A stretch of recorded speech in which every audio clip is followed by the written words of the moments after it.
Chapter 90. In the Guqing Gardens, a group walked down slowly. It was Tang Lan, Yixiang, and the others. In the Guqing Gardens, a group walked down slowly. It was Tang Lan, Yixiang, and the others. Master, this is where Fenglu used to live. It'll be our home in the future, Tang Lan said to Yixiang. Yes. Yixiang nodded. He looked back at Futian, who was carrying Hua Fenglu, and said coolly, "Don't know where you got the luck." Hua Fenglu smiled wryly. It had been so many years, but the grudge was still there. Master, did Senior Yi used to treat you as a son-in-law? Futian mumbled. Hua Fenglu and Tang Lan had feelings for each other before. Yixiang clearly really liked Tang Lan and treated her as a daughter. Futian could imagine his attitude toward Hua Fenglu before. I'm not clear. I just know that if you don't shut up, you won't be my son-in-law, Hua Fenglu said with a smile. Blanching, Futian shut his mouth. Beside them, Tang Wan smiled and looked at Futian, amused at his words. Entering the Guqing Gardens, a breeze welcomed them. The garden had a nice environment. The sun was setting, basking the fallen leaves in a golden glow. It was beautiful. A white-haired old man was sweeping the leaves with a broom. Futian looked at him. The head of white hair and stooped body made him halt his steps. What's wrong? Hua Fenglu asked, confused by the scene. Tang Wan stopped as well. Tang Wan, who is he? Futian asked. The people ahead of them stopped too. Tang Lan followed his eyes and saw the old man. She said, "He has ailing health but wanted a job, so I arranged for him to clean up the garden. Is something wrong?" Aunt Tang, when was this? Why didn't I know about it? Futian asked. You're always out. How would you know? It should have been after you and your teacher came. Tang Lan answered casually. Oh, Futian nodded and smiled. I was just wondering. With that, he continued forward. The others glanced at him in confusion but let it go quickly. Tang Lan helped Yixiang and Yiqingxian settle in. Yixiang's wife had left him long ago, either because of different viewpoints or Yixiang's temper. Yixiang had raised Yiqingxian alone in the school of the finance star. That was why Tang Lan invited them to treat the Guqing Gardens as their own home. She knew that her teacher lacked the feeling of a family. Afterward, Tang Lan ordered the servants to prepare dinner. Futian helped his teacher into a chair. Seeing Yusheng and Yiqingxian stuck together, he was forced to say, "Qingxian, can I borrow Yusheng for a moment?" Yiqingxian glared at Futian. Yusheng asked uncertainly, "What's wrong?" "Come with me," Futian said. Yusheng followed him in confusion and was brought to the entrance of the garden to look at the old man sweeping. Don't you think he looks familiar? Futian asked. You probably miss him. Yusheng naturally understood what Futian meant by familiar. Maybe. Futian nodded. I always feel like Godfather is watching us. Would he? Yusheng seemed to mutter to himself. Probably. Futian chuckled and walked over. Seeing them, the old man lowered his head and greeted them. Young masters, what is your name? Futian asked. My surname is Yu. My name is too lowly to mention, the old man said. You. Futian's eyes flashed. He ordered, raise your head. The old man slowly looked up. His cloudy eyes had no spirit in them. He seemed extremely old with white hair and a white beard. Like lightning, Futian tugged his beard. The man cried out in pain. Young master, have mercy. What did I do wrong? It's real. Futian muttered. Then he said, Grandpa Yu, I'm sorry. I thought you were someone I know. It's all right. The man waved. Grandpa Yu, can I come chat with you often in the future? Futian asked. I am honored. He nodded with a smile. Then it's a deal. Futian smiled as well and said, Then I won't disturb you anymore. He and Yusheng left afterward. Were my senses wrong? Futian muttered. He was usually very sensitive and sharp. Are you overthinking? Yusheng asked. They had similar body shape and stature, but their appearances were completely different. How could they be the same man? Futian had even tugged the old man's beard. He clearly suspected something. Futian's eyes flashed. Had he really been overthinking? The two returned to the garden. The dishes were gradually being brought to the table. The people all sat down. Senior Yi, when is Yusheng and Qingshuan's wedding? Futian asked at the table. Yusheng gaped at him. Yi Qingshuan's eyes flashed too, wondering what that guy was worried about. Stop thinking about them and think about yourself. Yi Xiang gave him a look. It's just a matter of time for me, Yi Futian said confidently. Then he looked at Hua Fenglu and said, Master, father-in-law, don't you agree? I'll consider it, Hua Fenglu answered indifferently. Yi Futian looked at Hua Fenglu. Master, where do you get an in-law as good as me? You still need to consider? Where's your shame? Tang Lan asked coldly. Everyone stared at this guy speechless. My masteress is better, Yi Futian said. Then go to your masteress. Tang Lan glared at him. Aunt Tang, I'm just kidding. You're just like my masteress, Yi Futian said weakly. The others were still speechless. He was honestly so shameless. However, with his shamelessness, the group started enjoying the meal like a family. No one discussed what happened at the Donghai Academy. The past was like smoke. Once past, there was no need to bring up again. In the cheery atmosphere, the banquet gradually ended. Everyone went back to their rooms.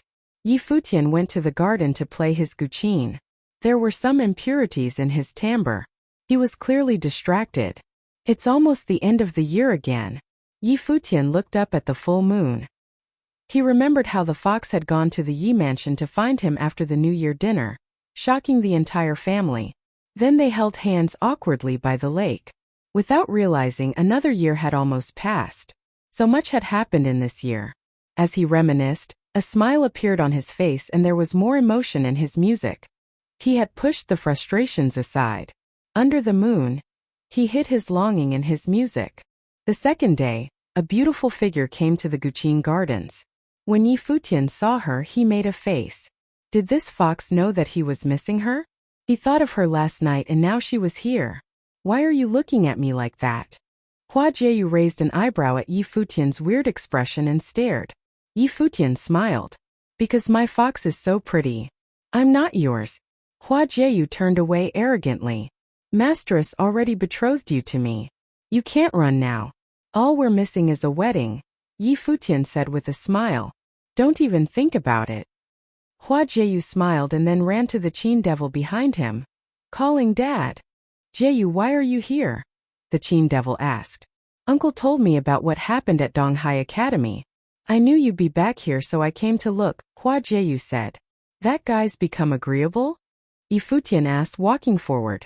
I came to tell you all good news. Hua Jieyu smiled sweetly. Yi Futian looked at her with suspicion. The old Nanda guy knows that I'm super talented and unmatchable, so he agreed to our wedding? Hua Jieyu pinched Yi Futian's waist hard because he was so shameless. She said, My mom and I wanted you two to come for New Year's and he agreed. A strange glint flashed past the Qin devil's eyes, but seeing the two before him, he understood. Nandatai knew that his disciple and daughter would be more accomplished than him, so now they were trying to resolve grudges. Back in the day, it would be hard to step into Donghai City, let alone the Nanda mansion. Yi Futian understood this too. The Nanda clan had high expectations and wishes for Jieyu. If they didn't want Jieyu to hold grudges after she grew up, they couldn't be too cruel for some things. As for him, they couldn't offend him even if they didn't agree on the wedding. Happy. Hua Jieyu looked at Yi Futian with a smile. I thought they would agree to our marriage, Yi Futian said, pouting. Say you're happy, Hua Jieyu said with a grin. Yi Futian looked at her smile and nodded. Of course I'm happy I can spend the new year with Fox. Hua Jieyu's eyes were pleased. Then can I not leave at night? Yi Futian fluttered his lashes. Hua Jieyu's smile froze. Looking at him, she raised a slender leg and kicked him for his unhealthy thoughts. I'm thinking of my master. He hasn't seen Masteress in years. You should go discuss this with that old guy, Yi Futian said seriously. That makes sense. Hua Jieyu smiled and nodded. Dad can stay but you can't. My wife doesn't listen to me, Yi Futian muttered. What did you say? Hua Jieyu glared again. Nothing. I was thinking if we should go to the imperial city together afterward, Yi Futian said. I'll consider it, Hua Jieyu said. Master's health is bad. I'm worried I can't care for him, Yi Futian threatened. Hua Jieyu glared. At the side, Hua Fenglu complained. If you want to act lovey-dovey in public, then do it but stop dragging me in. Dad, what are you saying? Hua Jieyu blushed. "Master, you are so wise," Yi Futian praised. At least his master understood them. Chapter 91. In the city of Donghai Academy had been turned upside down. The academy was no longer what it once was. Many people left the academy. With their families and their own disciples, even many of the official personnel left. However, there were still those who chose to stay. In the city of Donghai Academy had been turned upside down. The academy was no longer what it once was. Many people left the academy. With their families and their own disciples, even many of the official personnel left. However, there were still those who chose to stay. Year 10,000 of the Divine Prefecture calendar was a year of rebirth. The School of the Emperor Star held the power and the School of the Treasury Star assisted. The time when the 7 schools stood equal was a time of the past now. But no one knew whether this rebirth was going to lead the academy to become more powerful, or to its demise. In this year, Donghai Academy was the home of a student who arrived suddenly like a shooting star in the sky. He managed to make himself known to the entire academy in an extremely short time. However, he left the academy along with the headmaster of the Finance Star School and his master Hua Fenglu, before he spent a full year at the academy. Presently, no one at Donghai Academy could imagine what lied in the future of this young man, who shined so brightly at the academy. However, anyone in the audience during the assembly of the 7 schools would have realized that if the young man had continued at the academy, he would have become someone of extreme importance in the Nandu nation. There was no question about this. The new year was nearing, and the Nandu nation was filled with a festive air. Many people returned home for the first time in a long time. Every prefecture and every city became lively as they prepared for the new year. Things were no different in the imperial city. Many people already began to celebrate. Every house was decked out in New Year's decorations. Inside the most magnificent building in the imperial city, the imperial palace, a festive air also existed. Though in comparison with the outside, the palace still felt cold and uninviting. The aura in the imperial palace matched that of the royal family. At this moment, a figure was seated on the throne in a large hall within the imperial palace. He wore a crown on his head and a purple and gold robe on his body. He radiated a domineering aura from head to toe. This person was the most powerful man in all of the Nandu nation. He was the Emperor Luo. Standing in front of him was Minister Zhua. "Do you know why I have summoned you today?" Emperor Luo asked Minister Zhua. "No, Your Majesty." Minister Zhua shook his head. "The Crown Prince heard that you bestowed the decree of the minister upon a young man, and wanted to see this young man for himself. He even personally went to Donghai City. You really do have a sharp eye. Like always, this young man you found is incredibly gifted. The best of the best," said Emperor Luo. Minister Zhua knew that something was wrong. The Crown Prince personally went all the way to Donghai City just because he found out about a young man that he favored? Indeed, he is a brilliant young man. But isn't it too much for His Highness to go all the way to the city of Donghai for such a thing? Your Majesty should persuade the Crown Prince to not to waste his time on this matter, suggested Minister Zhua. He was trying to alleviate the situation. It seems that he has learned some things from this trip. Maybe it's not so bad for him to travel outside. By the way, how is that young man's fortune? Emperor Luo asked nonchalantly. Your Majesty, you should know that I no longer tell the fortune of others casually. Letting people know of their fortunes may influence their actions and in turn, change their fates. That would be going against the will of the heavens and I will be punished for doing so. Ministers bowed apologetically. What he said was not a complete lie. He did not dare to tell the emperor that he had indeed told Yi Futian's fortune. If his fortune was exposed, it would affect Yi Futian's fate and could result in his fate being changed. That would definitely not be good. This was also the reason why astrologers tended not to live long lives. You rascal have so many excuses. Didn't you say before that it'll be fine as long as we go with the flow? Emperor Luo stood and laughed. Then what about the young miss of the Nandu clan? What does her fortune say? After you returned to the imperial city, you seem to be very busy. I know I shouldn't ask, but I can't help my curiosity. Minister's was heart clenched. He never thought that his every move was being monitored by the emperor and the crown prince.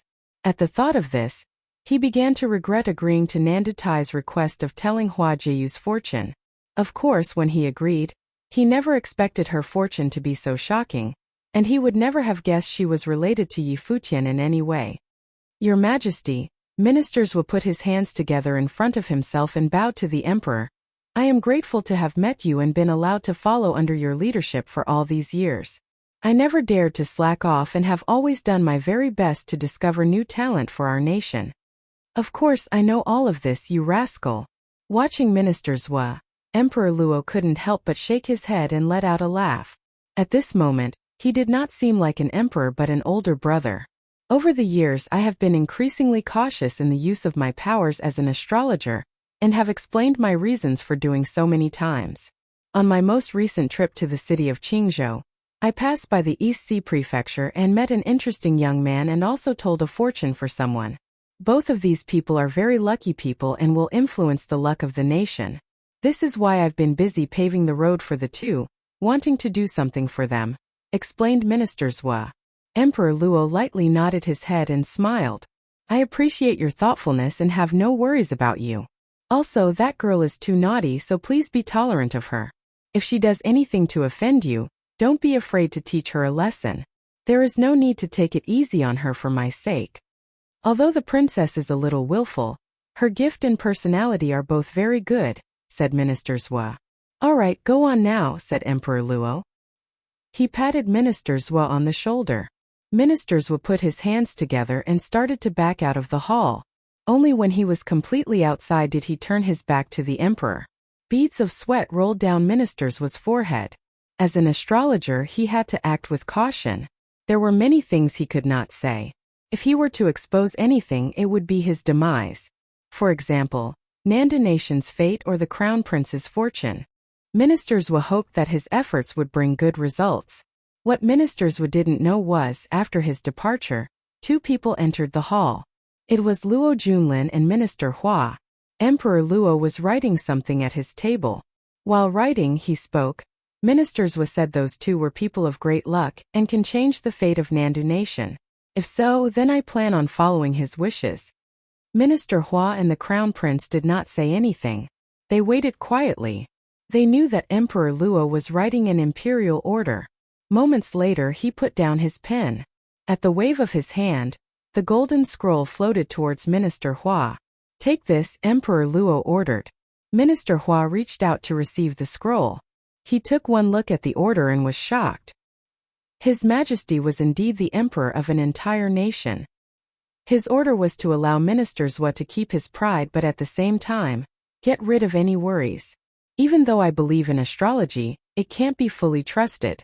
Fates can be changed, but one thing I'm sure cannot be. Under this sky and in the Nandu Nation, my will is the will of the heavens, said Emperor Luo. Minister Hua, go take care of this personally. I know that it's already the end of the year, but I'm still going to have to ask you to take this trip. And the Crown Prince, you should stay in the palace and focus on cultivation. One thing that Ministers Wu said was correct. To you, besides the throne, nothing is of importance to you. Yes, father, nodded Luo Junlin. I will hurry to Donghai City, but your Majesty, what should I do if someone refuses the imperial order? Asked Minister Hua. I have already asked you to do this personally. Is there any need to question further? Asked Emperor Luo. A wave of realization hit Minister Hua. He finally understood what the emperor meant. If it was simply to relay the imperial order, he could have sent anyone. That was the emperor's reason for asking Minister Hua to personally take this trip to Donghai City, to prevent anyone from objecting. Who would dare object the imperial order in the presence of a minister? Under this sky and in the Nandu Nation, my will is the will of the heavens. The attitude behind these words was already very clear. I will be excused now, said Minister Hua as he bowed to leave. Yi Futian had no idea what was going on in the imperial palace thousands of miles away. There were only 2 days until the end of the year. He still had no idea where his parents were. Were his aunt and uncle doing well? What about Yi Shaoqin and Yi Mo, were they okay? After the year ended, he would be leaving the city of Donghai and headed for the imperial city. His days wandering the world with Hua Jiayu were going to be very interesting. In the courtyard, Yi Futian watched as Yu Sheng and Yi Qingxian stuck to each other like glue. He was hurt. Yusheng, he called. Yusheng lifted his head with a look of confusion. Cultivate properly. Stop sticking with your girlfriend every day. Yi Futian sounded very serious. Yusheng was dumbfounded. Yi Qingxian laughed and said to him, Yusheng, someone is being envious because Hua Jieyu isn't here. Yeah. Back in Qingzhou City, I cultivated while he and Hua Jieyu were attached at the hip every single day, and then they became a couple. Yusheng nodded. On the side, Yi Futian stood up after being ignored. You two are awful people. He spun around and left. He arrived at another part of the residence. Not far ahead was a white-haired elder, sweeping the courtyard. Grandpa Yu. Yi Futian stepped forward. The elder lifted his head and smiled. Young Master Yi. Grandpa Yu. It's almost the end of the year. Aren't you going home to celebrate? Yi Futian asked. These days he often came to chat with the older male. I don't have a home to return to. The elder shook his head, looking very sad. What do you mean you have no home to return to? Where are you from? Yi Futian continued to ask. I spent some time on an island of the East Sea. You've probably never heard of it before. Then I ended up here in the city of Donghai. I can't go back there anymore, the elder said, feeling melancholy. Grandpa Yu, at your age you must have experienced a lot. Would you mind sharing some of your stories with me? Yi Futian asked with a smile. What kinds of stories would a person like me have? I spent my life serving others. I used to have a master who treated me very well. Then trouble came knocking. But of course, young Master Yi, you treat me very good as well, the elder said to Yi Futian, full of gratitude. Don't mention that. Grandpa Yu, you have to take extra good care of yourself at your age, said Yi Futian. Okay. Young Master Yi, you should go about your own business now. You don't have to stay here with this old man, laughed the elder. All right, then I'll leave now. I will come see you when I have time, Yi Futian said. He turned to leave and his eyes were shifting back and forth as if he were in deep thought. Could it really be his imagination? How come he felt distant but at the same time so familiar every time he got close to the elder? It was so difficult to comprehend these feelings. Chapter 92. Chapter 92. A Bolt from the Blue. Chapter 92. A bolt from the blue. There were only 2 days left of the divine calendar's first millennium. Donghai City grew more and more festive. Many people were in the Guqin Gardens where Hua Fenglu stayed. Yi Futian, Yusheng, Yi Qingxian, Yixiang, Tanglan, and Tangwan. Tomorrow is the last day of the year. After tomorrow I'll see you all off, Yixiang said. Why the hurry? Yi Qingxian asked. Haven't you realized that people are watching the Guqin Gardens these days? Yixiang said. They haven't done anything so I ignored them, but it's better to be safe than sorry. As the saying goes, the longer the night, the more nightmares you may receive. The school of the Emperor Star definitely held grudges against him and Yi Futian but hadn't made any moves. Perhaps they had their own concerns but Yixiang didn't care. The sooner he got Yi Futian to the imperial city the less he worried. Senior, you are right. Sitting on the side, Hua Fenglu nodded. You get to see her tomorrow. Are you excited? Tanglan smiled at Hua Fenglu. Last time, Hua Jieyu had said that Nandu agreed to let Yi Futian and Hua Fenglu spend the new year with Nandu Wanin. It was a concession on the Nandu clan's part. No way. I want to be with you all, Hua Fenglu said, laughing. Really? Then let Futian go by himself. Tanglan smiled and said. Hua Fenglu's expression was a bit awkward. He shot a glance at Yi Futian, seeming to want Yi Futian to help him out. Master, you decide. Yi Futian looked away. He couldn't help his master now. There was no loyalty at times like this. Hua Fenglu glared at Yi Futian. How could his disciple and future son-in-law be like this? Tanglan, I do want to spend it with Jieyu, Hua Fenglu finally said with a wavering smile. Tanglan smiled thinly and said, fake? With that she turned around. As she left she said, I'll have the servants prepare the New Year dinner. We'll celebrate beforehand. We can do that? Yi Futian looked at Tanglan's back, impressed at her decisive actions. Come here, said a cool voice. Yi Futian turned to see Hua Fenglu smiling at him. He shuddered at the strange smile and walked over to massage Hua Fenglu. Master, how may I help you? How can I ask you for help? Hua Fenglu said coldly. It's my duty to help my master, Yi Futian said earnestly. Oh right, I recognized Masteress as soon as I saw her last time. Only you can win the heart of someone as beautiful as her. Of course, Hua Fenglu smiled proudly. Back in the day he had so many competitors. The art saint was the strongest one but he still won. Masteress is so beautiful now. I can't imagine what she looked like before. I'm sure your looks were comparable to mine, Yi Futian continued. Hua Fenglu was honestly impressed at how his student had successfully changed the topic. After a while the banquet was ready. Everyone chatted and enjoyed the atmosphere. While they were gathered like a family, a group of powerful men descended from the sky outside the Guqin Gardens gate. The leader was the chief of the East Sea Prefecture, Xia Feng. Xia Fan was beside him. They had come with powerful men and a powerful aura. Xia Fan's eyes flashed dangerously. Enter. Xia Feng waved. The group instantly shot into the sky like heavenly soldiers and stepped into the garden. Inside, Yi Xiang first felt something wrong. He frowned slightly and looked towards the outside of the garden. Then everyone else followed his gaze. A moment later, they saw the malevolent group appear in the air. Xiafeng, what are you doing? Tanglan scanned Xiafeng coldly and asked. Xiafeng's eyes glinted coldly. The group landed and walked toward the people enjoying the banquet. Beside him, Xiafan glared coldly at Yi Futian. This was the lowly figure he once thought of as an ant he could play with, but Yi Futian had almost killed him. Now the tides had finally turned a bit. Yi Futian looked at Xiafan with similar coldness, murderous intent flashing past his eyes. Sorry to disturb everyone. I am here today under an order. It is good news, so let me congratulate you first. Xiafeng smiled, but everyone at the banquet frowned. What order was he talking about? He did not interact with the royalty of Nandu. How could he receive an order? A bad premonition grew within them. Yi Futian. Xiafeng's gaze fell on Yi Futian. Everyone's eyes turned towards him. Had the emperor given Yi Futian an order? The emperor proclaims that due to the extraordinary talent of Yi Futian of the East Sea Prefecture, he is given the title of study attendant of the Crown Prince.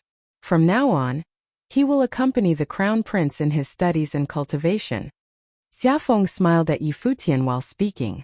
That day at Donghai Academy, Yi Futian had rejected the Crown Prince's invitation to be the minister. He could have gone straight to the top, but he did not know what was good for himself. Now the Crown Prince was probably angered. He had the emperor pass the decree and sent Minister Hua to collect him from Donghai City. What this implied went without saying. Yi Futian had to go. It is not the end of the year yet, Xiafeng continued. His Majesty allows him to wait until the year passes. We will embark on the first day of the new year. Everyone at the banquet stared at him. The study attendant of the Crown Prince was an opportunity that many dreamed of. There was a chance of extreme success. However, it was not a good thing for Yi Futian, especially since he just politely rejected the prince. Now, the emperor had sent this direct order without giving any way to back out of it. Yi Futian's eyes flashed. He was angry inside. At the assembly of the 7 schools, the Crown Prince had asked if he knew the consequences of disobeying the Crown's orders. He was not the emperor, but he was the Crown Prince. The emperor's order was here. For the first time, Yi Futian experienced the power, aggressiveness, and coldness of the crown. There was no respect for him, there was no need to respect him. Ministers had wanted him to attend the Tingfeng banquet in the imperial city. He'd planned on leaving after the new year, but he never thought that a decree would order him to go. The study attendant? Yi Futian asked coldly. They wanted him to accompany the prince?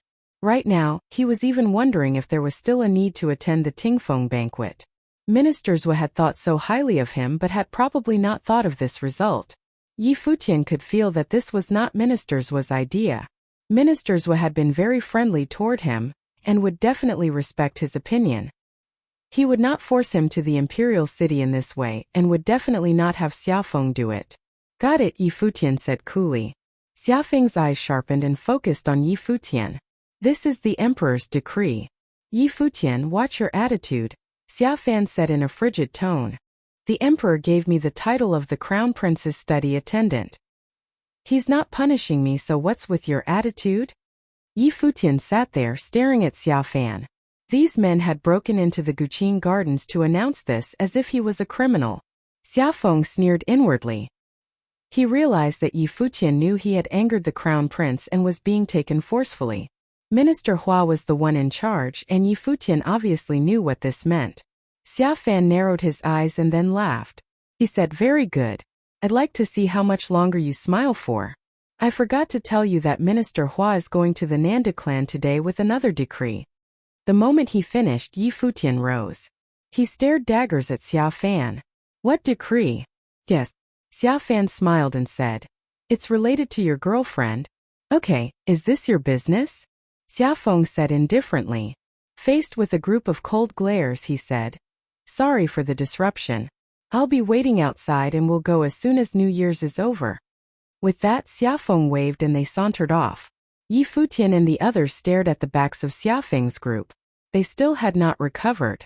The happy atmosphere was completely gone with gray clouds over their heads.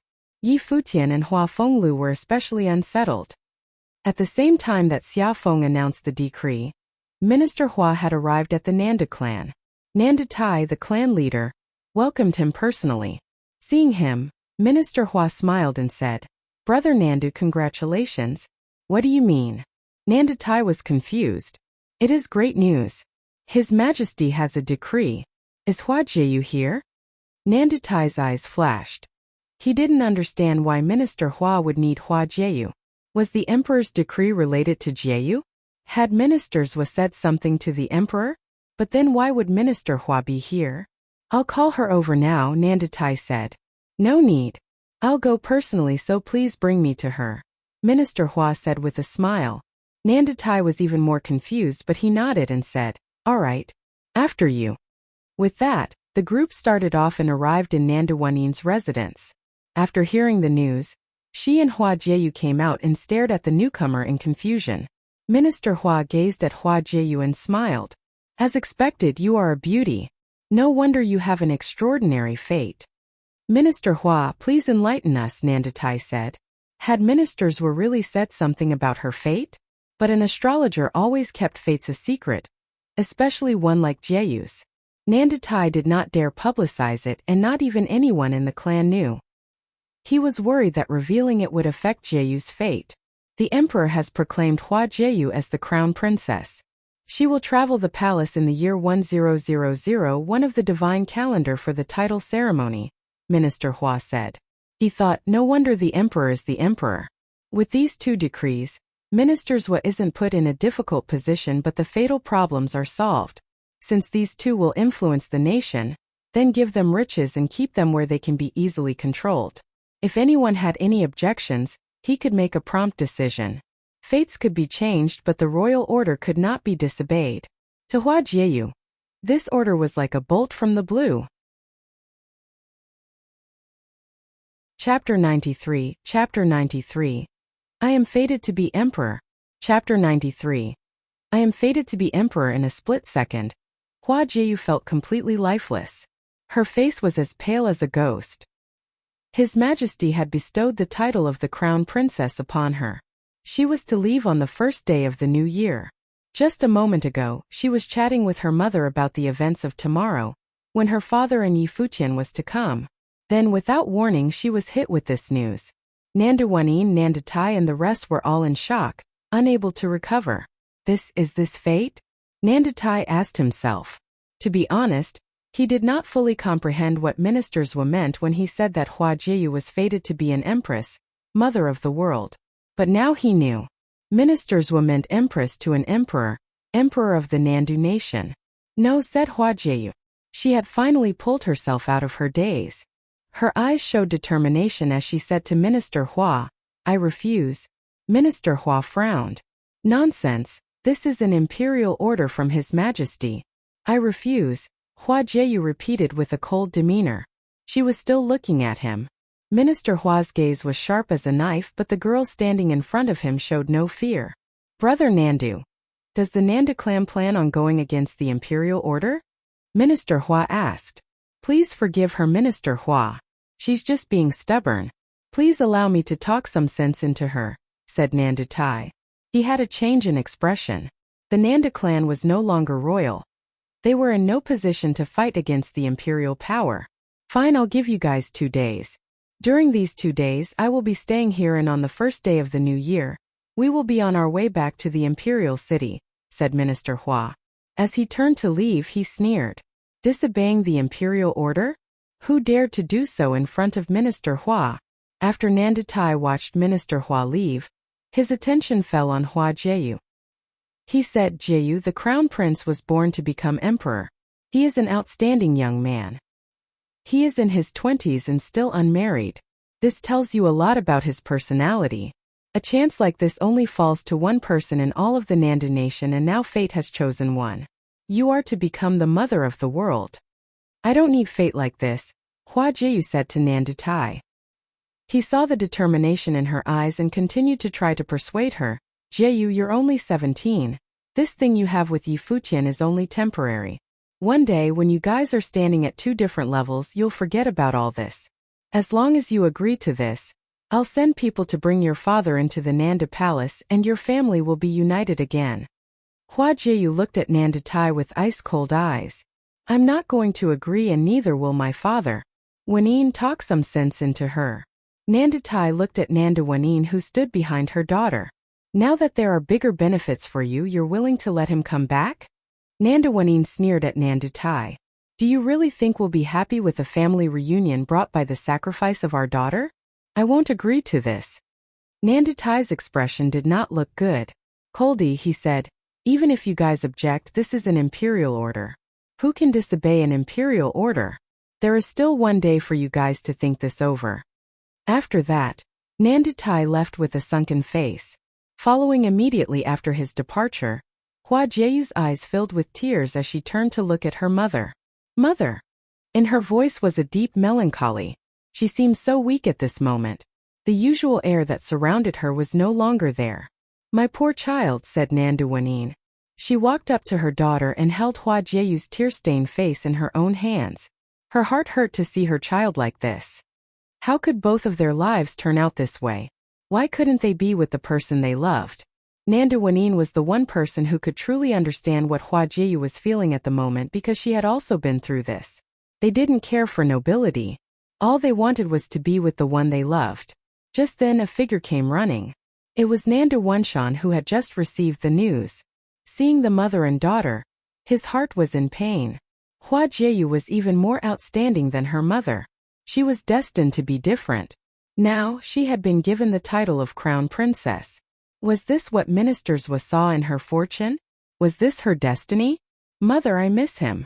I want to go see him, Hua Jieyu said while crying. Silly girl, they're not going to let you step outside. Nanda Wanyin shook her head. She had been through all of this before. But Hua Jieyu did not seem to have heard her mother's words. She turned around and attempted to leave. However, at this moment multiple figures appeared in the courtyard. They were all powerful cultivators of the Nanda clan. His Majesty's imperial order has fallen upon the Nanda clan, but Hua Jieyu objected. In a situation like this, how could they let her leave? Even if the people of the clan didn't stop her, Minister Hua would have. There was no way she was stepping foot outside of Nanda Palace. Hua Jieyu looked at the figures in the courtyard and her gaze cooled. She then turned and returned to her residence. Jieyu, sometimes people just can't fight fate, sighed Nanda Wunshan. He was also sad. In this situation there was no solution and no way to fight it. This time it was even harder to fight than with Nanda Wanyin's situation all those years ago. The rival back then was just the art saint. Even though the Nanda clan wanted to create a connection to Minister Hua, who was related to the art saint, the clan still held the power of nobilities due to their background, and there was not an absolute need to set Nanda Wanyin up with the art saint to acquire power. And because of this, the art saint had no right to come and demand Nanda Wanyin to marry him. But things were different now. Now it was the title of Crown Princess. His Majesty wrote the imperial order himself. Nobody in all of the Nandu nation could deny the order. No, I've said before, I don't believe in fate. Hua Jieyu looked at her uncle and shook her head. I'm not going to the imperial palace, and I'm not going to be the crown princess. Not now, not ever. Jieyu, don't think that way. Nanda Wunshan's expression changed. Hua Jieyu was way too determined, to the point that Nanda Wunshan was afraid. If Hua Jieyu wanted to deny the imperial order, there was only one way. He was not willing to see her go down that road. Uncle, can you stop by the Guqin Gardens for me? Hua Jieyu did not respond to her uncle's previous utterance. Instead, she made a request, tears streaming down her face. What do you want? Asked Nanda Wanshan. Can you tell him not to come tomorrow? Just tell him that the clan won't allow it. Her voice was filled with sadness. Her tears could not be stopped as she spoke. Of course, she wished for him to come, but she knew deep down there was no way of denying the imperial order. If he came, it would only put him in danger. She did not wish for anything to happen to Yi Futian. What if he finds out what happened? Asked Nanda Wanshan. Then tell him that I have no feelings for him anymore, and that I want to be the crown princess. Tell him to forget about me and never look for me again, said Hua Jieyu. The tears continued to stream down her face and her own words cut into her heart like knives. Hearing her words, Nanda Wanshan also felt pained. His heart clenched for his niece. Are you sure that's what you want to tell him? He asked. Hua Jieyu nodded her head in response. Okay. Nanda Wanshan nodded as well. I'll head over now. He then turned to leave. Watching him leave, Hua Jieyu crouched down on the ground. Her arms hugged her knees as she cried her eyes out. Nanda Wanin did not know when it happened, but her tears were filled with tears as well. She walked beside Hua Jieyu and hugged her lightly. Mother, I don't know why, but my heart really hurts, Hua Jieyu said. Her tone was heartbreaking to listen to. Mother's heart is also in pain. Nanda Wanin hated herself for being so useless. Mother, if anything happens to me, you have to take care of yourself, said Hua Jieyu. Silly girl. Nanda Wanin's heart squeezed at Hua Jieyu's words, but she had no idea how to comfort her daughter. She herself has had this type of thought countless times, but she had Hua Jieyu. She had a child with the man she loved. At the Guqin Gardens, Yi Futian was feeling confused after hearing Xiaofan's words. The happy atmosphere at the residence had been ruined. They were no longer worried about Yi Futian becoming the crown prince's study attendant. They were more worried about what type of order had fallen upon the Nanda clan. Yi Futian had initially wanted to go check things out at the Nanda palace but was stopped by Yi Xiang and Tang Wan. They had yet to straighten things out and Xiaofeng was still watching from the outside. If Yi Futian stepped outside, it could be dangerous for him. Tang Wan ordered her first disciple, Niebing, to check outside while they waited inside. But before Niebing returned, Nanda Wanshan arrived at the Guqin Gardens. Yi Futian rushed to Nanda Wanshan immediately. His eyes were frozen on the elder male. What happened here? Asked Nanda Wanshan. He had seen the obvious group of people outside. His Majesty gave an imperial order. He wants me to be the crown prince's study attendant, answered Yi Futian. Nanda Wanshan's face fell. This young couple, Yi Futian, was bestowed with the title of the crown prince's study attendant, while Hua Jieyu was going to be the crown princess. To outsiders, this might have seemed like a good thing, but anyone who knew of Hua Jieyu and Yi Futian's relationship knew that this was a calamity. Where's Jieyu? Yi Futian was looking straight at Nanda Wanshan. Jieyu wanted me to bring you a message, said Nanda Wanshan. What is it? Asked Yi Futian. She says she no longer has feelings for you and that she wants to be the crown princess, so you should forget about her and never look for her again, Nanda Wanshan said while staring into the young man's eyes. He felt so cruel, but he understood why Hua Jieyu would say such hurtful things to Yi Futian. Yi Futian felt like he was hit by lightning. He was frozen in place not because of the cruel words but because of the meaning behind them. In an instant, he figured out what the imperial order for the Nanda clan was. Dummy. Yi Futian opened his mouth after a long while. Nanda Wanshan was dumbfounded. Then, he watched as the young man lifted his head towards himself. With red eyes, Yi Futian said, Did she really think that I would believe those words? Does that dummy think I'm an idiot? Nanda Wanshan was speechless. Uncle, tell me, how is she doing now? Asked Yi Futian. Nanda Wanshan's heart clenched when Yi Futian called him that. He said, I'm really worried about her. She said that she will never step foot in the imperial palace and will never become the crown princess. Never. Of course not. She's mine. Yi Futian continued. Why would that idiot of an emperor give such an order?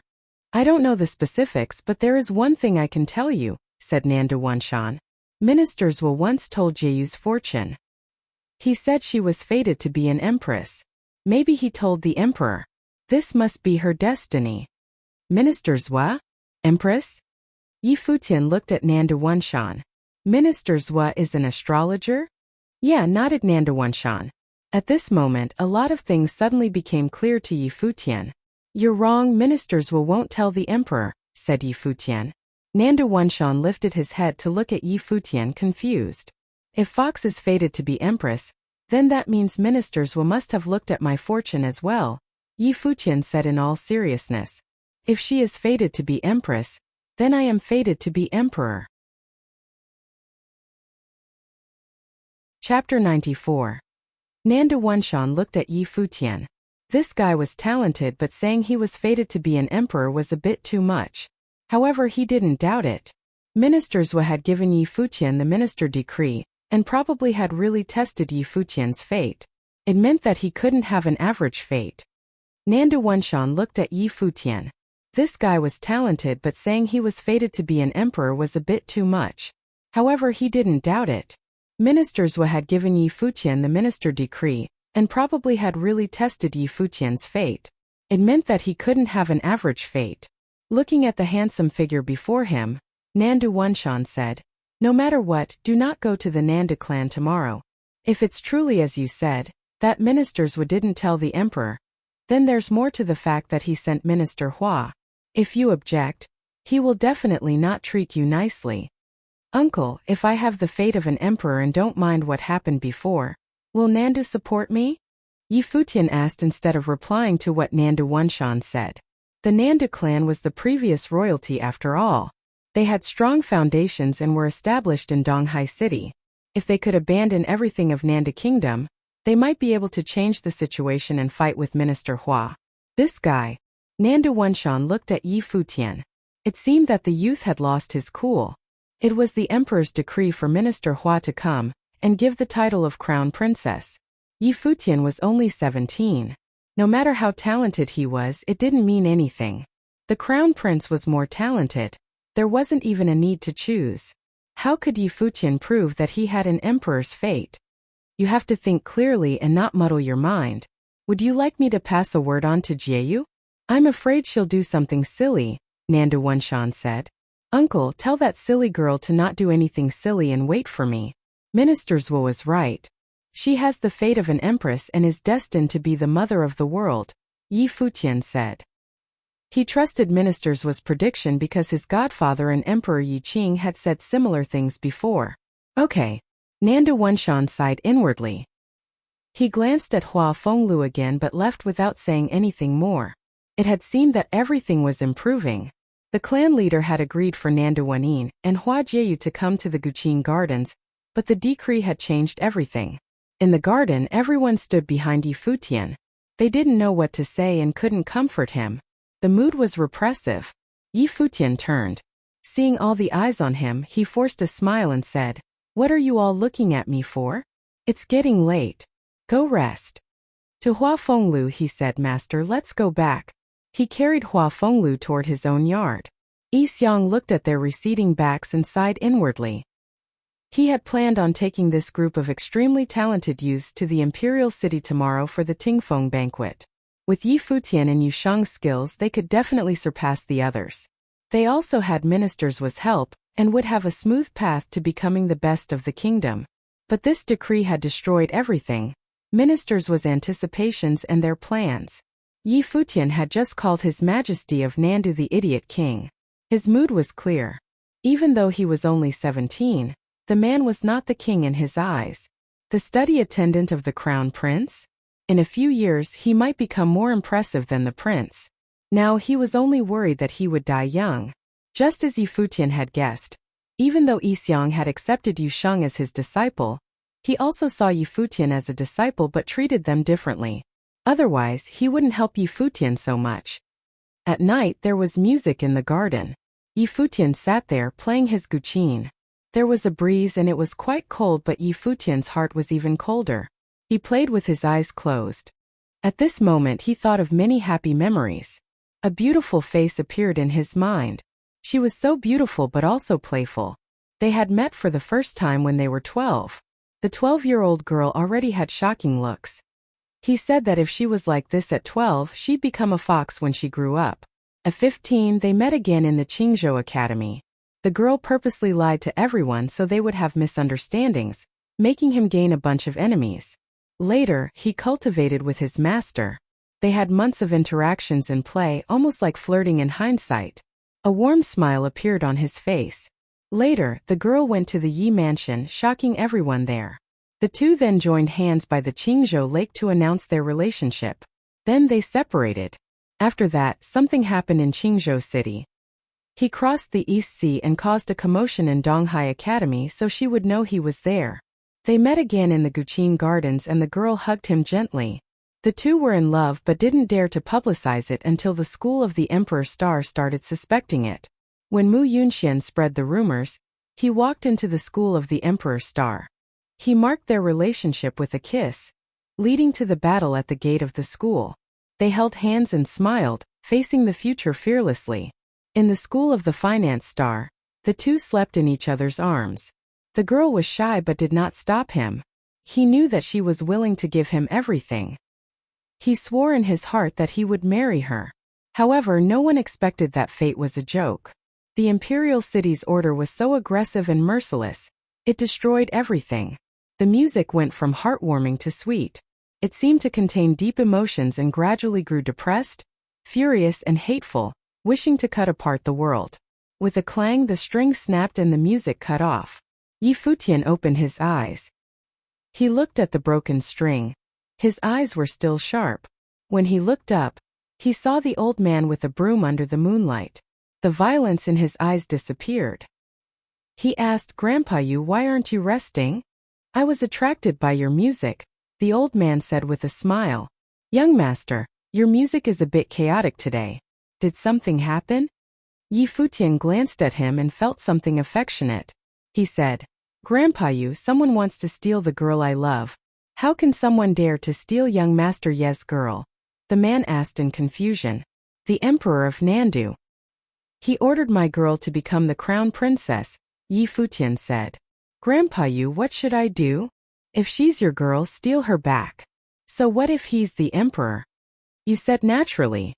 Hearing his calm voice, Yi Futian's eyes narrowed. The old man's eyes were cloudy but he seemed to feel nothing wrong with the logic. Yi Futian smiled brightly. "Grandpa, you're right. If she's my girl, so what if he's the emperor?" "Young Master Yi, please rest early. I'll go now." The old man stooped low and left. Looking at his back, Yi Futian's smile grew determined. The night was as still as water. Yi Futian didn't sleep the entire night. Later, a black-winged eagle landed soundlessly in the garden. Yi Futian climbed onto it and wind appeared. The eagle flapped its wings and flew. However, the moment the black-winged eagle shot into the sky, a figure appeared out of thin air and blocked him. It was Yixiang. "Where are you sneaking off to at night? Are you a thief?" A cold voice sounded behind him. Yi Futian turned to see Tang Lan there. "Signory Aunt Tang." Yi Futian smiled wryly. It seemed that everyone was guarding him instead of sleeping. People appeared one after another down below. Yu Shang, Yi Qingxian and Tang Wan were all there looking up at him.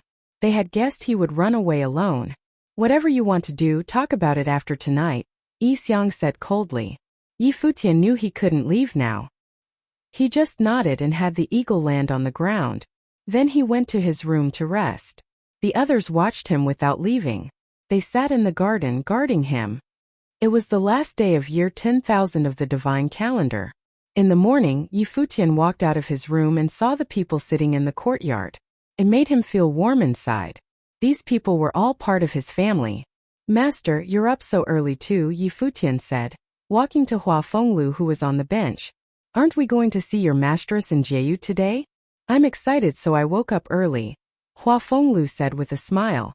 "You're not allowed to go," Tang Lan said, glaring at Hua Fenglu. "She's right. Master, you shouldn't go because of your body." "I'll bring Mistress and Jieyu here," Yi Futian said. "If you dare leave me behind, you can go find another teacher," Hua Fenglu said with a glare. "Fine, as if I need you," Yi Futian replied. Everyone listened as they argued but it felt bittersweet. Hua Fenglu stared at Yi Futian and said, "Try me. Aunt Tang, please help me look after him. He's already like this but he's still conceited." Yi Futian said to Tang Lan almost harshly. "You're really going?" Yi Xiang asked Yi Futian. The youth nodded. He had no choice. If he didn't go, there was no saying what that silly girl would do. No matter what the ending was like, he had to go try. Otherwise, he wouldn't admit defeat. "What are you looking at me like that for?" Yi Futian said, smiling as he looked at everyone. "I have an emperor's fate. I won't die so easily, and I'm going to bring Masteress and Fox here." Yu Sheng followed him and Yi Qingxian followed Yu Sheng. "What are you doing?" Yi Futian asked Yu Sheng.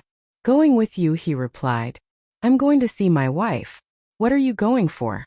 "Your wife is behind you," Yi Futian said, but Yu Sheng didn't move. "Get the fuck back," Yi Futian yelled. Yu Sheng didn't move.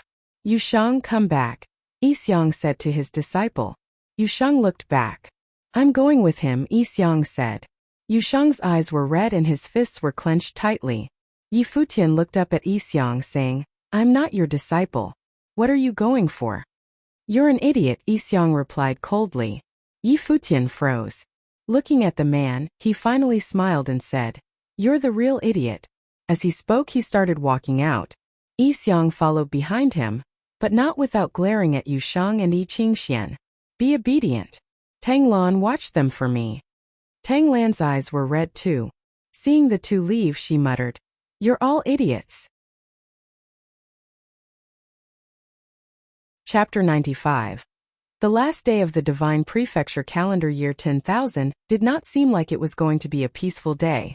The news of Yi Futian being ordered to become the Crown Prince's study attendant, and Hua Jieyu to be the Crown Princess hit Donghai Academy like a storm. Everybody was in shock. The last day of the Divine Prefecture calendar year 10,000 did not seem like it was going to be a peaceful day.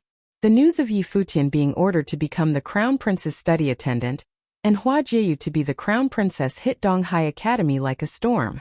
Everybody was in shock. Hua Jieyu and Yi Futian were once the most well-known couple on campus, as well as the most gifted. They were a match made in heaven, but with one imperial order from the imperial city, the young couple was destined for a sad ending. Nobody thought that they could go against the imperial order. The only thing left to do was to go where fate takes you. Yi Futian had once rejected the Crown Prince's offer, but now, there was no way out. This was the power of royalty. But of course, if Yi Futian just gave in, he would have the opportunity to climb up the power ladder. However, according to what the people of Donghai Academy knew about Yi Futian, there was no way he would give in. Otherwise, he would not have rejected the Crown Prince's offer during the assembly of the 7 schools. At the school of the Emperor's Star, many people were gathered. Headmaster Yan Xiao, his disciple Zhuo Qing, Vice Headmaster Han Mo, as well as other officials were all present. "Where are Headmaster and the rest going?" asked a student watching the group from afar. "I heard they're going to the Nanda Palace to congratulate Hua Jieyu for being chosen as the Crown Princess," said a knowledgeable student. At the mention of Hua Jieyu's name, many people were feeling conflicted. The young woman once cultivated at the school of the Emperor's Star. She was a goddess to many, the girl of their dreams. She was outstanding and beautiful, but in the end she betrayed their school. And now she was going to be the Crown Princess and the Empress in the future. From now on, they were only worthy of looking up at her. Perhaps only a perfect girl like her was worthy of all this. As for Yi Futian, it was bound to be a tragedy. The large group from the school of the Emperor's Star set off for the Nanda Palace. The people of Donghai Academy were not the only ones who knew of these new developments. The news has spread like wildfire all through the city of Donghai. Many powerful people who found out about the news all headed over to the palace to congratulate the Nanda clan on this last day before the new year. The clan was already powerful because they had a royal background, but now one of their younger members had been bestowed the title of the Crown Princess. This was the perfect chance to establish a great relationship with the clan. Plus, Minister Hua was also at the palace. The Nanda clan, the used-to-be royal family, had become the main focus of everyone once again. Today was definitely not going to be a quiet day. Just as Yi Xiang and Yi Futian stepped out of the Guqin Gardens, Xiafeng, Xiafan, and their people surrounded the two of them. Xiafeng asked Yi Futian, "Where are you going?" Does His Majesty's imperial order also include restricting my freedom? Asked Yi Futian. Obviously not, but we're heading to the imperial city tomorrow, so it's best for you not to go running about. Xia Feng smiled. Yi Futian gave him an icy glance, then picked up his feet to leave. Xia Fan smiled and asked, "Can't keep yourself from seeing your lover?" Yi Futian stopped in his tracks and turned to look at Xia Fan. Xia Fan was giving him an evil smile and said, "That's all in the past now. She's going to be the crown princess. You better keep yourself in check and know your place. If you keep having these thoughts, I'm afraid." Xia Fan laughed but did not continue. The mocking look in his eyes became more obvious. He was provoking Yi Futian on purpose. He actually hoped that Yi Futian would cause a ruckus by disobeying the imperial order. This way it would be a dead end for him. Literally. No one was going to be able to save him. Yi Futian suddenly gave Xia Fan a smile before walking towards him. Xia Fan watched Yi Futian as he neared. The smug look on his face grew. Did Yi Futian think he was still the genius cultivator that ministers were favored? Things were different now. Only bad things were waiting for Yi Futian. The crown prince obviously had it out for him. Yi Futian stopped in front of Xia Fan with a charming bright smile. He then took out the decree of the minister and showed it to Xia Fan. "Do you know what this is?" The look on Xia Fan's face changed a little.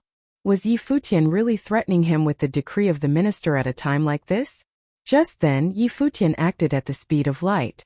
His fist landed right on Xia Fan's face. Because Xia Fan had no time to react to defend himself, he was knocked down to the ground face first. "How presumptuous!" yelled Xia Feng. The powerful cultivators came in closer. Yi Xiang also came closer behind Yi Futian. His aura was domineering and his long robe blew in the wind. Even if he doesn't know what this is, you should know, right? Yi Futian held the decree of the minister up for Xia Feng to see. "I was bestowed the title of the Crown Prince's study attendant by His Majesty, and give this decree by Minister Zhua. To insult me in public, is that dissatisfaction with the emperor, or is he looking down on Minister Zhua?" Xia Feng's expression darkened at Yi Futian's words. However, he did not dare to lay a hand on Yi Futian. Even though Yi Futian was most likely going to end up being very pitiful, there was nothing wrong with what he said. Xia Fan crawled off the ground, blood in the corners of his mouth. A bruise had already formed on his face. He threw Yi Futian a murderous look as he continued to stare. However, he made no moves to get revenge. Instead, he smiled a creepy smile and said, "You're right, my actions were too rash. I apologize." Xia Fan believed that Yi Futian would be dead soon. He'll allow him to be arrogant for a little longer. He would take the punch. Yi Futian saw the creepy smile on Xia Fan's face and returned it with a cold, icy glare. He did nothing to hide his murderous intentions. Turning around, Yi Futian was on his way again. "Follow," ordered Xia Feng when he saw Yi Xiang and Yi Futian leaving. A large group following obnoxiously after the two and they headed in the direction of the Nandu Palace altogether. This day was not a quiet one for the Nandu clan. People kept arriving with congratulatory words. The guests were all powerful people of Donghai City. The large palace was filled with guests for the first time in a long time. At this scene, the people of the clan felt as if they have recovered their glory. Many people were very excited at this and imagined the clan's bright future. The only thing giving the clan a headache was Hua Jieyu's attitude. She still seemed to be very put off by this situation. Many people in the clan could not understand. Was this because of Yi Futian? Everyone knew who to choose between a gifted young man and a gifted crown prince. Why was she still stuck on Yi Futian? It was all because she was still too young. Hua Jieyu was still at the age that her imaginations were more important than reality. At this moment outside the palace, a black winged eagle landed on the ground. Two figures got off of the eagle. It was Yi Xiang and Yi Futian. When Yi Futian saw how lively the palace was, his heart clenched. The two of them stepped to the entrance of the palace. There stood two powerful members of the Nandu clan. They had been welcoming guests. Their face fell as soon as they saw Yi Futian. Coldly they asked, "What are you doing here?" Presently, he was the one person that the whole clan dreaded seeing the most. "I came to look for my mistress and my girlfriend." "Didn't the clan already agree to it?" asked Yi Futian. "Nonsense. There is no one here that can be your girlfriend." A middle-aged man reprimanded. How dare Yi Futian called Hua Jieyu his girlfriend now that she was given the title of the crown princess. You'll see whether or not my girlfriend is here if you let me in. Yi Futian tried to take a step forward but was blocked by multiple bodies. Yi Xiang stood behind Yi Futian, exuding a powerful aura. The powerful cultivators of the Nanda clan looked at him with different expressions from before. I think you guys should go and announce his arrival, said Yi Xiang. The leader of the group blocking Yi Futian looked at Yi Xiang. Then he gave a command to someone behind him, and that person ran into the palace. Yi Futian and Yi Xiang stood quietly outside the entrance of the palace. Inside the palace, Nandatai had set up a huge celebration to receive Minister Hua and the guests. At the party, every table was full and laughter filled the air. Everyone was getting along well, and more arrived. Just then, a person came running and whispered in Nandatai's ear. Whatever this person told him caused a change in his facial expression. What's wrong, brother Nandu? Beside Nandatai, Minister Hua quickly picked up the vibe that something was wrong. It's nothing, brother Hua. I will take care of it, Nandatai answered with a smile. It was as if truly there was nothing wrong. If he's here, then let him in, said Minister Hua. Yi Futian came at the perfect time. Something flashed through Nandatai's eyes and he nodded as he told his subordinate what to do. Let him in. Yes, clan leader, said the messenger. Minister Hua picked up his cup for a quick drink, his eyes cold. To dare to show up at a setting like this today, Yi Futian must not be able to let things go. If so, he was going to learn the consequences of being young and stubborn. Death was the only result of defying an imperial order.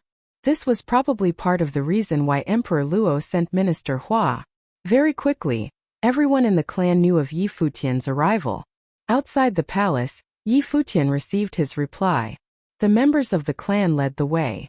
Yi Futian looked into the spacious palace and turned to Yi Xiang beside him. Senior, if anything happens, just leave. Forget about me. Can you shut up? Reprimanded Yi Xiang. Yi Futian did not know what to say and shut his mouth. Taking a step forward, Yi Futian stepped into the Nanda Palace for the second time. Following the main road in the middle, people kept appearing on the sides. They were all glaring at Yi Futian with rage. There were even those who spoke up to tell him off. Jieyu is already the crown princess. How dare you still come here? You didn't even dare to fight last time. How can you be so thick-skinned and show up here again? Similar insults were continuously thrown at Yi Futian. Suddenly, Yi Futian stopped in his tracks. Staring straight ahead, he said, a family of fallen royals kicked off the throne. To be proud of marrying into the new royal family instead of being ashamed. I can't believe the Nanda family clan has fallen so low. How pitiful. What did you say?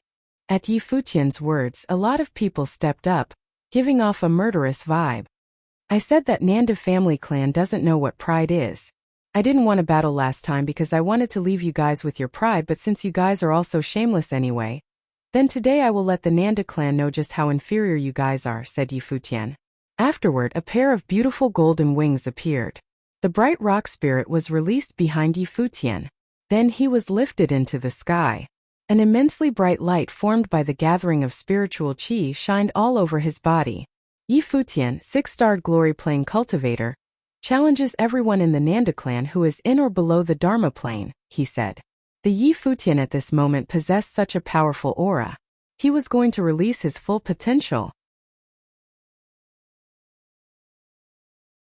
Chapter 96. Yi Futian's words were like a bolt of lightning. It transformed into a terrifying sound wave that swept through the Nanda clan. Various seniors stepped out, glaring furiously at Yi Futian as if they had been utterly humiliated. Yi Futian's words were like a bolt of lightning. It transformed into a terrifying sound wave that swept through the Nanda clan. Various seniors stepped out, glaring furiously at Yi Futian as if they had been utterly humiliated. Presumptuous. You don't know your place. You're looking for death. The voices kept coming. Yi Futian, 6-star glory plane, dared to challenge everyone in the Nanda clan under the Dharma plane? What did he take the Nanda clan for? They had once been the royal clan. Though they had fallen now, they still had a strong base and were at least the tip of the pyramid in Donghai City. But Yi Futian had spoken as if they were nothing. This was unacceptable. The older generation all stared daggers at him. This kid was too wild. Did he think that no one dared to touch him because he had the minister's decree? If Futian dared to do anything today, he could be counted as dead already. If not for some concerns, some wanted to wipe him out of existence, but they would leave that to Minister Hua. Jiu already hated the Nanda clan. If they killed Futian too, there would be no reconciliation between them. Though they couldn't kill him, they would still make life difficult for him since he said something so blasphemous.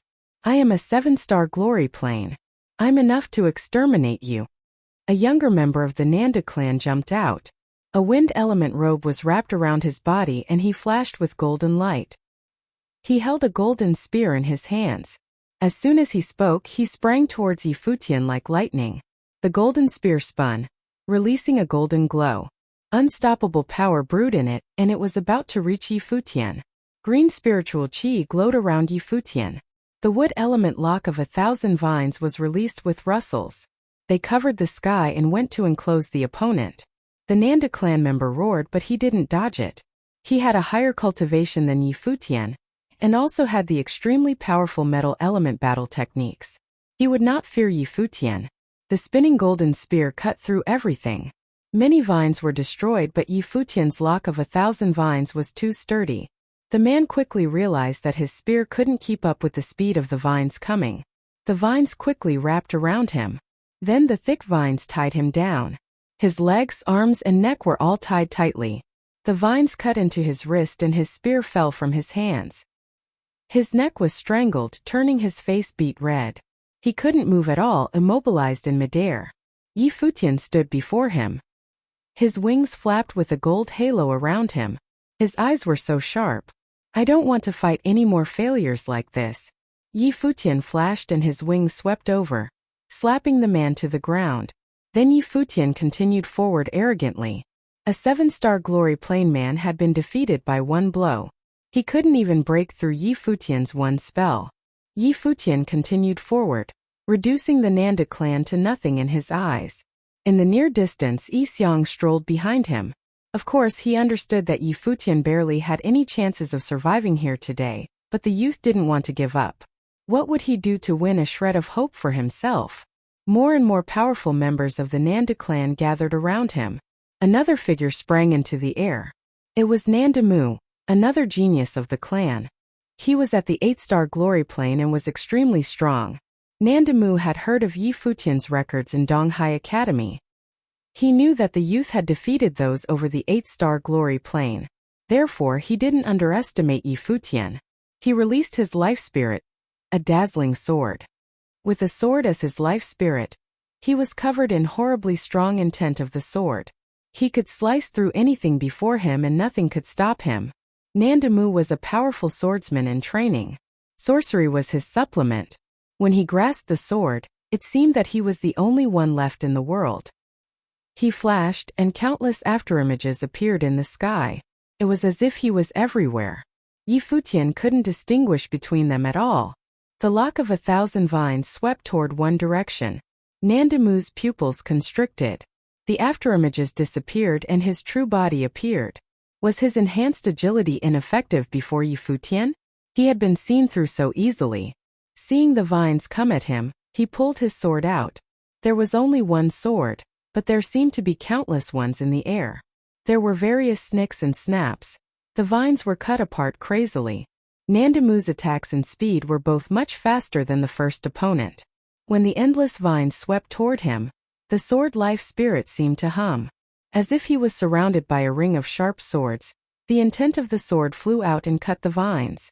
After that, the thousands of swords became one and seemed to become a truly sharp blade behind Nanda Mu. It shot out directly towards Futian. In that instant, everything else melted away. The sword's radiance was enough to destroy everything. As expected of Nanda Mu, all members of the Nanda clan stared sharply at the battleground in the sky. Nanda Mu was one of the top younger members of the clan, and he lived up to expectations. This sword would definitely defeat Futian. Countless gazes fell on Futian. He stood there without moving, watching the dazzling sword come at him. Boom! Everyone saw a blinding fireball explode around Futian. For that moment, his already brilliant golden body was covered by flames. They burned his body, releasing a scalding fiery red glow like the sun. The fire element. When the crowd saw this, their pupils constricted. Then they saw Futian reach out. There seemed to be a furnace in his hands that could melt everything in the world. It's the tragic melting palm. Behind Futian, something flashed through Xiang's eyes. This was a battle technique from his practice room. It was a fire element technique with extreme explosive force. The cultivation requirements were very strict. The basic requirement was cultivation of both martial arts and sorcery. One also needed enough fire element power. If only semi-cultivated, it was very weak, but once one fully cultivated this technique, it was terrifying. It was also developmental and wasn't restricted to a certain plane.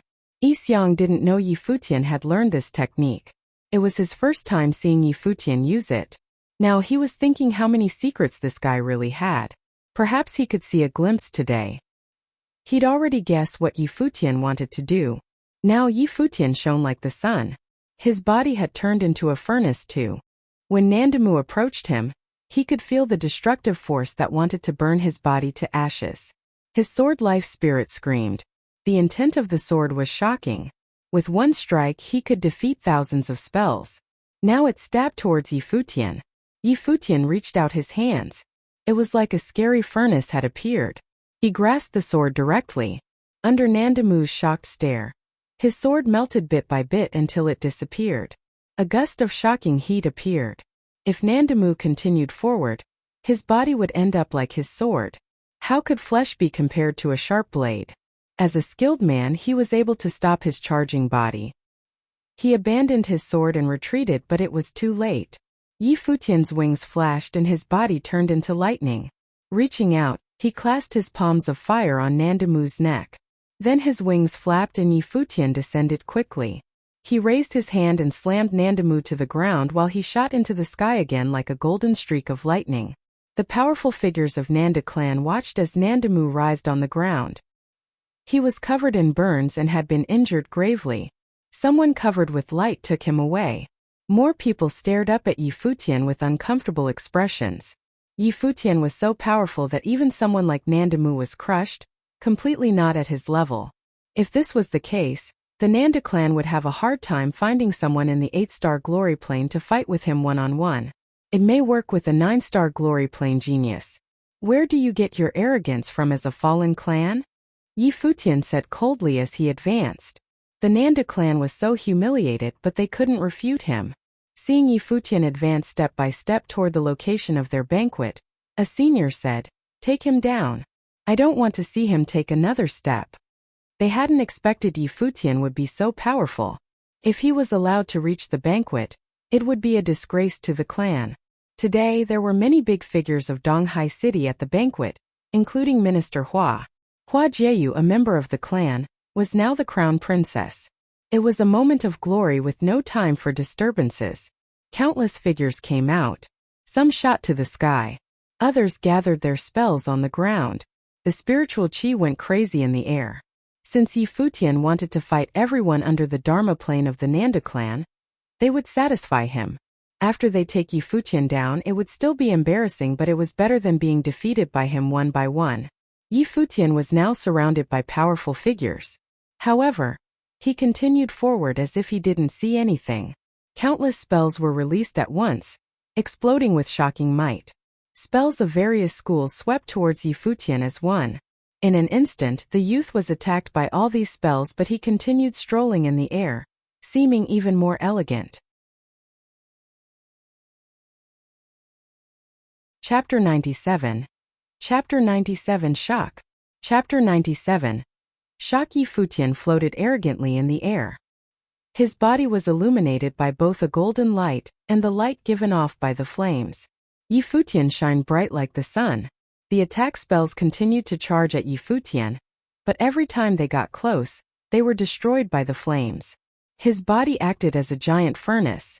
This was the frightening point of the palm of melting sadness. In order to cultivate the palm of melting sadness, one needed to cultivate both martial arts and sorcery. They must gather endless amounts of fire spiritual chi to join with the fire spiritual chi within themselves. This would cultivate the body in a fearsome burning furnace, ready to incinerate all in its way. and when the powers erupted, the flames would gather in the palm. If others were struck by the palm, they would be directly cremated into ashes. If Yi Futian hadn't gone easy on Nanda Mu, he would have been dead, ceasing to exist. When the members of the Nanda clan saw the attacks thrown at Yi Futian being destroyed, the expressions on their faces darkened. What type of battle technique was this? It was just too powerful. They knew ordinary spells were no use on Yi Futian. Whether it be martial arts cultivators or sorcerers, anyone within the 8-starred glory plane was a piece of cake to Yi Futian. More clan members gathered. They all knew of the insulting words Yi Futian said, but all they could do was watch as other members fell victim to his wrath. Just then a golden rod formed by spiritual qi appeared in Yi Futian's hand. The wings on his back fluttered and carried him off like a giant rock at an incredible speed. A sorcerer was casting a spell in the direction Yi Futian was headed in. Upon seeing Yi Futian, who was charging straight for him, the sorcerer turned away hurriedly. However, with the help of wind sorcery, the rock spirit, and his rock form, Yi Futian was unbelievably fast. His rod smashed down on the sorcerer's shoulder. A loud crisp sound was heard. It sounded like the crushing of bones. Following that, the sorcerer's body began to fall from the skies, smashing harshly onto the ground. A giant thunderbird flew towards Yi Futian. The giant bird, enveloped by the lightning, was ready to attack Yi Futian. Yi Futian's golden rod danced in the air around him. Nothing could get through to him. The rod then slipped past the curtain of lightning surrounding the giant thunderbird, then destroyed it. In the next moment, Yi Futian descended on the sorcerer who had cast the spell, and with one smash, this sorcerer ended like the last. He let out a loud scream and his body was thrown off to the side. Another 3 figures charged at Yi Futian simultaneously. Their bodies were surrounded by wind sorcery. They used the power of the wind to get close to Yi Futian and barricade him between the 3 of them. Then the 3 cultivators all released their powers to attack Yi Futian at the same time. There was a sharp halberd aimed for his heart. There was a storm of punches of beast-like strength. Every punch thrown was accompanied by a beastly growl, like that of a lion or tiger. There was also an attack of frost, ready to encapsulate everything in a thick layer of ice. The frightening ice storm moved towards Yi Futian as if it was prepared to bury him in ice. All 3 of these men were either just martial arts cultivators or cultivators of both martial arts and sorcery. 2 of them were in the 8-starred glory plane and 1 in the 7-starred glory plane. This group of power cultivators ganged up against Yi Futian. The golden rod danced in the air while the aura around Yi Futian became stronger. The wings on his back carried him around. In the blink of an eye and without any hesitation, Yi Futian attacked with the rod quickly. Bang! Bang! Bang! 3 bodies were struck by the rod and thrown back. The 3 cultivators spat up blood in midair. Yi Futian did not stop moving. The golden rock moved quickly and landed on the floor. 2 more people screamed out in pain as the golden rod landed on their bodies. In a flash, Yi Futian charged at another person. Before Yi Futian could even get close, the person attempted to make a run for it, but with a single swipe of the rod, his body was thrown into the air. Following this, the body surrounded by golden light continued to attack. Inside the Nanda Palace, people were being thrown left and right or were smashed into the ground. The whole palace was filled with blood-curdling screams. Countless members of the clan had fallen. It was complete chaos. A strange sight was happening at the Nanda Palace. A 6-starred glory plane cultivator was walking through the palace, and following on both sides of this young man were powerful cultivators in higher planes. However, they could only follow. No one dared to fight him. Even sorcerers were reluctant to cast attack spells on him from afar because people had tried to do so earlier, and were all defeated by the golden rod. Yi Futian continued to advance as members of the Nanda clan followed beside him.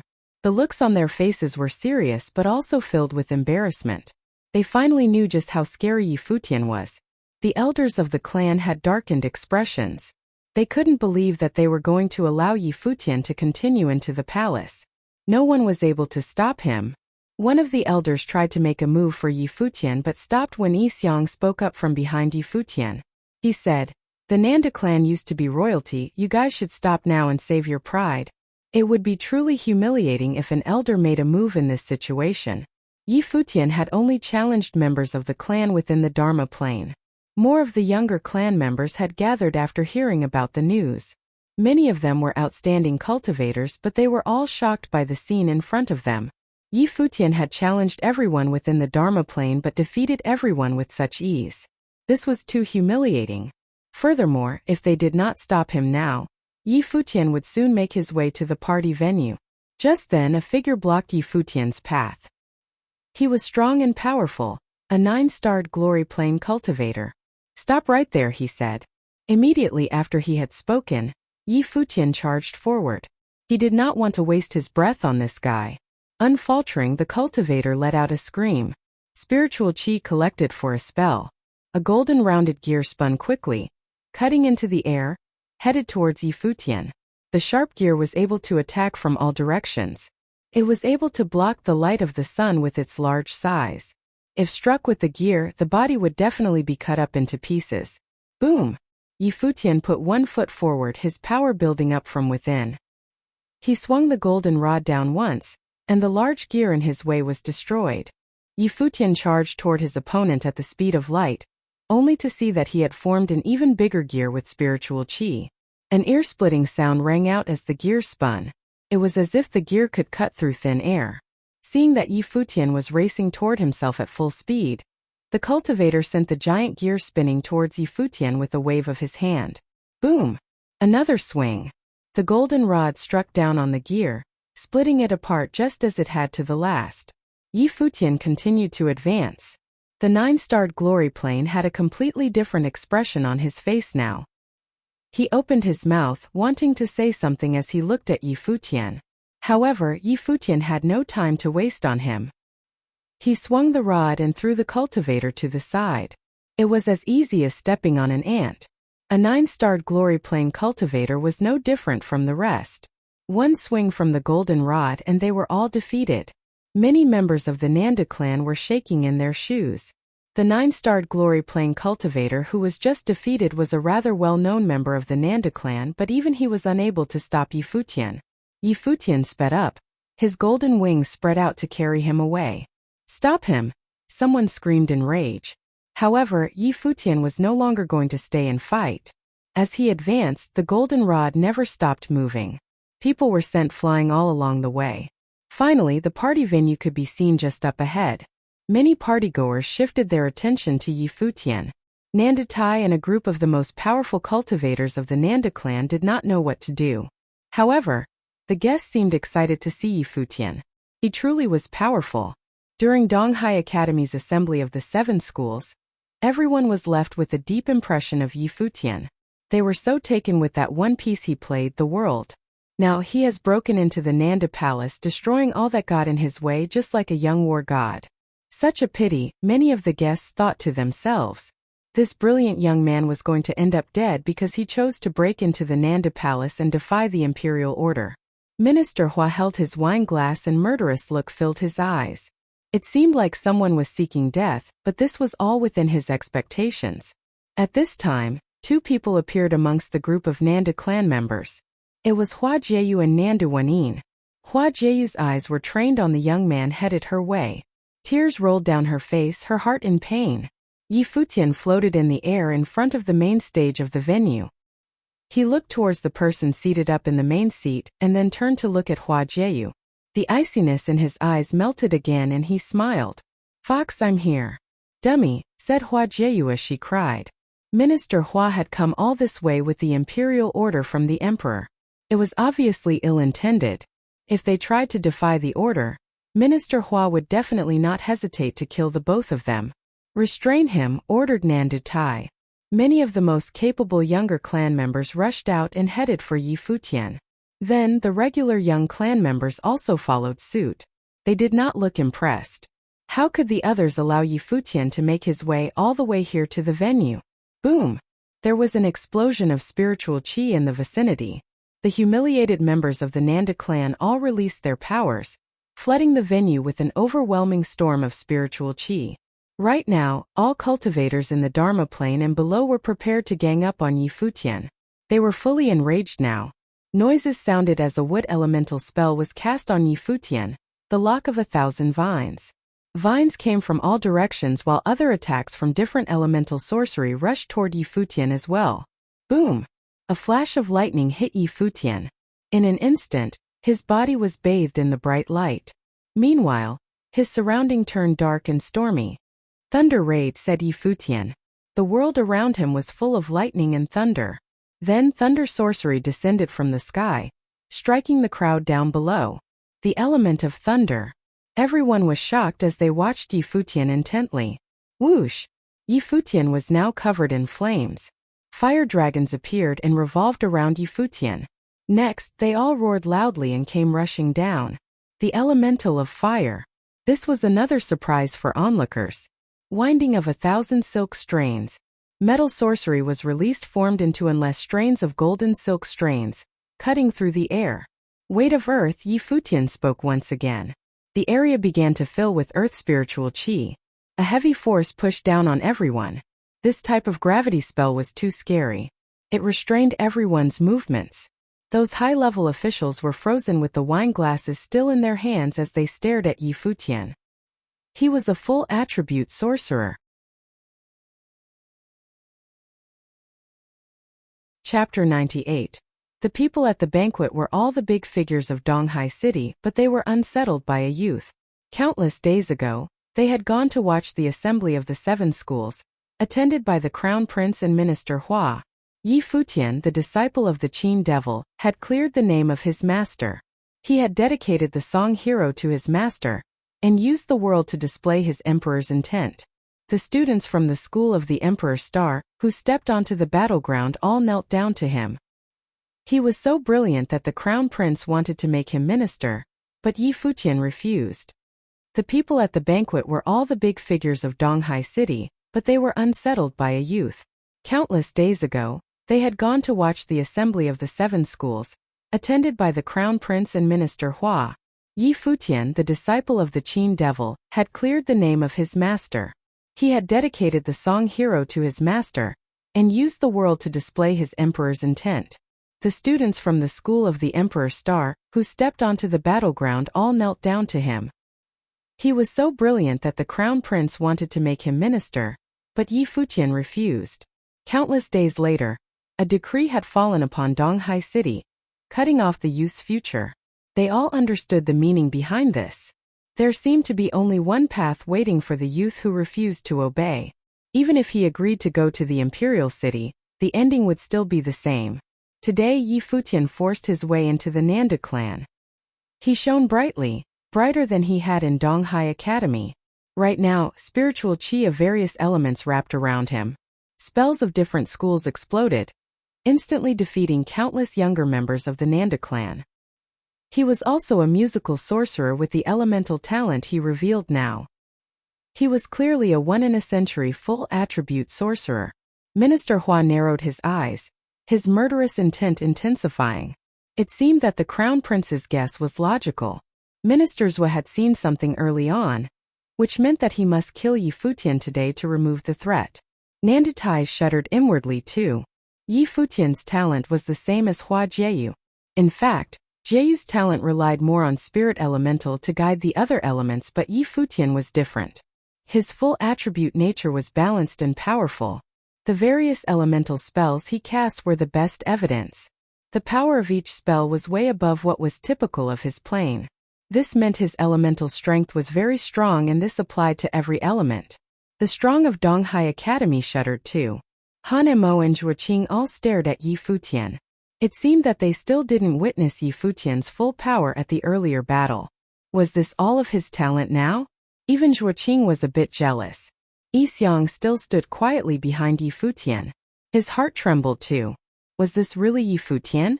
The shameless and playful guy had hidden such world-shaking talent. He should have risen to the top, but now he was stuck in the shallow water, struggling in Donghai City.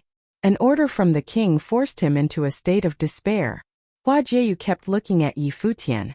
Her teary eyes were unblinking and her gaze grew more and more resolute.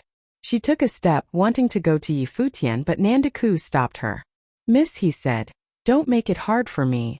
Hua Jieyu looked coldly at the figure. She no longer had any feelings for this family, the moment the Nanda clan accepted the decree. She looked away from Nandaku to Yi Futian. Her eyes were so gentle. If they were not fated to be together in this life, they would go to the afterlife together.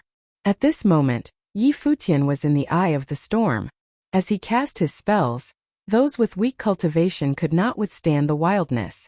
Many were hit and it was chaos. Yi Futian raised the golden staff again. He twirled it in the air and a tremendous power descended, seeming to break apart the sky. When attacks came, afterimages of the staff appeared all around him. It blocked all attacks outside. Finally he moved, rushing at a 9-star glory plane sorcerer. He moved and performed the first of the 9 heavenly attacks, Genesis. It swept everything down. The spells coming at him were destroyed directly. The sorcerer was shocked and then he was swept by the staff, crashing into the others. Yi Futian didn't stop at all. His wings flapped and he appeared elsewhere. The winding of 1,000 silk strains and the lock of 1,000 vines unfurled. Next was the second of the 9 heavenly attacks. It swept everything before him. Countless bodies were sent flying in all directions. The Nanda clan watched all this, their insides clenching. The younger generation of their family was defeated so easily by Yi Futian. Were they really that weak? Yi Futian had been this wild at the Donghai Academy, but at that time, he didn't release the terrifying talent like today. Of course, some powerful 9-star glory plane figures continued to pursue Yi Futian. Many spells broke through the attacks and defenses, falling upon Yi Futian. He shook as well, but it seemed as if he was invincible and kept fighting crazily. Zhuoqing Go, Yanshao, headmaster of the School of the Emperor's Star, said. Zhuoqing's eyes flashed. He nodded and rose, heading toward the battlefield. He'd wanted to teach Yi Futian a lesson, and was once confident he could defeat the youth. But now Yi Futian had become so strong. He wasn't that confident anymore. Now Yi Futian's abilities were too shocking. Zhuoqing stepped toward the battleground. Seeming to notice him, Yi Futian's wildly fighting body suddenly stopped. Defeated figures were scattered on the ground around him. He welcomed Zhuoqing with a cold gaze. Hoisting his staff, he walked toward the other.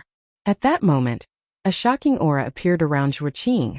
His eyes became demonic and a spiritual wave pierced into Yi Futian's eyes. Yi Futian felt like he was taken over by a demon.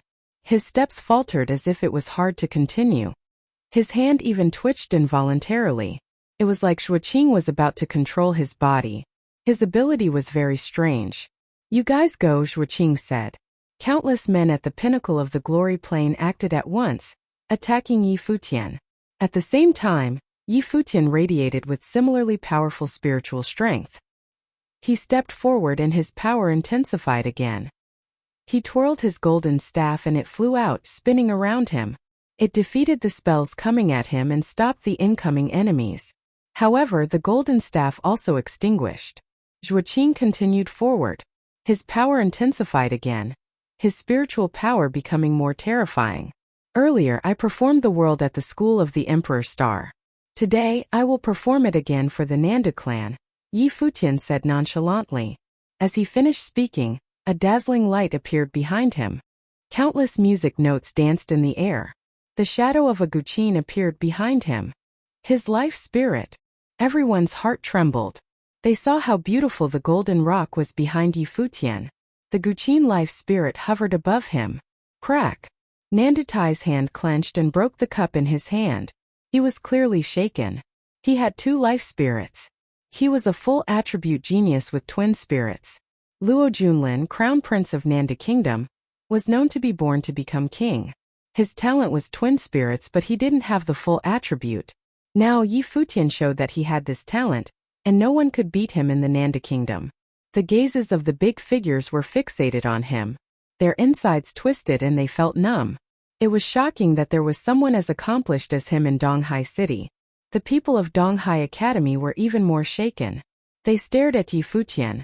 This person had once cultivated in the academy, but sadly, he chose the School of the Finance Star.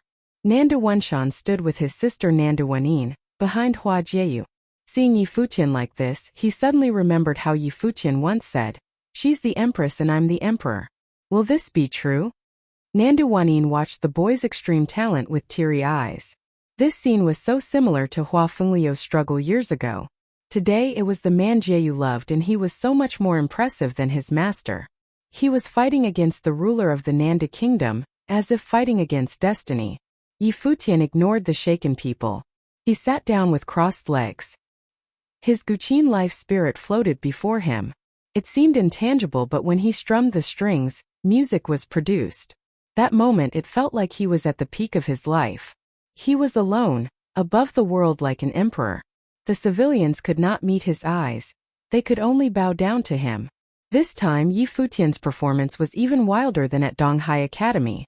His shocking spiritual storm enveloped him under the support of his life spirit, shattering Zhuoqing's attack. Zhuoqing was livid. His spiritual strength was unable to pass through the storm. Even more terrifying, Yi Futian's music kept streaming into his ears. The spiritual storm was spreading too. As if the emperor's intent had descended, it wanted to plant the emperor's mark in his mind to make him submit to Yi Futian. The strong men around Yi Futian all saw many scenes in their minds.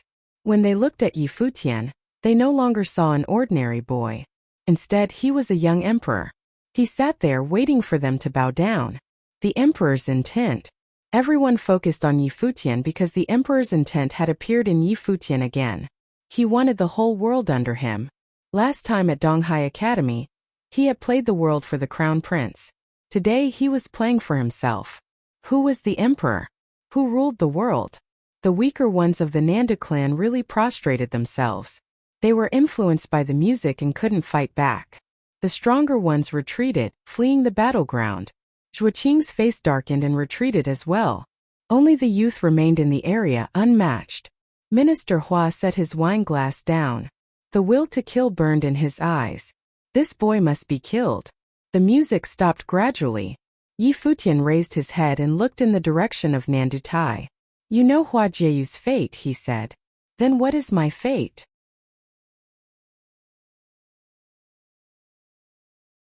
Chapter 99. Nandutai's heart pounded loudly at Yi Futian's question. If Hua Jiyu was fated to be empress, then what was Yi Futian fated to be? He had twin spirits and was a full attribute sorcerer. His power in both martial arts and sorcery were also invincible. Don't even mention same plane cultivators. As a 6-starred glory plane cultivator, Yi Futian was even able to defeat those in the Dharma plane. There was probably no one else in all of Nandu Nation that would be able to do what Yi Futian could. Nandutai's heart pounded loudly at Yi Futian's question. If Hua Jiyu was fated to be empress, then what was Yi Futian fated to be? He had twin spirits and was a full attribute sorcerer. His power in both martial arts and sorcery were also invincible. Don't even mention same plane cultivators. As a 6-starred glory plane cultivator, Yi Futian was even able to defeat those in the Dharma plane. There was probably no one else in all of Nandu Nation that would be able to do what Yi Futian could. Ministers had looked into Yi Futian's fortune. So what was his fate? Nandutai had previously questioned why ministers would give Yi Futian the decree of the minister, but after the shocking scene he witnessed today, Nandutai knew there was a meaningful story behind this. If you're willing to believe me, I am willing to let go of the past. When the day comes that I take over the throne, the Nanda clan will regain its glory and be granted royal authority once again, said Yi Futian. After hearing his speech, ministers jumped up from his seat. His murderous intent stronger than ever before. Yi Futian talked about the day he would take over the throne. His words were arrogant and an act of treason. Not only did he want to defy the imperial order, Yi Futian also planned on overthrowing the royal family. The citizens of the city of Donghai were dumbfounded. The 17-year-old young man had said such a preposterous thing. However, with the gifts he demonstrated, what he said was definitely possible. That is, if he wasn't killed before that day came.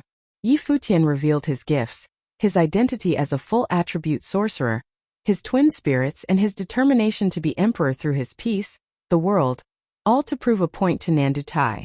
Yi Futian knew that as he was now, he had no power to go against the will of the emperor.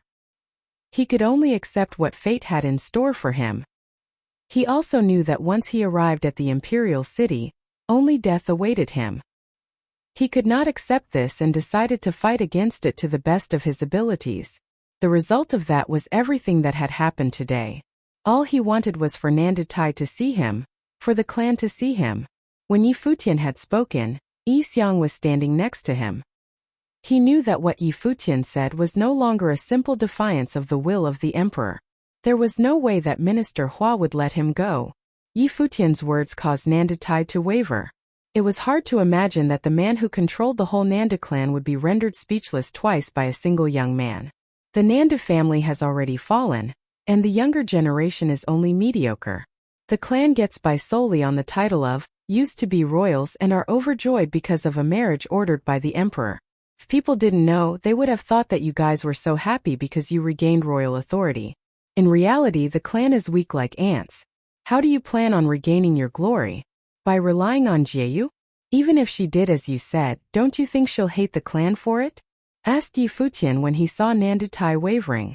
Nanda Tai couldn't help but turn his attention to Hua Jieyu. Hua Jieyu looked cold and aloof. Naturally, Nanda Tai knew that everything Yi Futian had said was true. But he also knew that if he acknowledged Yi Futian's words, it would only mean one thing: treason. Ever since the Nanda family clan stepped down from the throne, they had always acted with caution. They were afraid to do anything that may cause suspicion from the new royal family. They did not want to be wiped from history by the Luo family.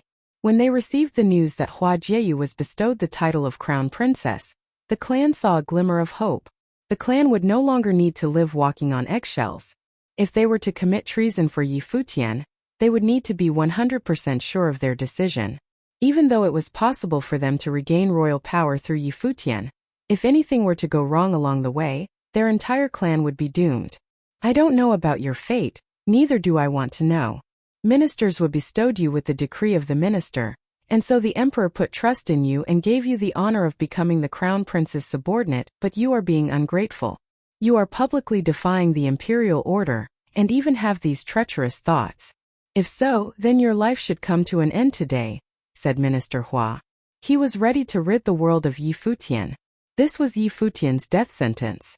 Minister Hua turned his attention to Nanda Tai and said, Brother Nandu, don't waste any more time on him.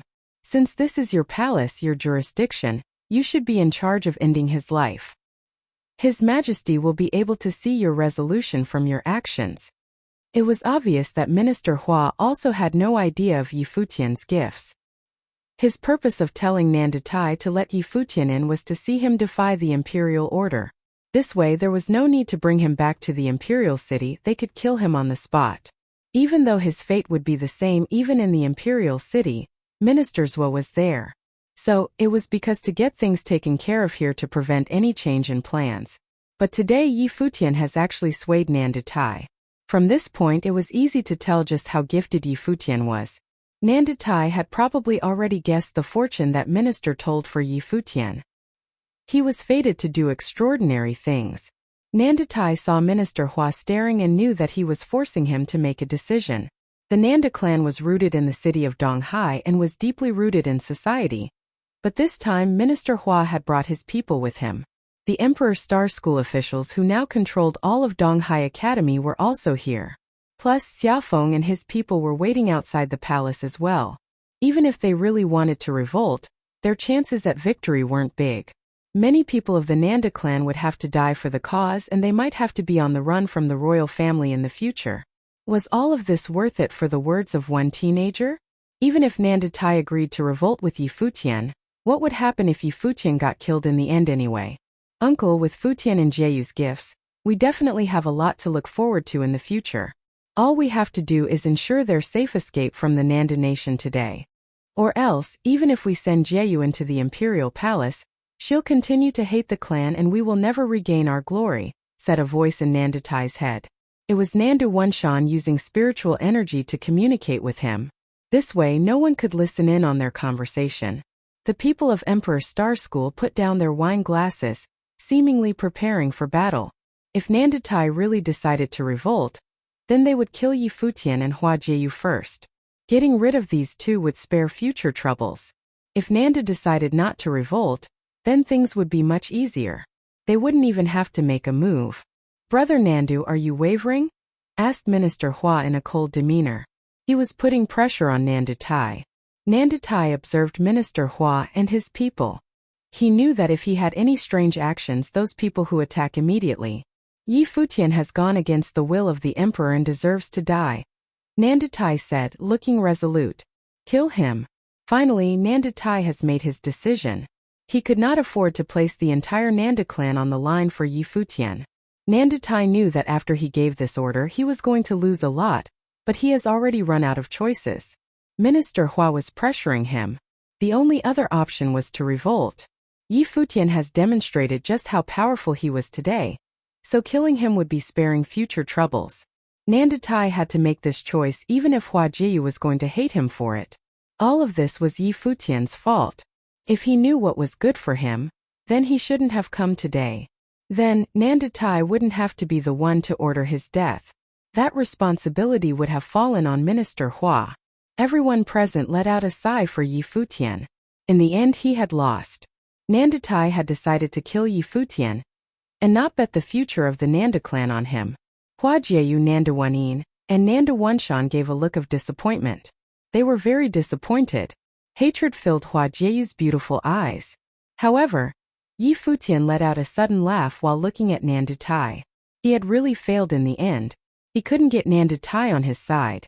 You idiot! Are you happy now that you've lost? Yi Xiang reprimanded Yi Futian in a lower voice. The planning lies with the man and the outcome with the heavens. How would I know if I don't try, said Yi Futian. He was very calm. To Yi Xiang he said, if you already know that I'm an idiot, why aren't you leaving? Maybe I'm also an idiot, answered Yi Xiang. He stepped up to stand in front of Yi Futian. Yi Futian looked at Yi Xiang's back and felt a warm feeling in his heart. Just then, a group of powerful cultivators from the Nanda clan stepped up, all giving off a murderous aura. This time around it wasn't only younger members of the Dharma plane. Do you want to revolt as well? Minister Hua eyed Yi Xiang with a murderous look. Just as Yi Xiang was about to speak, Yi Futian stepped out in front of him. Yi Futian pulled on his arm and said, it's enough that you stayed with me until now. I will take care of my own business. I don't need you butting in. I want you to leave. Since you guys are already here, then you should all stay, said Minister Hua. Brother Nandu, I'll leave them both to you. Nandatai nodded and stepped up personally. A forceful aura was released as he charged toward Yi Xiang and Yi Futian. Boom! Every step Nandatai took shook the ground beneath. To be able to control the entire Nanda clan, one could only imagine just how powerful he was. A single step was sufficient to scare people away. Looks like you'll have to wish yourself the best of luck, said Yi Xiang. Then he raced forward. His entire body exuded a wild force of power. Nandatai came at Yi Xiang with his palm. From his palm radiated a large golden handprint, prepared to crush everything. Yi Xiang sped up and held out his fist. His fist landed on the large golden handprint and a large gust of wind washed over the entire venue. All the tables were flipped while the plates and cups crashed onto the ground. A storm started in between the two. Headmaster Yi Xiang of the School of the Finance Star is actually able to go against Nandatai? Many people were surprised. However, the ending was probably going to be just as they expected. In front of Yi Futian, the group of cultivators came closer. He glanced over at Yi Xiang. He knew that even though Yi Xiang could manage to battle with Nandatai, Yi Xiang was probably going to lose in the end. Yi Futian lifted his head to look at the sky. Still looking up, he said, I know you hoped that I could take care of everything by myself. I've tried my best, but I'm afraid I've let you down. Yi Futian knew that his godfather was watching over him. The conversation from last night. So what if he's the emperor? Of course you have to take her back. As well as the elder's tone. It brought him back to the Yi family house back in the city of Qingzhou. His godfather had spoken to him just like that before. Yi Futian's senses were very sensitive.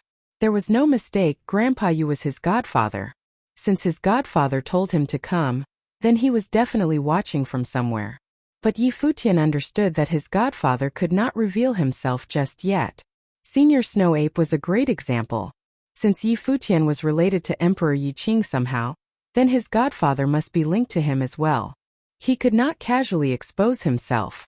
Therefore, Yi Futian had revealed all his powers in hopes of getting the Nanda clan on his side. So he would have someone to help him. But it was no use. They had chosen to kill him. But now he didn't know what to do anymore. If his godfather did not appear now, then both Futian and Yixiang would be in great danger.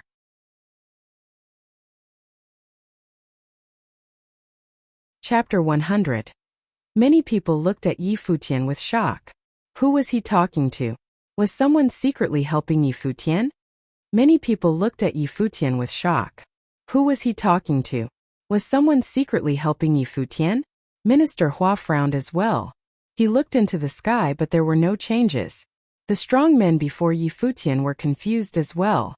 Was this guy scaring them? Did he think he could still live? Looking up, Futian saw that nothing was happening, but he still didn't doubt anything. He believed his gut feeling and judgment. Would his godfather not come out if he didn't die? Rustles sounded and vines snaked towards Futian. It was the lock of 1,000 vines at the Dharma rank. It covered the sky and was much stronger than his own spell. Futian's wings flashed, dodging like a streak of gold lightning. However, the terribly thick vines hurled at him. With a smack, he was hit and fell directly toward the ground. Not only was the opponent at the Dharma rank, he was also at an extremely high plane. How could Futian fight against him? No. Hua Jiyu cried. She and Nandu Wanin behind her tried to go forward but were blocked by all the strong fighters. You'll regret this. Eyes filled with tears, Hua Jiyu glared at the Nanda clan resolutely. Jiyu, we don't want to do this either. The Nanda members sighed inwardly, thinking of how much of a bastard minister Hua was. He made them do the dirty work. Futian climbed up, but a demon charged at him. With a boom, he was forced down again. Even though his physical body was strong, he still spat out blood instantly. The rustles sounded again. The lock of 1,000 vines wrapped around Futian, rolling him up. At the same time, in another direction, a terrifying spiritual storm surrounded Hua Jiyu. Her long black hair flew in the wind and her clothes fluttered. Her spiritual chi was released and slowly solidified. Futian was immobilized in the air. The dagger-like thorns were aimed at him. There seemed to be only one path waiting for him. Stop, a frigid voice said. Jiyu, no, someone cried. Many looked over and saw the same wood elemental spiritual chi gather into a wooden thorn. Controlling them, Hua Jiyu stabbed it into her heart. Blood stained her clothing instantly. The attendees of the banquet had already stood up. When they saw this, their hearts clenched. This beautiful girl was so resolute. The Nanda clan looked at Hua Jiyu, their insides twisting. She had just been made the crown princess and their clan had found a shred of their glory from yesteryear. If Hua Jiyu died, everything would fall apart. I will die. Hua Jiyu stared at the strong fighter who had captured Futian. The dagger-like thorn moved in her body, but she didn't seem to feel anything. She just let the blood stream out. The Nanda member was forced to set Futian down. Now Futian was dazed. His heart twisted painfully as if the dagger was stabbed into his own heart. Hua Jiyu started walking toward Futian, step by step. The Nanda clan tried to stop her, but Hua Jiyu glared at them. Get out. Seeing the blade still buried in her heart, the Nanda clan trembled inwardly. No one stopped her. Futian, also shaking, walked toward Hua Jiyu. The two lovers walked toward each other step by step as if no one could stop them. Hua Jiyu gazed at Futian. Her eyes no longer had any sadness or pain. Now they were brilliant as if she was at her most beautiful age, blooming with the most perfect smile. But seeing this beauty, Futian only felt pain. Idiot, why did you do this? Futian's trembling body walked to Hua Jiyu. He reached out and wiped away her tears. The dagger in her heart transformed into spiritual chi and disappeared. She gazed at Futian and smiled. You're an idiot too. With that, she leaned against Futian's body lightly. You still haven't hugged me like a bride, she said gently. Hearing her voice, tears pricked at Futian's eyes.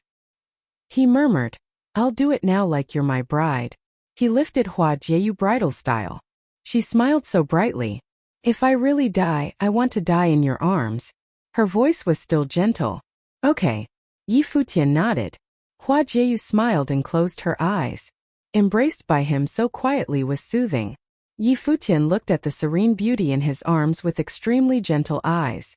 Then the moment he raised his head, his eyes turned red. Why? He roared at the heavens. Everyone thought he was roaring at fate. Seeing the two figures, many felt it was tragic.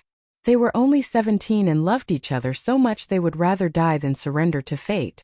Nandawanin's tears rolled down without stop, like a kite with a broken string. Her heart hurt, but she didn't disturb Yi Futian and Hua Jieyu. Nanda Wenshan was in pain too, but he couldn't change anything. He was powerless and he had a family. Yi Futian looked at Nanda Tai and asked coldly, "Are you satisfied?" Nanda Tai was chilled. He had underestimated Yi Futian's determination, as well as Hua Jieyu's. However, not everything in the world could be predicted. If he could turn back time, he would make the same decision. As the leader of the Nanda clan, everything was done in the best interest of the clan. He didn't regret it, but he was still sad. There was no more hope for a crown princess. Their most successful younger member would be lost forever. Since they want to die, just let them, Minister Hua said coldly. He saw Hua Jieyu's attitude, and it was not only him. Everyone here had seen it. Despite being crown princess, she wanted to be with Yi Futian even in death. Therefore, there was no reason to bring her to the imperial city. Nanda Tai gazed at Yi Futian and Hua Jieyu. Decisiveness flashed past his eyes. He knew that things could never be fixed from the moment Hua Jieyu stabbed herself. "If I were you, I would object," Yi Xiang said coolly, retreating to Yi Futian's side. "Even if Hua Jieyu becomes empress, do you think the Luo royalty will allow the Nanda clan to rise? You see a chance for timely help, but dream of returning to your past glory without any sacrifices.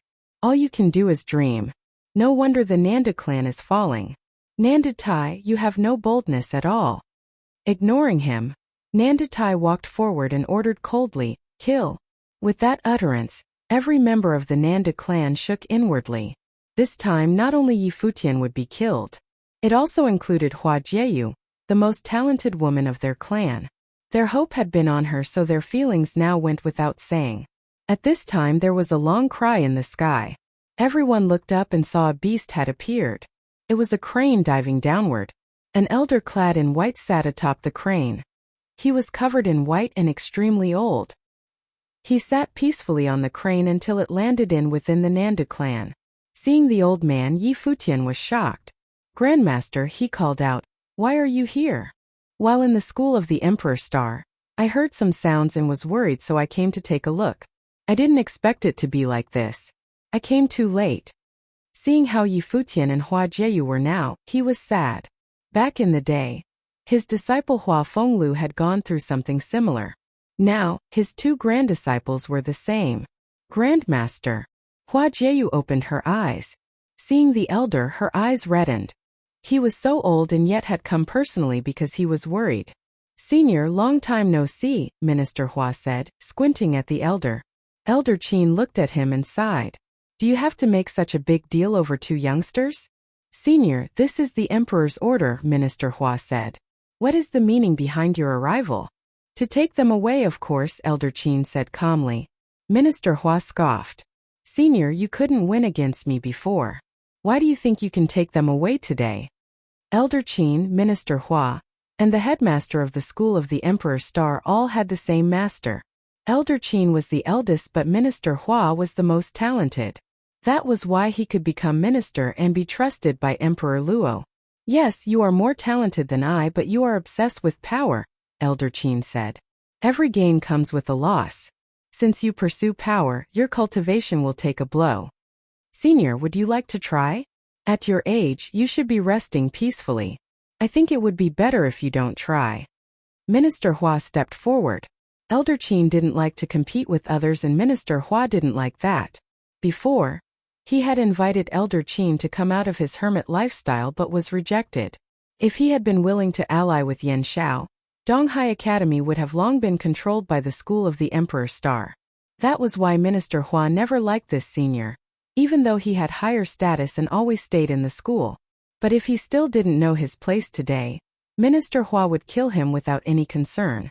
"Come," Elder Qin said. Yi Futian knew he was speaking to him. Holding Hua Jieyu, he jumped onto the crane.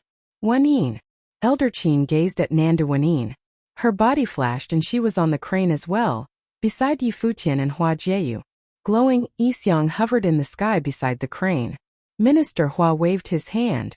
Instantly, Headmaster Yan Xiao and Vice Headmaster Han Mo of the School of the Emperor Star all moved, surrounding the crane. Nanda Tai moved as well. Today there was no way back. He couldn't let Yi Futian and the others leave alive. Futian, Elder Qin said slowly, sitting atop the crane. I will teach you one last song today.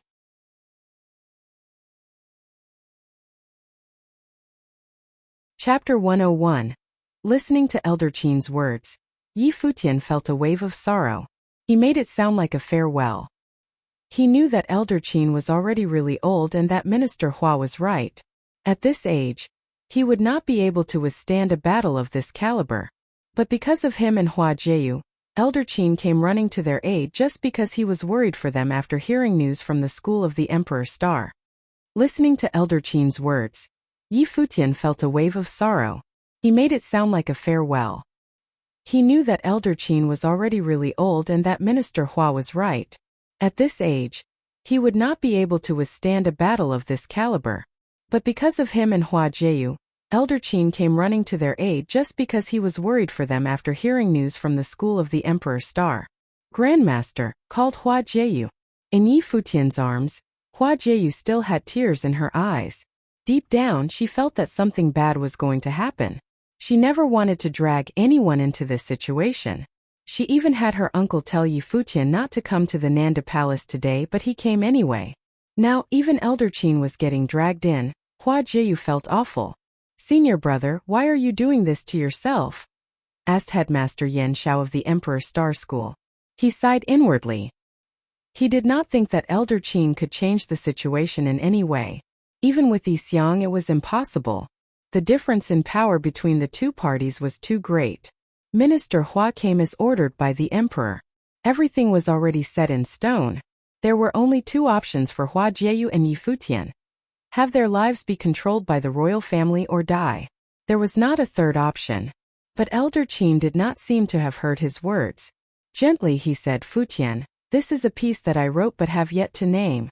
Today I'll let you name it for me. Okay, answered Yi Futian. He felt awful but still nodded in agreement. Receiving a reply, Elder Qin smiled. Following that, his life spirit appeared. The Guqin spirit did not seem to be just an image but a real Guqin. It descended in front of Elder Qin. Lifting both hands, he placed his fingers of the chords elegantly. Kill them, Minister Hua spat. Yan Xiao and Han Mo both jumped into action. A frightening storm blew past everything in its way and headed straight for the people on the crane. At the same time, the crane called loudly while Elder Qin began to stroke the chords. The two sounds combined, shaking the earth and destroyed the oncoming storm. The sound had everyone shaking. Yan Xiao looked at Elder Qin. It seemed that despite his old age, Elder Qin had realized the true essence of musical sorcery after many years of quiet cultivation. He had become more fearsome. However, musical sorcery needed to be boosted by spiritual energy, particularly with the stronger spells. At Elder Qin's age and in his condition, how was he going to withstand this battle? Minister Hua's expression remained cold. He reached his hand out into the air and with a single swipe of his palm, a straight line appeared and shot forward, cutting through the air. Elder Qin played the guqin with both hands as the crane flapped its wings to the rhythm. Slowly, the crane was lifted up into mid-air. Its head pointed upward as it called out, again and again, harmonizing with the sound of the guqin. The two sounds traveled far and wide. Elder Qin was always a hermit, but today, his music was going to be known by all of the East Sea. A loud wave of music crept deep into people's ears, piercing their eardrums. In a single moment, they were able to feel the power hidden in the sonorous sounds of the guqin. Every attack aimed at Elder Qin was completely destroyed. With the crane as an epicenter, a crazy storm of music exploded and swept over everything. A storm of ice hit and froze the area over. At the same time, a mystical tree appeared in the sky. Its branches grew in a wild manner and created a canopy cover the area. The branches continued to grow, creeping closer to the crane. All the cultivators around were releasing their powers as they tried everything to prevent the crane from leaving the area. Elder Qin was oblivious to all this. He was still focused on his piece. His fingers moved so fast it was just a blur, but his movements only got quicker. As the music escalated, Elder Qin's frail body released a shocking aura. His white hair blew back and his long robe fluttered in the wind. He now seemed to have returned to his youth. His aura was frightful and reached higher than the sky. The sound of the guqin traveled through the air. Another storm struck and cracked the ice covering the earth below. The vines headed for them were also disturbed. Once this piece was played, there wasn't any that could be done to stop its force. Yi Futian stood behind Elder Qin. He listened and observed quietly. The ever-escalating sounds of the guqin were getting increasingly powerful. It caused his blood to pump in excitement. "Chaos," said someone from below.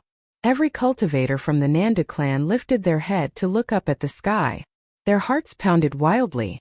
It was unbelievable that a frail old man could play so swiftly and fiercely. It was an earth-shattering sound. Chaotic. This musical piece was able to destroy any spell, and could throw the spiritual qi into a frenzy.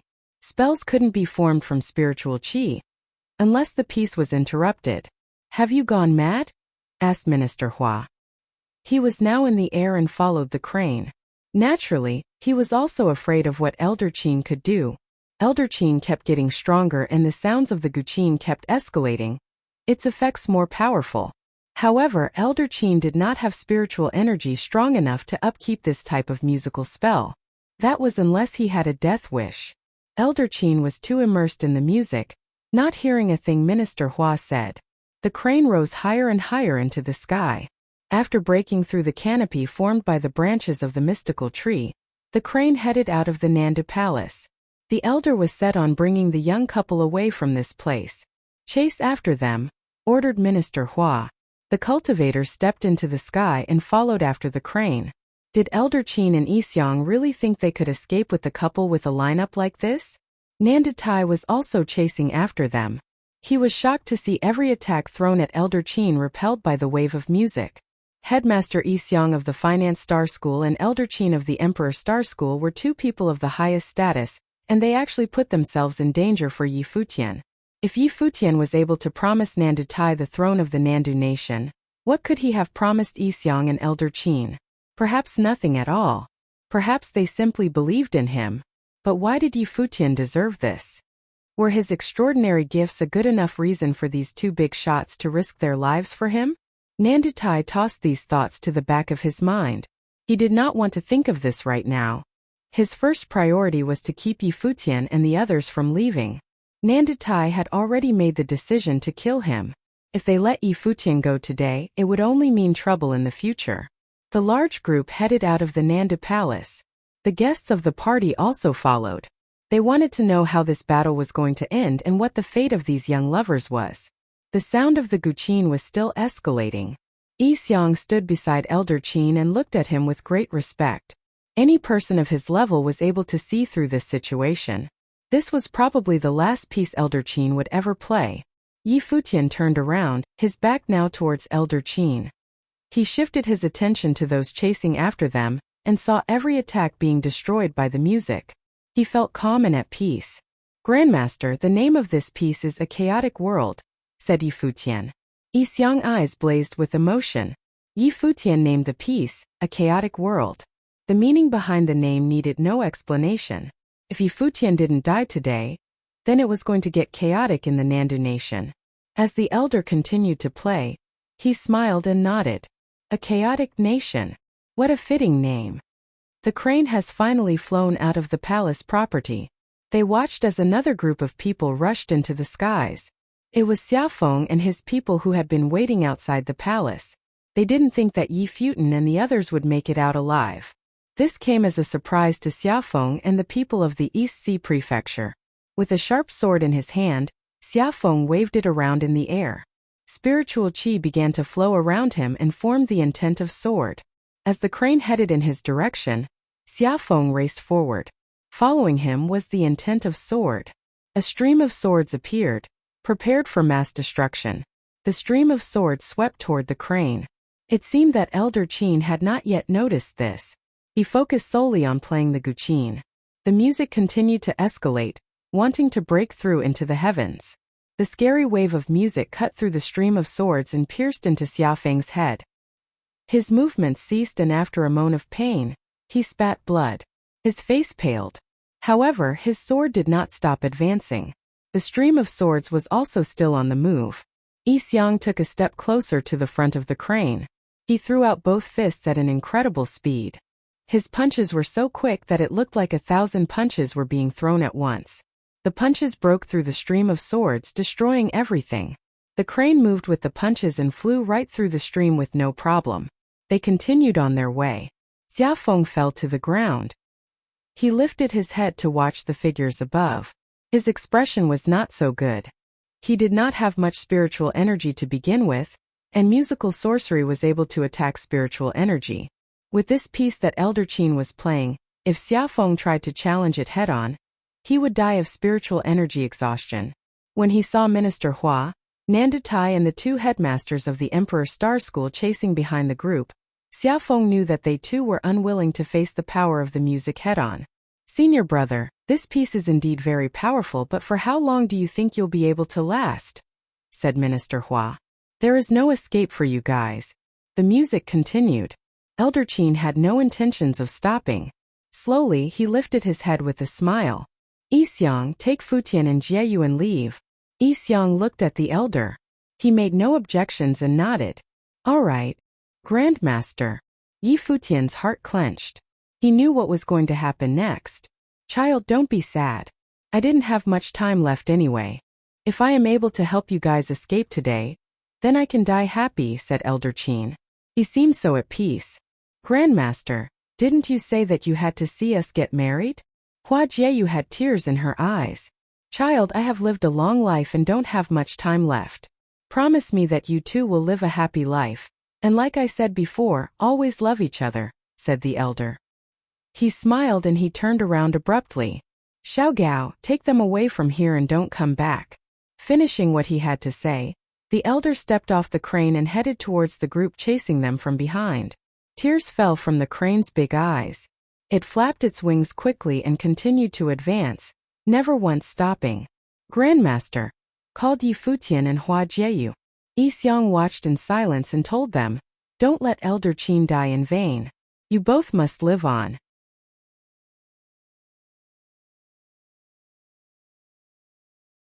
Chapter 102. As Elder Qin played the guqin in the air, a terrible music storm enveloped the vast space, soaring toward the coming army. Seeing him so, Minister Hua sneered. His senior was walking toward a dead end. As Elder Qin played the guqin in the air, a terrible music storm enveloped the vast space, soaring toward the coming army. Seeing him so, Minister Hua sneered. His senior was walking toward a dead end. "You keep chasing. I'll deal with him," said Minister Hua. He moved towards Elder Qin, walking into the horrible music storm step by step. It was difficult for Elder Qin's music to continue rising. It had probably reached the limit. Elder Qin didn't care and continued to play. The music storm swept the sky. Soon, the guqin transformed from the life spirit flew out of Elder Qin's hand. However, something amazing happened.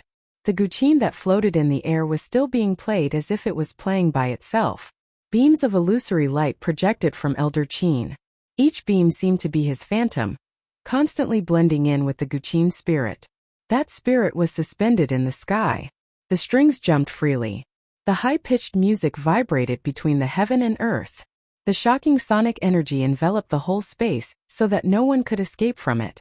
Yan Xiao, the headmaster of the school of the Emperor Star, and Han Mo were supposed to keep chasing, but they halted. Looking up to the Elder Qin, they saw the old man with closed eyes. He looked serene while the guqin above was still ringing.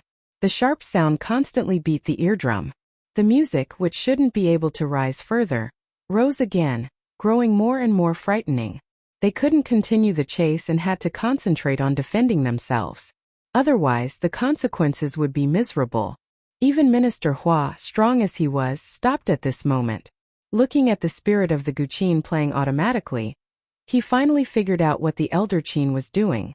Between benevolence and survival, he chose to play this last song with his life. Hearing the higher and higher pitched music, some people held their heads in hands in agony. Someone even vomited blood, their faces pale. Those who were not strong enough even fell to the ground, convulsing in pain. Only those strongest could resist the storm. The musical notes created by the spiritual qi were still beating, constantly destroying the strong below, making them unable to fight. Above the Guqin spirit, the beating notes shaped the illusory figure of an old man. The man walked towards Minister Hua and Nadu Tai step by step. Many copies of Elder Qin appeared between the Guqin spirit and the two people. Accompanied by notes, those figures moved directly toward Minister Hua and Nandu Tai. Minister Hua closed his eyes. A terrible spiritual storm transformed into an indomitable sword aiming to wipe away those illusory figures. However, those images, seemingly embracing the spirit of Elder Qin's whole life, continued to step towards Minister Hua and Nandu Tai. Finally, those figures approached Minister Hua and Nandu Tan. The two's long hair danced crazily. The next moment, those illusory figures walked directly toward their bodies, into their minds. The strings were still jumping violently while Minister Hua and Nandu Tai closed their eyes tightly as if they were resisting something. After what felt like a long time, Nandu Tai vomited a mouthful of blood. He felt powerless and fell to the ground. Soon Minister Hua groaned and vomited blood. His face was pale like paper and he stooped slightly. Although better than Nandu Tai, he was still badly hurt. Bang! Another explosion came. Minister Hua stumbled back and vomited a mouthful of blood again, barely stopping himself from falling. Boom! As if prepared just for Minister Hua, the final sound of the Guqin echoed in his brain. His propped body finally sat down on the ground, his clothes dyed red with blood. Despite being minister, he didn't even have the time to display his strength before being forced into such a pathetic state. Elder Qin was playing the Guqin with his life. Finally, the jumping strings gradually ceased.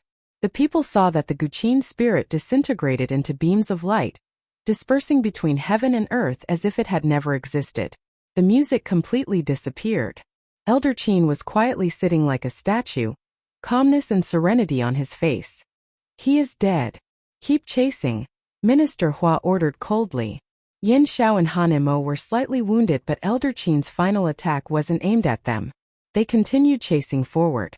Behind them, Xia Feng arrived with his men but was stunned when seeing the scene. Go!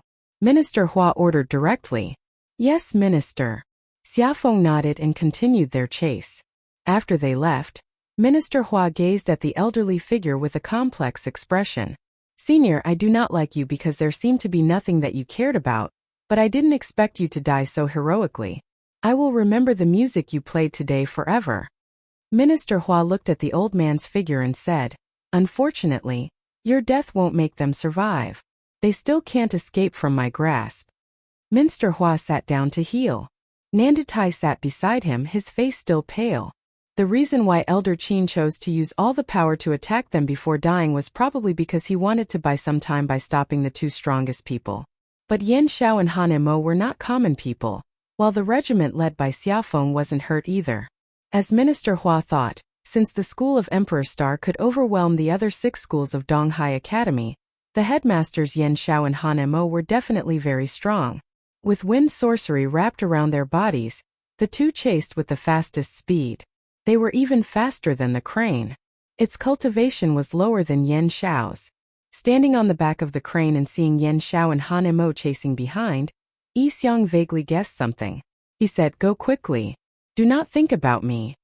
Senior. Yi Futian looked at Yi Xiang. Don't be so romantic. I won't die for you. If I can't win, I will run. Take care of yourself, Yi Xiang said. He took a step back directly. Hearing this, Yi Futian was relieved. Though having a bad temper, Yi Xiang was an extremely intelligent person. He always knew how to make the most advantageous choice. Seeing Yi Xiang coming, Yin Xiao and Han Mo separated. They obviously learned from the previous battle with Elder Qin. They walked apart so that Yi Xiang could only stop one person. Yi Xiang cursed at the two cunning guys in his mind. Without hesitating, Yi Xiang walked toward Yin Xiao, the headmaster of the school of Emperor Star. Yin Xiao was stronger and good at the wind element, with which he could improve the speed of both him and Han Mo. Therefore, Yi Xiang chose to fight with Yin Xiao so that it would be more possible for Yi Futian to escape. Yi Xiang, we haven't had a fight for years, right? Asked Yin Xiao, seeing Yi Xiang walking toward him. There is a chance today. Yi Xiang stepped toward Yin Xiao and issued the challenge without any hesitation. As for Yi Futian and Hua Jieyu, they could only depend on themselves. If they were intercepted by the two, it would only be more dangerous. Han and Mo continued chasing while Xiafeng's group also came. They only glanced at Yan Xiao and Yixiang but didn't stop. Who they were heading for was still at the front. "I'll go ahead," said Xiafeng. He rode his sword with extreme speed, chasing toward the front. Soon he met up with Han and Mo and chased the crane together. The flying crane stopped and turned its head. Seeing Yi Futian and the other two, the crane tweeted. Yi Futian seemed to know what it meant, and asked, "You want us to leave?" The crane nodded. Yi Futian glanced at Nanduwanin, who nodded back at him. "Take care," Yi Futian said. Then Nanduwanin, Yi Futian, and Hua Jieyu continued to move forward. As they stepped down, the crane immediately flew toward Han and Mo and Xiafeng. The crane's loud voice turned into sonic waves attacking the eardrums of Han and Mo and Xiafeng. "You go after them," Han and Mo said and ran toward the crane. Xiafeng nodded and tried to bypass the crane from the side. However, the crane flapped its wings and the sound was heard again. Flapping the wings, the crane pounced toward them with sharp claws. "You evil creature!" Xiafeng swung his sword but saw the crane avoid his attack directly and pounced on Han and Mo.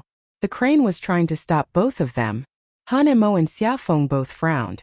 At this moment, Xiafeng's men caught up with them. Xiafeng ordered, "Go catch the three."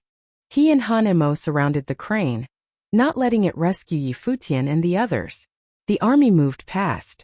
Since only Yi Futian, Hua Jieyu, and Nanduwanin were left, this elite army from the East Sea Prefecture was enough to deal with them easily.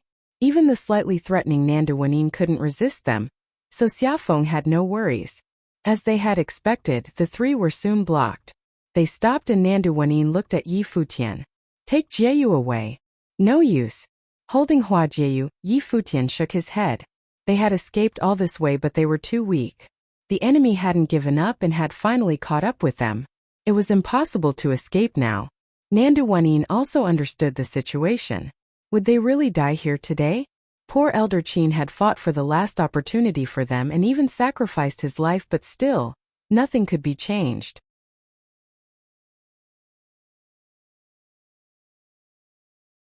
Chapter 103. Minister Hua was sent by Emperor Luo to keep watch at the Nandu Palace and Chief Xiafeng of the East Prefecture, and his army at the Guqin Gardens. They were prepared for Hua Jieyu and Yi Futian's defiance. When it did happen, they were going to kill them on the spot. Minister Hua was sent by Emperor Luo to keep watch at the Nandu Palace and Chief Xiafeng of the East Prefecture, and his army at the Guqin Gardens. They were prepared for Hua Jieyu and Yi Futian's defiance. When it did happen, they were going to kill them on the spot. Then Minister Hua waited for Yi Futian at the Nandu Palace. He ordered Nandu Tai to let Yi Futian enter the palace because he was waiting for Yi Futian fall into his trap. The imperial order was a death sentence for Hua Jieyu and Yi Futian. Minister Hua was confident that he had everything under his control, and he did. Even if Elder Qin sacrificed himself while playing a chaotic nation, the result would be the same. The only thing Minister Hua never expected was Yi Futian trying to talk Nandu Tai into revolting after demonstrating his extraordinary gifts, and that Nandu Tai would actually be wavered by Yi Futian's words. At this time, the East Sea Prefecture's army arrived. They were all staring at the three figures in front of them. Obviously, Xiafan was amongst the group. He wanted to watch Yi Futian die. "Kill them but leave the girl for now," ordered Xiafan with a wicked smile. The army acted immediately, heading for the three of them. Nanduwanin stood in front of the two youths. A strong force of spiritual energy was released. Her long hair danced wildly. The spears in the hands of the army began to shake as if trying to break free of their grasp. Some of the weaker cultivators were unable to control the spears and let go of their weapons. The spears then stabbed themselves. "Fight it," yelled a cultivator in the Arcana plane. He cast a spell aimed at the three. In the air, not far behind the three, came a figure. She witnessed the scene in front of her and rushed forward like a flash of lightning. The spell had reached Nanduwanin and the others but was destroyed when the figure came crashing down from the skies with a loud bang. A beautiful silhouette appeared next to Nanduwanin. The strong figure was actually a woman. "Thank you," said Nanduwanin. "I didn't do it to save you," said Tangwan. "Let's fight." Nanduwanin nodded. Even though the two women used to be love rivals, They were going to fight side by side right now. Both of their life spirits were released. Nandawanin's life spirit was glamorous but peculiar. It was a crown. When the crown was on her head, she looked majestic like a queen. A powerful of spiritual energy was released, and everyone below the arcana plane felt their weapons begin to vibrate in their hands. Tang Wan took one look at Nandawanin. In her eyes there was jealousy and melancholy. Nandawanin was the descendant of royalty, and was definitely more elegant than herself. Tang Wan's life spirit was much more violent. It was a white demon tiger. What was special about her life spirit was that the demon tiger had wings. It was the king of all tigers. Tang Wan, do you know why Hua Fenglu picked her and not you? Just take a look at your life spirits, mocked an arcana plane cultivator. Do you have a death wish? Asked Tang Wan. The one thing she hated most was when people insulted her life spirit. Is the tigress mad? Laughed the same person. He was provoking Tang Wan on purpose. Roar! The tiger called out loudly. Following that, illusory images of tigers pounced at the arcana plane cultivator. Tang Wan took one step forward, and her body was taken over by the image of a tiger. Her wings glistened in the light, and in a flash, she joined the other images of the tigers into the crowd. In a split second, blood was spilled and many of the people in the prefecture army were sent flying. At the same time, Nandawanin controlled from behind. She was a powerful spirit sorcerer and had the gift of telekinesis. She could even control the body of others. Hua Jieyu inherited both her and Hua Fengliu's gifts, and thus had powers that were slightly different. Surround them, ordered Xia Fan as he hid at the back of the group. The army moved forward. Spells were cast left and right but kept getting destroyed. They were unable to control both of the women at once, so they chose to surround the group instead. Futian watched the scene unfold, and the wings of his back appeared. Turning around, his wings carried him and Hua Jieyu away. He knew that if they stayed, they would only become a burden to the two women. They wouldn't be able to help at all. Xia Fan led a group around those who were surrounding Tang Wan and Nandawanin to follow after Futian. Nandawanin and Tang Wan were trapped in the middle of the crowd. They wanted to clear an escape route by killing the soldiers surrounding them, but their opponents saw through their plan and attacked vigorously, restraining the women.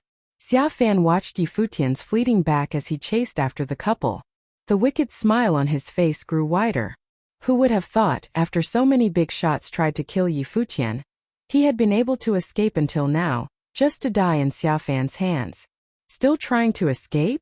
Xia Fan was toying with Futian. The Dharma plane cultivators beside Xia Fan sped up and blocked Futian off.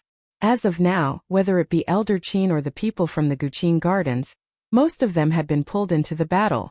Only some of the younger members had yet to participate. Who was going to save Futian now? Futian turned around to look at Xia Fan coldly. Back in Qingzhou City, Futian almost died because of Xia Fan. Now, even in the city of Donghai, they had fallen into a similar situation. So beautiful, said Xia Fan as he stared at the beautiful girl in Futian's arms. Hua Jieyu looked at him coldly, then quickly turned her attention away. Kill Futian, ordered Xia Fan. Many arcana plane cultivators charged forwards Futian. A rustling sound emerged. The world tree spirit appeared, shining brightly in the sky. Immediately after, the life spirit began to absorb spiritual qi greedily.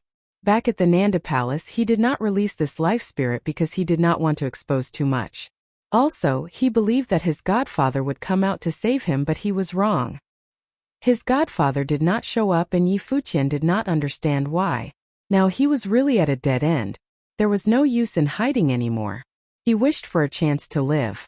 Xia Fan was shocked at the appearance of the world tree spirit. He had yet another life spirit? No wonder ministers would bestow you with the decree of the minister. You really are a genius cultivator. Pity that you won't be able to fulfill your destiny, said Xia Fan. From Futian's body, with spiritual qi flowed crazily, and the lock of 1,000 vines shot towards the Dharma plane cultivators. One of the cultivators' realizations of Dharma was a sea of fire, burning everything. The vines released by the lock of 1,000 vines was burnt to a crisp by the high temperatures. The opponent's palm came towards Futian. Not only was this person a Dharma plane cultivator, but he was one of the strongest in the Dharma plane. He and Futian were too many levels apart. There was no way for Yi Futian to defend himself. The burning palm closed in on Yi Futian, but he used a wind spell to retreat quickly. However, he was not quick enough because he was struck on the shoulder. The clothes covering his shoulder turned to ash, revealing bloody flesh. At the same time, Yi Futian was also thrown back. He managed to stabilize himself, not falling to the ground. He endured the pain as he kept holding Hua Jieyu. "I'm sorry, Fox. I wasn't able to marry you." Yi Futian lowered his head to look at Hua Jieyu. "I'm happy just being here with you." Hua Jieyu smiled brightly. From the day the imperial order arrived at the Nanda Palace, Hua Jieyu had been prepared. And because of this, even though her fears had come true, she felt calm. Besides, she had Yi Futian by her side. "Okay," nodded Yi Futian.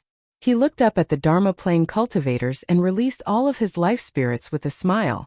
The world around them became so magnificent all of a sudden. Upon witnessing this, the Dharma Plane cultivators couldn't help but stop in their tracks. They felt shivers run down their back as they stared at Yi Futian. Was he really human? What kind of freak was this person they were sent to kill today? "Let's make a deal. You guys let me off the hook and leave with me. I bet it would be better than staying with Xiao Fan," said Yi Futian. He looked at the stunned cultivators and chuckled. There was no way back. He had to try everything he could think of. Even though the chances were slim, he still had to give it a shot. In the back, Xiao Fan was also frozen in shock. His heart pounded. How could someone like Yi Futian exist? Suddenly, he thought of something. Back then, on Mount Tianyao, Yi Futian fell into the Canyon of 10,000 Beasts and was still able to make it out alive. Now that he had seen all of Yi Futian's life spirits, Xiao Fan had a wild thought. "Did you survive the fall on Mount Tianyao because you received Emperor Yi Qing's inheritance?" asked Xiao Fan. The cultivators who were listening were shocked. "The inheritance of Emperor Yi Qing?" "Yeah," said Yi Futian matter-of-factly. He smiled and looked at the others.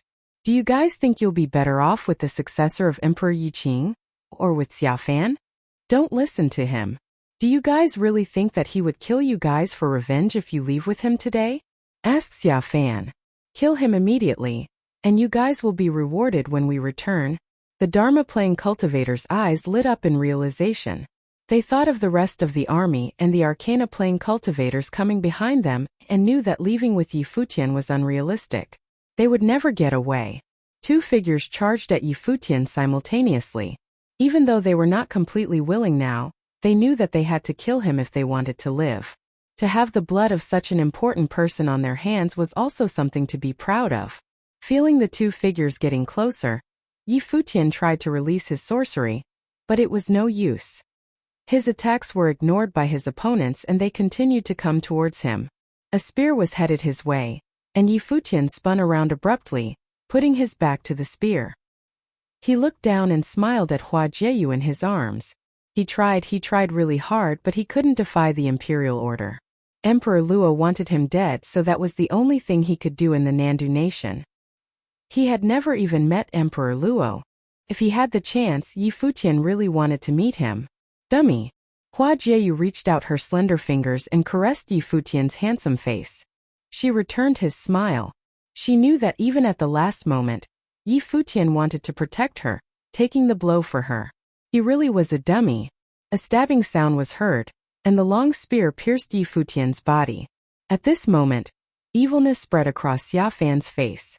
Was he finally dead? What was the use of being so gifted?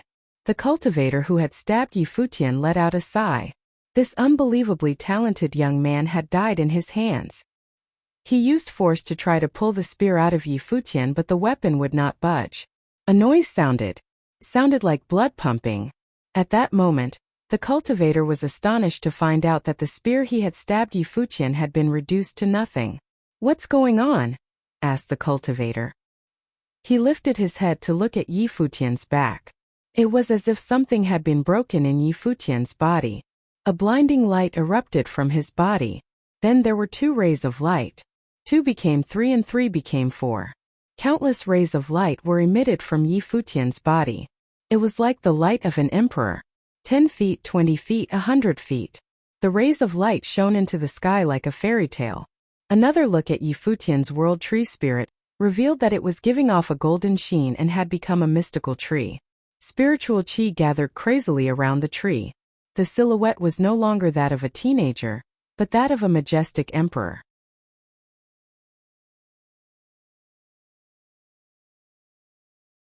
Chapter 104. Standing there in the glory, Futian had no idea what happened. Inside his body, the rumbling blood turned into gold. There seemed to be the golden figure of an emperor. This figure was very vague. He was unable to see his face clearly and only sensed his unique temperament, noble and mighty. The endless light of the emperor broke out from here to envelop his body. That figure seemed to be moving in his body, coming closer and closer to his mind. The temperament grew stronger and stronger. Futian wanted to see his face clearly but still couldn't. He wondered who had left the emperor's intent in his body. Standing there in the glory, Futian had no idea what happened. Inside his body, the rumbling blood turned into gold. There seemed to be the golden figure of an emperor. This figure was very vague. He was unable to see his face clearly and only sensed his unique temperament, noble and mighty. The endless light of the emperor broke out from here to envelop his body. That figure seemed to be moving in his body, coming closer and closer to his mind. The temperament grew stronger and stronger. Futian wanted to see his face clearly but still couldn't. He wondered who had left the emperor's intent in his body. Did this have anything to do with his birth? But he had no time to think as the king-like figure was moving. Every punch, strike, and movement the figure made revealed an emperor's imposing manner. Accompanied by the movement of the figure, Futian felt the blood in his body roaring as well as the soul. His whole momentum was in a steep rise. It did not seem like his own power. His spirit devoured the spiritual qi of the world like a sacred tree. With his aura changing, he felt full of endless power. Every action that the figure made in his body seemed to be engraved in his mind. Being held in Futian's arms, Hua Jieyu could naturally sense his transformations. She had been prepared to die but was stunned by the gorgeous light projected from Futian's body. She had never seen Emperor Luo, but she felt that the emperor would never have such temperament. It was as if Futian was an emperor by nature. She suddenly thought of her fate predicted by Minister Zhua and Futian's query to Nandu Tai. At this moment, she finally understood what the Empress's fate meant and why Minister Zhua had laughed when she asked whether Futian would come back from the city of Qingzhou. This was her destiny. They were meant to be together. Thinking of this, Hua Jieyu's eyes grew red. A translucent teardrop slipped down her face. The fate did not cheat her. Her beautiful eyes became more resolved. Since fate was so, what else in the world could prevent them from being together? Her beloved was fated to be a true emperor. Xia Fan was shocked at the sight of all. His hideous smile was frozen. The strange situation completely overturned his thinking. What was this? Why didn't the spear that pierced Futian's body kill him, but instead turn him into an emperor bathed in dazzling emperor's brilliance? Who could tell him what was going on? He had never seen or even heard of such a scene before. This did not make any sense. Cultivation should be done step by step, and a sudden rise in cultivation was impossible. If someone had left something in Futian's body, how strong must that person be? Xia Fan didn't know. With a menacing face, Xia Fan roared at two in the Dharma plane near Futian. Kill him! The two in the Dharma plane were also dazed by the shock at the sight of Futian's changes. Xia Fan's roar triggered their murderous intent. Spears made from spiritual qi and horrible handprints of flames were thrown toward Futian viciously. This time, however, they were not able to hit Futian. The emperor's halo surrounding Futian seemed to be transformed into a blurry figure. The emperor's glory around him blocked the spears and handprints, making them unable to get close to Futian's body. Seeing this, the two fighters, Xia Fan, and the surrounding people all grew pale. They had a bad feeling. Many life spirits disappeared, leaving only the ancient world tree life spirit swaying in the wind like something sacred. Leaves rustling, new vines lashed out from the sacred tree toward the two strong figures behind Futian. The two were shocked. They used spears and flames at the same time, wanting to destroy the vines, but the vines snaking towards their bodies seemed indestructible. They were lifted up in the air in few seconds. Some subtle sounds were heard and the small leaves pierced through their body. Blood rain poured down. Futian slowly turned around. He looked up to Xiao Fan with the emperor's gold eyes. You are not Yi Futian. Who are you? Xiao Fan felt great panic. It was too strange that every part of Yi Futian's body had the emperor's intent. This did not belong to him at all. What do you think? Yi Futian asked coldly. Gorgeous wings appeared behind him. As the wings flapped, he rose into the air with Hua Jieyu in his arms and flew towards Xiao Fan. In his body, the emperor-like figure was still dancing. Every action kept being branded in the mind while urging the power around him, making him more powerful. Yi Futian also understood that this force was not his, but at least at the moment it belonged to him. Kill him. Xiao Fan stepped backward but ordered the people next to him. Those people trembled unceasingly, not daring to move forward. Go! Xiao Fan thundered while he retreated. He turned and fled toward the battlefield at the back where there were the strong fighters of the Arcana Plane. The wings behind Yi Futian unfolded. The terrifying wings seemed to be cutting through the air with shrill sounds. Yi Futian was near the strong figures in an instant. Without stopping, he crossed them like a flash of lightning. Continuous whooshes were heard. Blood kept blooming in the air along constant screams. Uncle! Xiao Fan seemed to figure out what had happened behind him. Howling, he ran forward. Help me! A powerful person of the Arcana Plane noticed the situation here. He left the battlefield, coming towards Xiao Fan. He passed over Xiao Fan and pounced toward Yi Futian. This was Xiao Fang's junior, a swordsman in training. His sharp sword with dazzling brilliance pierced toward Yi Futian. He had no idea why Yi Futian had such a transformation, but there was no time for him to figure out the reason. What he needed to do was to kill Yi Futian. Rest for a bit, Yi Futian said softly to Hua Jieyu. The vines rolled over to carry Hua Jieyu. Endless vines made a wooden bed as comfortable as possible for her. Then Yi Futian raised his fist and punched the sword coming toward him.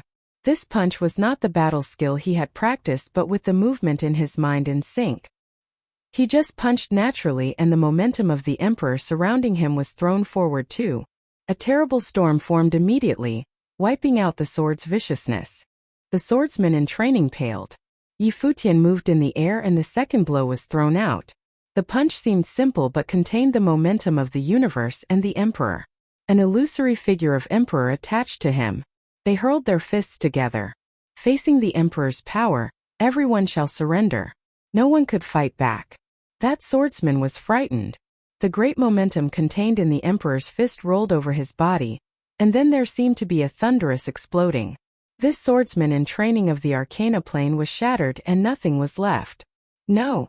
Xiao Fan was terrified and full of despair that his uncle, a swordsman of the Arcana Plane, was killed by just one of Yi Futian's punches. The man's body had collapsed into nothingness. Xiao Fan trembled. The viciousness in his eyes from before was replaced by deep fear. However, Yi Futian felt the emperor's intent reached its pinnacle. The moving figure gradually slowed down as if it was about to end. Yi Futian had a feeling that the emperor's intent was temporary. There was not much time left for him. Moreover, the intent might have appeared to teach him a set of battle methods. Thinking of this, the wings flashed again. With incredible speed, he joined Nandu Wanin and Tang Lan in the battlefield. With wings cutting through the air, continuous pops were heard. The strong men of the Arcana Plane became powerless, slaughtered by Yi Futian. Nandu Wanin and Tang Lan were also shocked by the changes in Yi Futian, but knew what to do at the moment. They cooperated with Yi Futian to fight. Yi Futian punched continuously.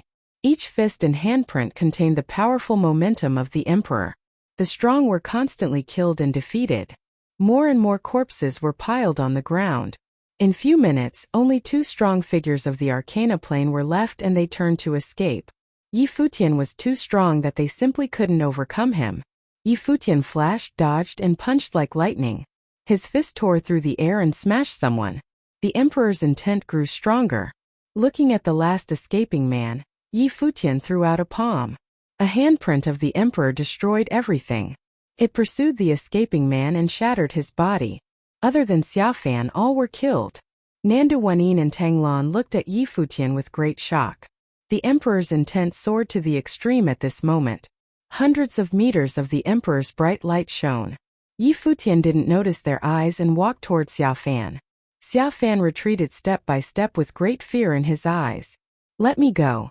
I can promise you whatever you want, Xiaofan begged, staring imploringly at Yi Futian. The subtle sounds came again. The vines rolled over Xiaofan's body. His limbs and neck were tied and he was suspended in the air. No. Xiaofan seemed to figure out what was about to happen. He roared in horror and struggled in vain. The vines curled around his body, pulled in different directions.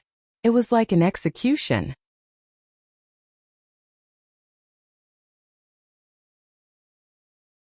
Chapter 105. In the air, Xiaofan's body has been stretched out. His arms, his legs, and his head were wrapped with vines coming from different directions. He had already wet himself, the color drained from his face. With his eyes shut, he cried and he begged, "I'm sorry. I was wrong." In the air, Xiaofan's body has been stretched out. His arms, his legs, and his head were wrapped with vines coming from different directions. He had already wet himself, the color drained from his face. With his eyes shut, he cried and he begged, "I'm sorry. I was wrong." Xiaofan had first seen Yi Futian and Hua Jieyu by the lake in the city of Qingzhou. Back then, the young Yi Futian was just an insignificant plaything to Xiaofan. On Mount Tianyao, he had played with Yi Futian's life and now, he was receiving his punishment. Yi Futian remained emotionless at Xiaofan's miserable condition. The vines exerted strength and began to pull. Ah! Xiaofan screamed in pain. There was only one scream. The blood rained down from the sky, but Yi Futian did not stay to watch. He turned to pick up Hua Jieyu, who had been carried to him by the vines, and walked towards Nandu Wanyin and Tang Wan. To them, he said, "Let's return to the Guqin Gardens." The vibrations within his body had stopped. The emperor-like silhouette had faded into just a shadow. The light that radiated from him had also dimmed. Yi Futian withdrew his life spirits. He did not want to think of anything else. There was only one thing on his mind. He must live on. Grandmaster had traded his life for Yi Futian's. Yi Xiang and the crane fought to keep him alive. He had to stay alive. "Let's go," nodded Tang Wan. She had so many questions right now but knew that this was not the time to ask. Their little group rose into the sky and headed in the direction of the Guqin Gardens at top speed. Not long after Yi Futian and the others left, another group of people arrived at the empty field. Leading the group were Chief Xiaofeng of the East Sea Prefecture and Vice Headmaster Han Mo of the School of the Emperor Star. Following behind them were powerful cultivators from the Nanda clan. When Xiaofeng saw the corpses of his people scattered on the ground, his expression darkened. How did things turn out this way? How was Nandu Wanyin capable of this? Where was his son? Xiaofeng looked through the sea of bodies but could not find Xiaofan. Finally, his eyes fell on the sight before him. His heart squeezed violently. Shaking with every step he took, he walked over to the head. On its face was a look of indescribable fear. The intentive sword erupted from Xiaofeng. Han Mo and members of Nanda clan were frozen with shock. What had happened? There shouldn't have been any problems in taking down Nandu Wanyin and Yi Futian with such a powerful lineup. Could someone have come to their aid? My condolences, Brother Xia. What's important now is to find the person who did this and avenge your son, said Han Mo. Xiaofeng tried to contain his pain. With a bloodthirsty look on his face, he felt the fluctuations in the air and said, "The fluctuations of spiritual qi have yet to dissipate. They couldn't have gotten far. They must have gone back to the Guqin Gardens. Let's go after them." Han Mo blinked and realized that Xiaofeng had a point. "All right, we will definitely make them pay for this. An eye for an eye," he said. "When I catch him, I'll definitely kill him and his whole family, everyone related to him," said Xiaofeng. His voice was demon-like and sent shivers down the back of others. Afterward, he was lifted into the air and in the blink of an eye, he transformed into the shadow of a sword. Boom! An explosion sounded from afar. In the skies, a golden light approached at an incredible speed. It was impossible to tell what it was. It was just too fast, faster than their perception. "Be careful," screamed Han Mo. The golden light descended from the skies above. Boom! Another loud noise sounded. The ground cracked open. Han Mo and the others looked down onto the ground, only to see Xiaofan. The man that had just been in the air seconds ago, now had a long golden spear stuck in his body. The spear had pierced directly through his body, nailing Xiafeng into the ground. The powerful Xiafeng have no idea who had attacked him. Xiafeng's eyes rounded as he continued to spit up blood. He couldn't move, being nailed into the ground.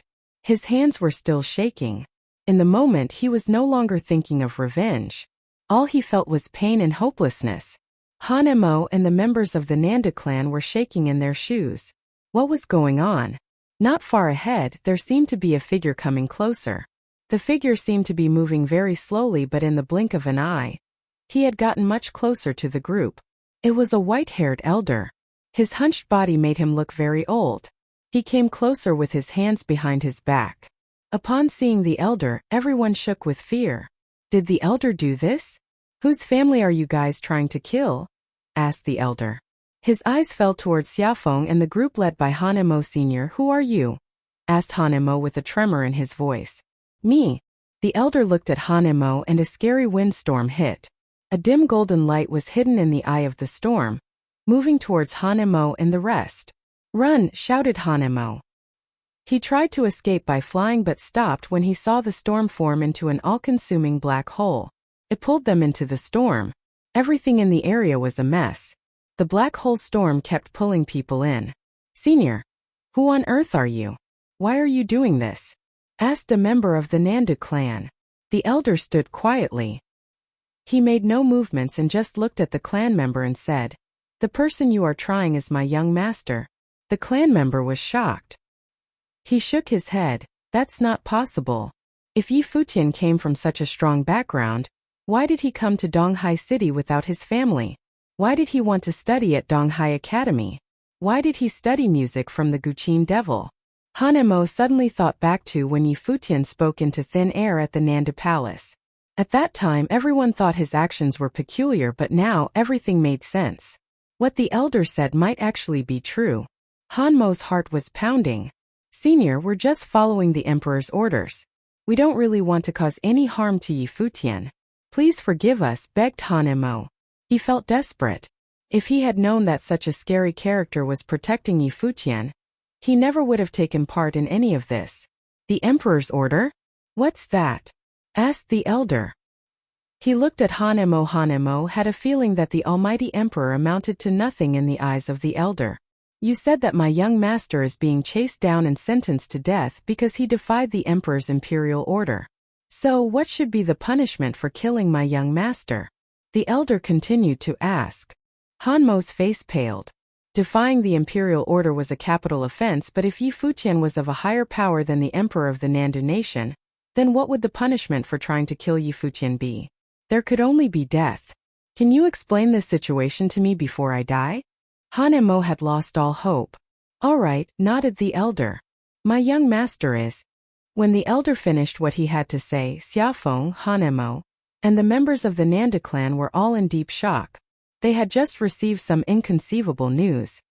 That's impossible, shouted a clan member. How is this possible? How on earth was this even possible? Who had the Nanda clan rejected? You shall all die now, said the elder. The fearsome storm continued to pull everyone in, consuming the group of people from the East Sea Prefecture. They had no way of withstanding its power. The bodies were crushed into ashes. The same went for Xiafeng, who was still pinned to the ground. The long spear returned to its original form of spiritual qi and disappeared. If things were like this, then why didn't you make your move back at the Nanda Palace? Screamed Han Mo. The elder slowly lifted his head to look at the sky. Then he sighed heavily. The one who wants the crown bears the crown. After these words, the storm washed over everything in the area. Han Mo, Xiafeng, and the group of Nanda clan members were no more. The only thing that remained was their ashes, becoming one with the dust. The elder spun around and kneeled down facing the direction Yi Futian had departed in. He bowed, his forehead meeting with the ground. Indeed, it was he who told Yi Futian to go to the Nanda Palace. How could Yi Futian allow anyone to touch his woman? But the elder never came out to help Yi Futian. Even when Xiafeng caught up to him, he did not reveal himself. Unless Yi Futian was actually going to die. He had no plans in doing so. He knew that this resulted in injuries and deaths, but what was a little sacrifice? On the road to greatness, Yi Futian needed to learn what the meaning of courage, responsibility, hardship, pain, and even hopelessness was. He had to understand that he could rely on no one but himself. In order to control everything, he needed the ultimate power. Even if Yi Futian were to hate him for his ruthlessness, the elder would have no regrets. He was willing to be the bad guy and carry the sin. He did all of this because this was his duty. Year 10,000 of the divine prefecture calendar was about to end. Yi Futian should have grown up by now. The elder believed that there would be a day that Yi Futian would become the brightest, most outstanding existence in all of the divine prefectures of the East. There would be no other like him because he was their child. Slowly, he rose from the ground and in a flash, the elder disappeared from where he once stood, so quick as if he was never there. Not long after his departure, a group of people arrived. Confusion filled their faces as they looked around at the bodies on the ground. They saw people headed in this direction, and then witnessed fog emitting from this area. The fog was so thick, they were unable to see what went on. What on earth had happened here, and who were these corpses on the ground? A group of powerful cultivators arrived at the Nanda Palace, and their leader Minister Zwa. When Minister Zwa saw the condition the celebration venue was in, his expression darkened. To the small group of people who had remained at the venue, Minister Zwa asked, "What happened here? Where are Yi Futian and Hua Jieyu?" The members of the Nanda clan already knew who he was. They bowed and replied, "Yi Futian and Hua Jieyu disobeyed the order of the emperor, so Minister Hua and the members of our clan are hunting them down." Minister's was heart pounded. Was he really too late? Are they hurt? Ministers were asked. Yi Futian's injuries were minor, but Hua Jieyu threatened suicide, so her condition can't be too good, answered a clan member. Hearing these words, Minister Zwa knew that things had gotten to the point of no return. He lifted his head to look up at the sky and suddenly burst into laughter. "I attempted to change fate, but in the end it was all for nothing." He did his best to aid Emperor Luo, but it was difficult to know what the emperor was truly thinking. Minister Zwa had previously told the fortune of the nation, and it was determined that the nation was destined for failure, and the emperor's position was unstable. Then, after he found out about the emperor's imperial order, he told another fortune and knew that blood would be spilled. Emperor Luo's imperial order had not changed the fate of Yi Futian and Hua Jieyu, but the fate of Nandu nation instead.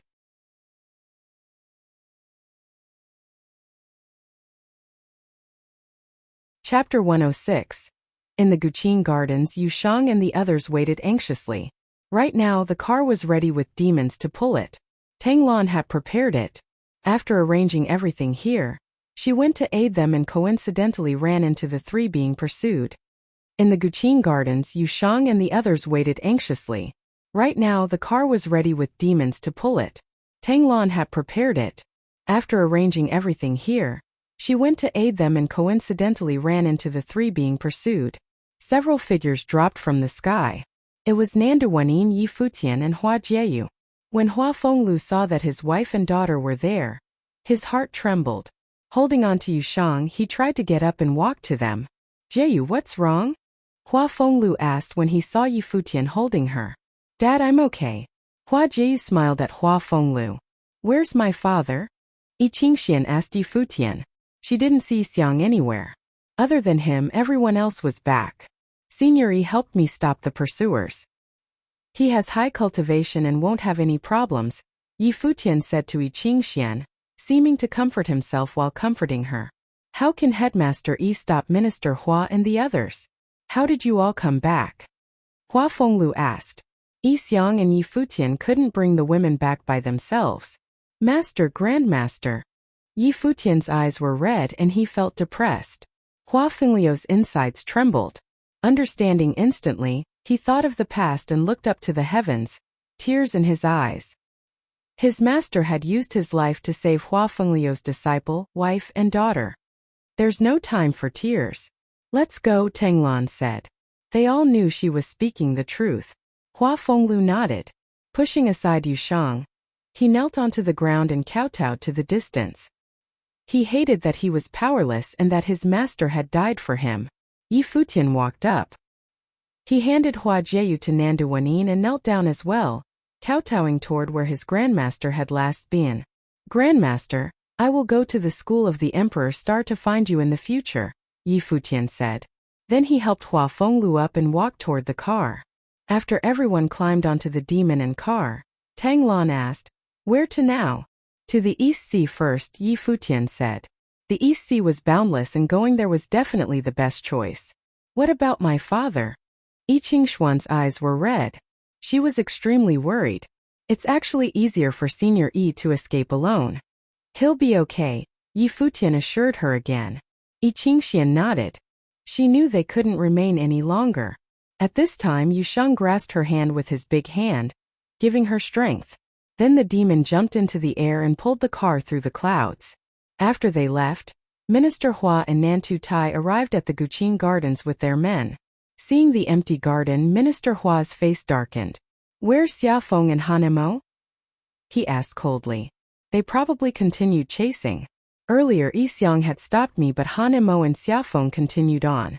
I don't think there should be any problems," School of the Emperor Star Headmaster Yen Xiao said. "Then what's with all those bodies beside the road?" Minister Hua's voice was frigid. He had seen Xiaofan's body and Xiaofeng's men. There were even people at the Arcana Plain who had died.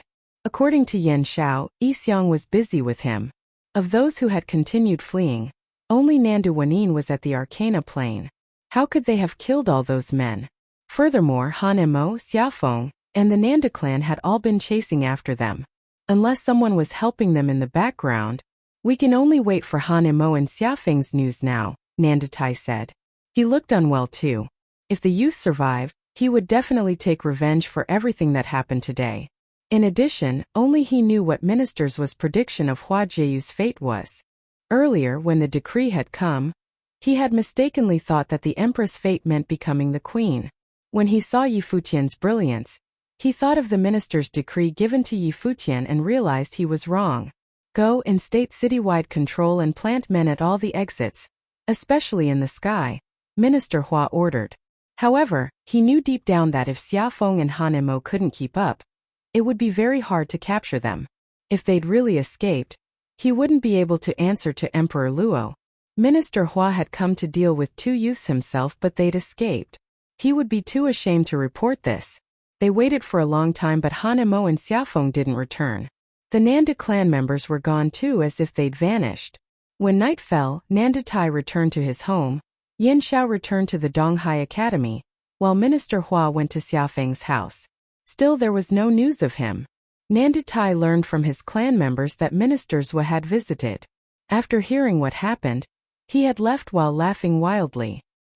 He'd sighed that fate couldn't be changed and took his men back to the imperial city. This made Nanda Tai feel as if a huge boulder was weighing down on his heart. Not only would there be no crown princess, but the Nanda clan had also lost Hua Jieyu. Because of Hua Jieyu's refusal, Emperor Luo would probably be angered by the Nanda clan too. This was why Minister Hua forced him to make a prompt decision. He must do the immoral thing of killing his family so the emperor wouldn't find him disloyal. The big figures who had come to congratulate them had already returned to their houses. They'd also heard that Minister Hua hadn't caught the 3 and found it odd.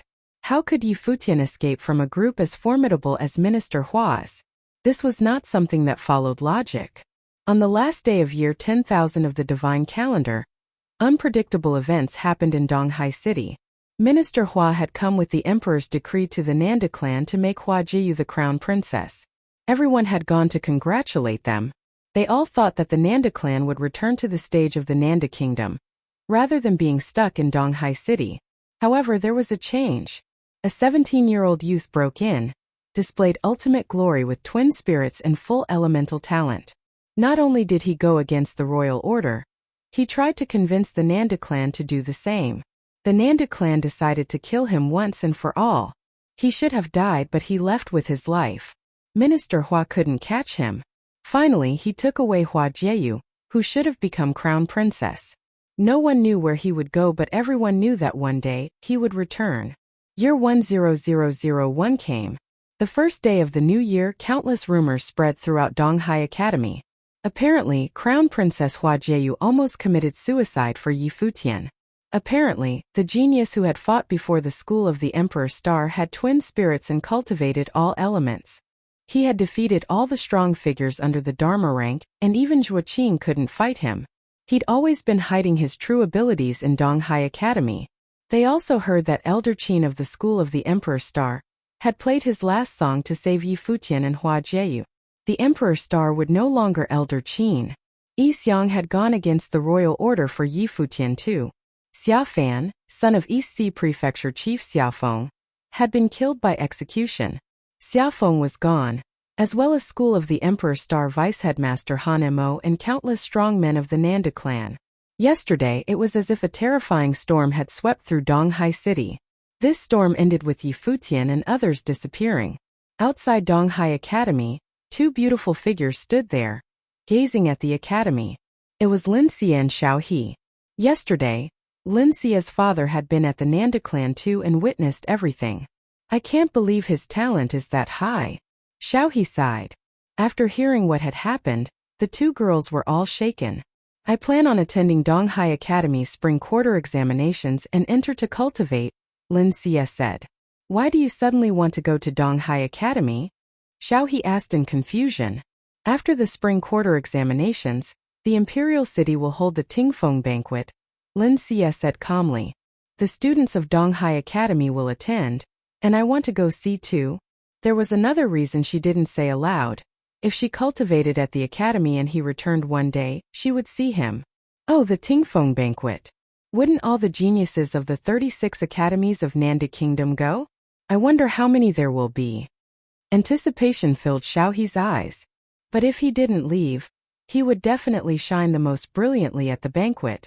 Of course, Lin Xie nodded lightly. Based off of his talent displayed yesterday, it would be hard to find someone who could beat him in the Nanda Kingdom. He had twin spirits, a full elemental talent that included the spiritual element, extremely powerful martial arts cultivation, and was a strong music sorcerer. Lin Xie never thought that the sunshine boy she met on a ship would be so amazing. At the same time, there was another ship in the East Sea. A group stood at the bow. Their clothing fluttered in the sea breeze. This group with an extraordinary presence was Yi Futian and the others. A demon descended from the sky. The black wind eagle landed before Yi Futian. Yi Futian walked forward and said to Yi Qingxian, who was at the front, I sent the black wind eagle to investigate the situation in Donghai City. I'm sure Senior Yi is okay. Don't worry. Okay. Yi Qingxian nodded, though she was still worried. Futian, where do you plan on going to? Tang Lan came up and asked. Yi Futian gazed at the endless sea. Does Nanda have any neighboring rivals? He asked. If you go north from the East Sea, you'll arrive at the border of the East Sea Prefecture, Tang Lan said. That is the border with Kangyi Kingdom. The two kingdoms are rivals with war at year 300. Then let's go north. Yi Futian gazed in that direction and said, We'll go to the imperial city of Kangyi Kingdom.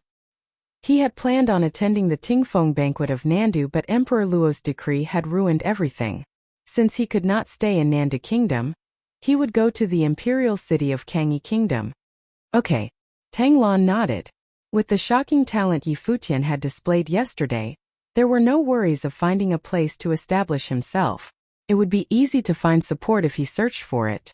Choosing Kangyi Kingdom, he was obviously going in order to take revenge on Nanda Kingdom.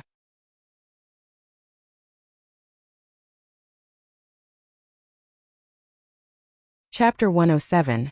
1 month later in the imperial city of the Kangyi Kingdom, the city of Kangyi. The city of Kangyi had no city walls. It centered around the imperial palace and spread out wide and far in all directions. Thus the city was expansive. Presently, on the outskirts of the city, many large beasts soared through the skies. There were also powerful cultivators riding on their swords, and some even had wings on their backs. The sky above Kangyi City was an incredible sight. Countless cultivators had gathered in the city from all over the Kangyi Kingdom. Among the beasts in the skies was a winged demon tiger pulling a carriage.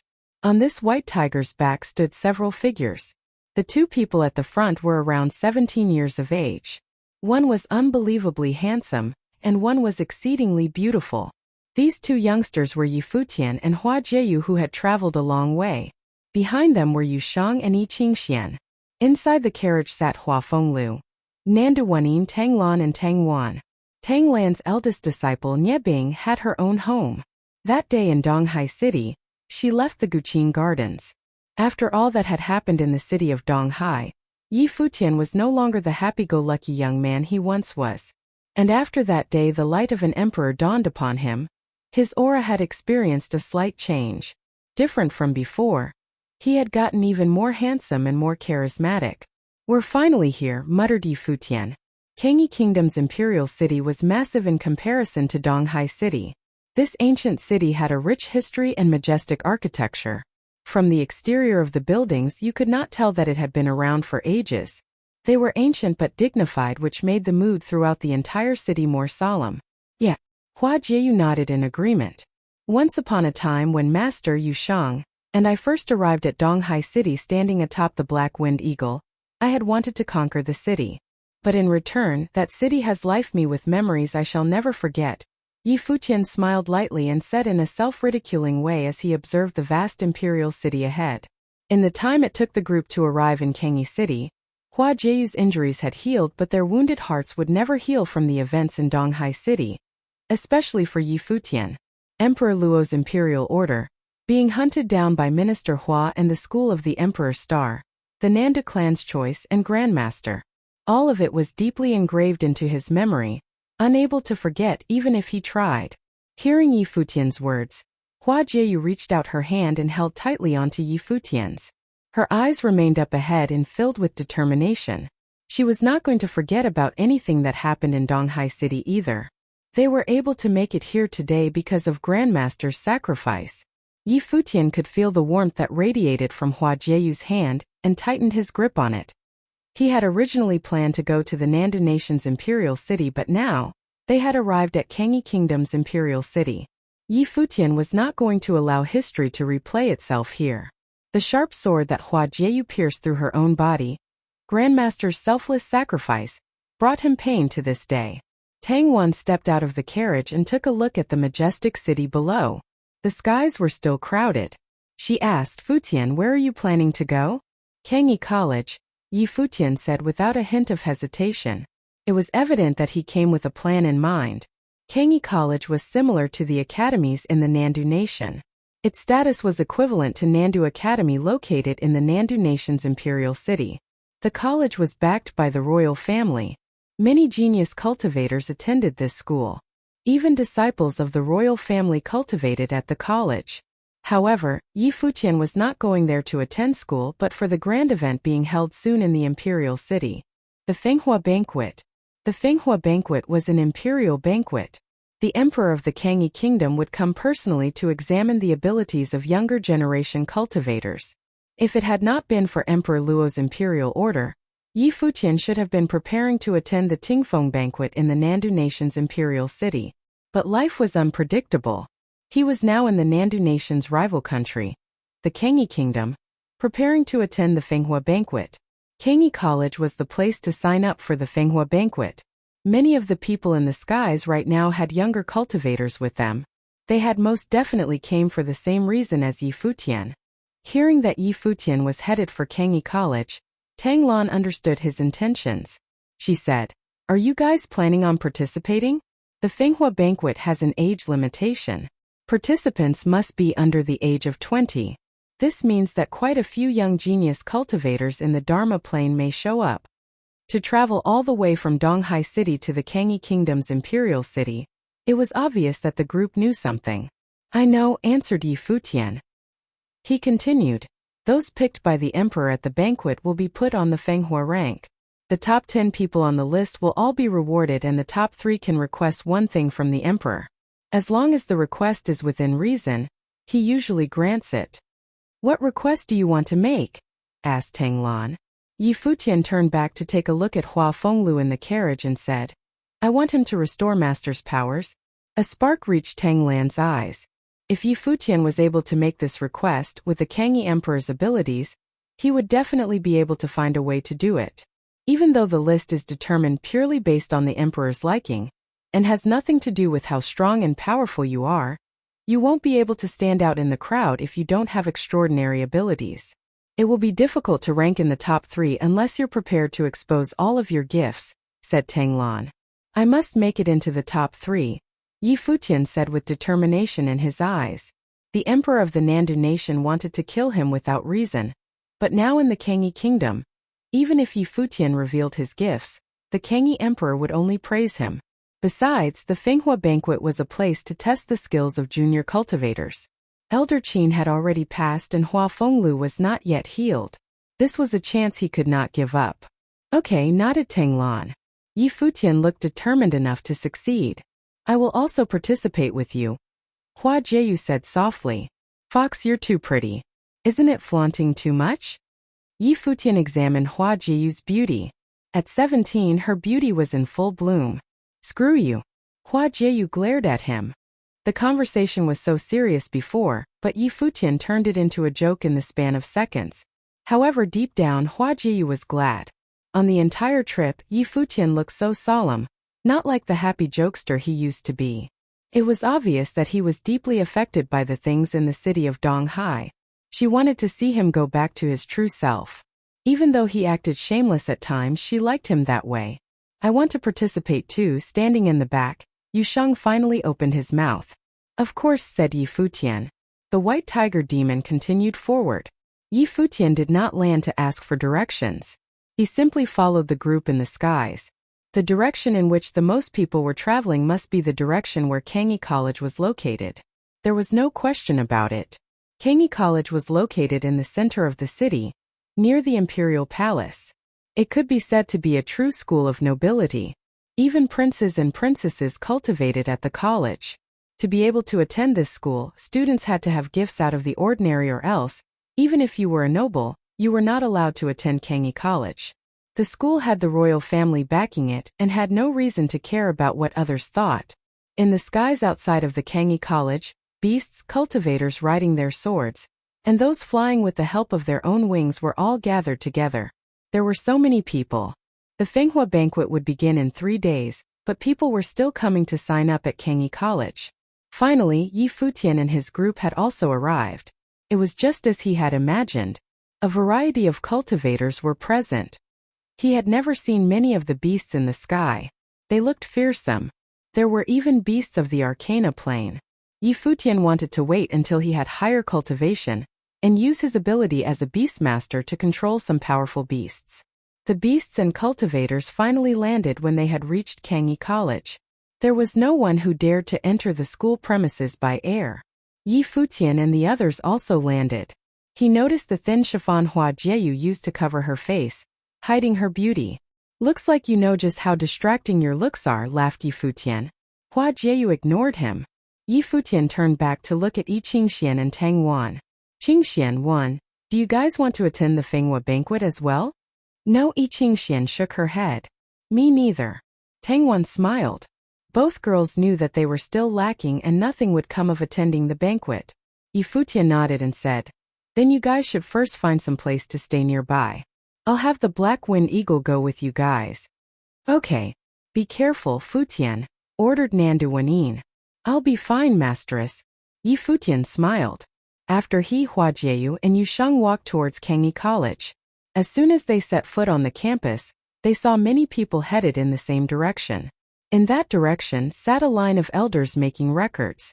There were many people in line ahead of the trio waiting to sign up for the banquet. They stepped closer to the lines in front of the tables where the elders sat, and a little while later, it was their turn. They walked up to the empty table. The elder sat at the table. He was still writing. Moments later, he lifted his head and said, name, age, level of cultivation, occupation, class. Yi Futian 17, 7-starred glory plane. Musical sorcerer, said Yi Futian. On the day of the battle, he stepped into a new plane. Hua Jieyu 17, 7-starred glory plane, spiritual sorcerer, said Hua Jieyu. Yu Sheng 17, 7-starred glory plane, martial arts cultivator. The three of them were all on the same plane now. The elder looked up at the three of them. He was amazed that their age and level of cultivation were all the same. He then handed them each a wooden bookmark. On the bookmark was the information they had just given. From the side came a young lady. She smiled and said, come with me. The young lady was wearing a school uniform.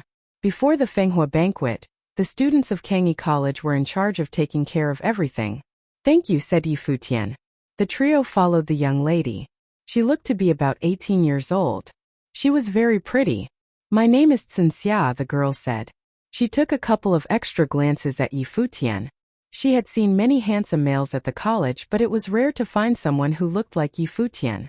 A woman's sixth sense was very accurate. Beside Yi Futian, Hua Jieyu took Yi Futian's hand. Xia took a quick look and smiled at Hua Jieyu. This girl is interesting, thought Xia. Even though Yi Futian was attractive, as a student of Kangyi College she was not going to fangirl over him. Besides, as a 7-starred glory plane musical sorcerer, Yi Futian could not compare to Bai Qiu of the Qing clan who had entered Kangyi College a short while ago.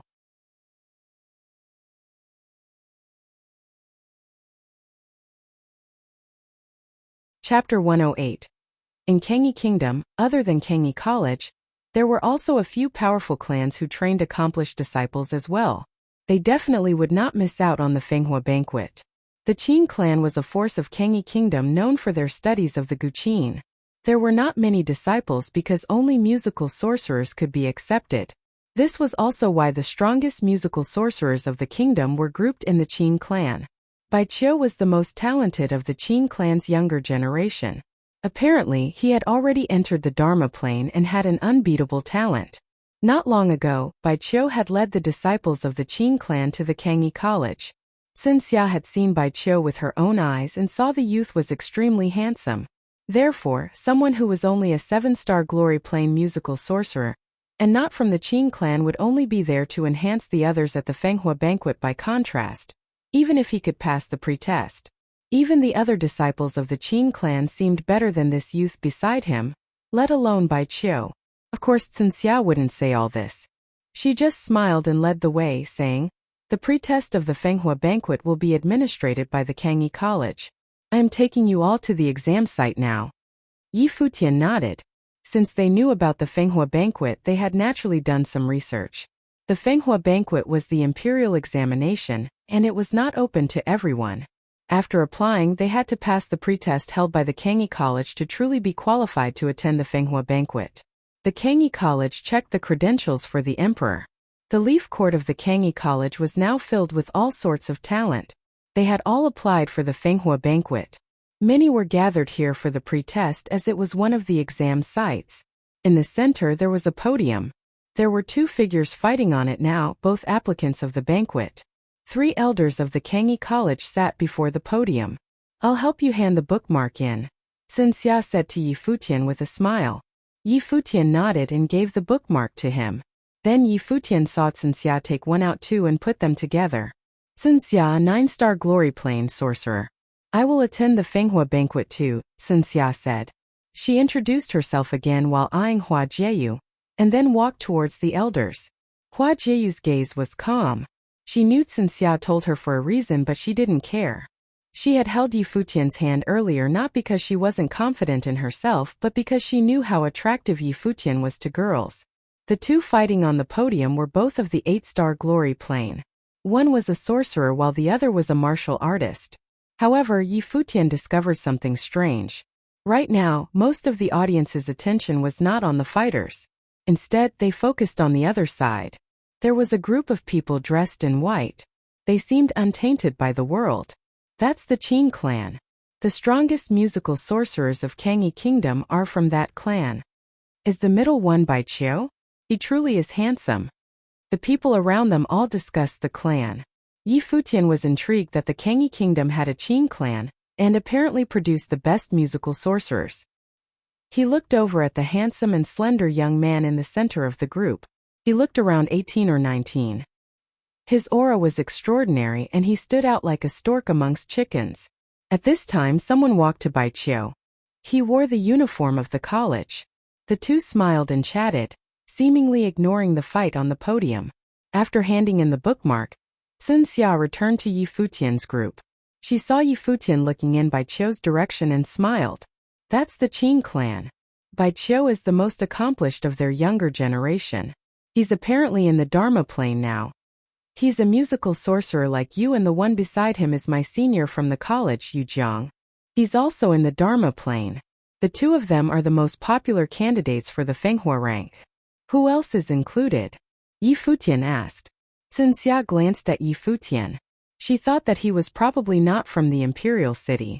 Otherwise, he would definitely know about these things. There are some others. If you can pass the pretest and attend the Fenghua banquet, you'll meet them, Sun Xia smiled and said without going into detail.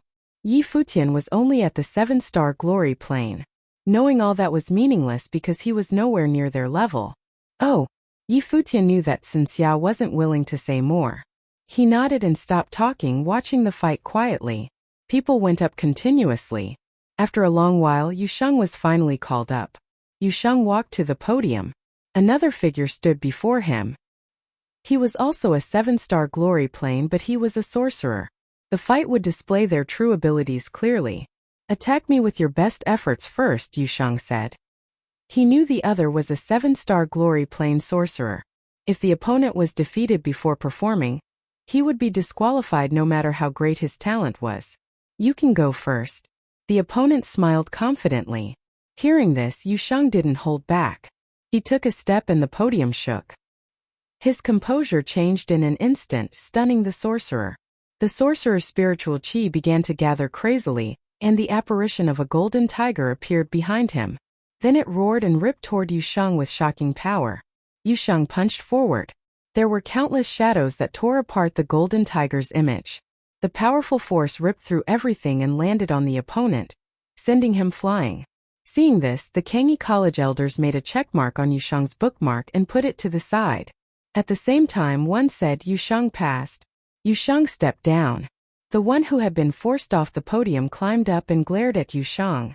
He left with resentment. Clearly, he had lost the ability to attend the Fenghua banquet.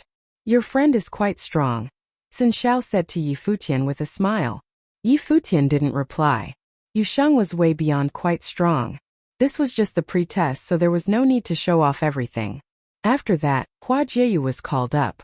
Her opponent was a warrior of the same plane. Though her face was veiled, her eyes were beautiful, and she had a perfect figure and presence. Many people were attracted immediately, thinking that she was definitely a beauty.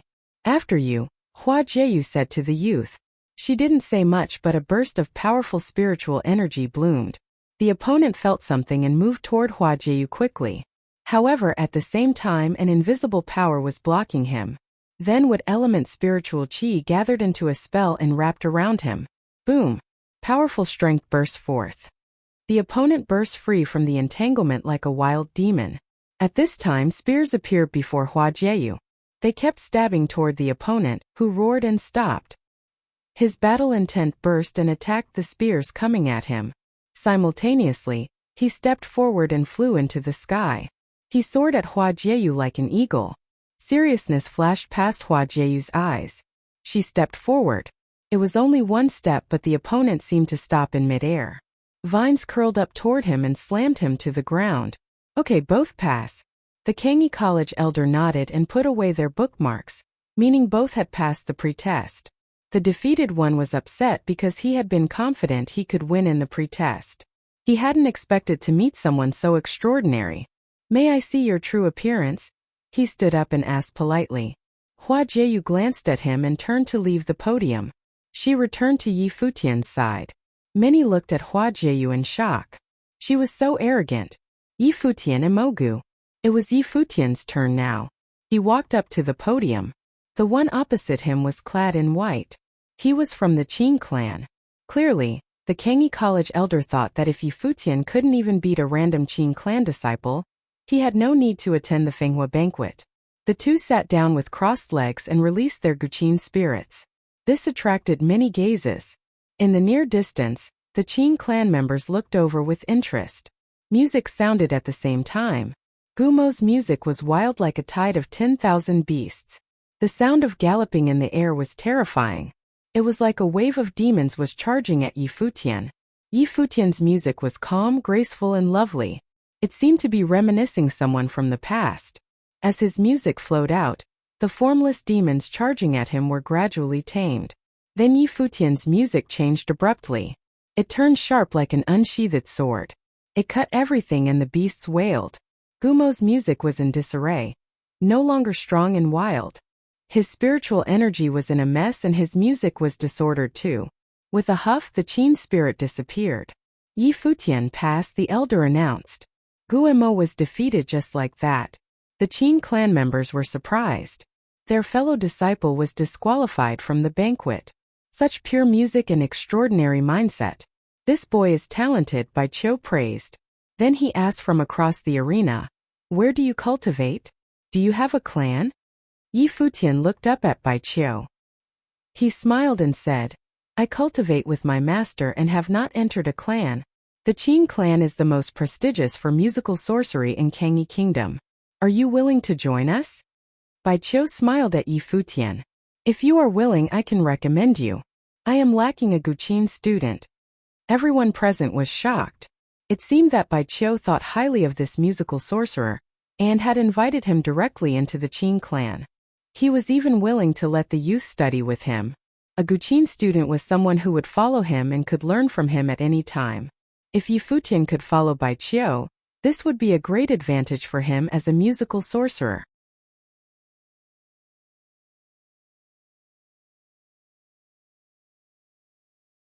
Chapter 109. Bai Qiu's words immediately made Yi Futian the center of attention. Even though the two young men were the same, they both came in hopes of attending the Fenghua banquet.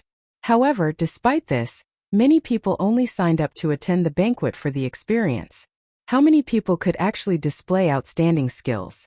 The Kangyi Kingdom had no shortage of genius cultivators, and now they were all gathered here in the imperial city, the city of Kangyi.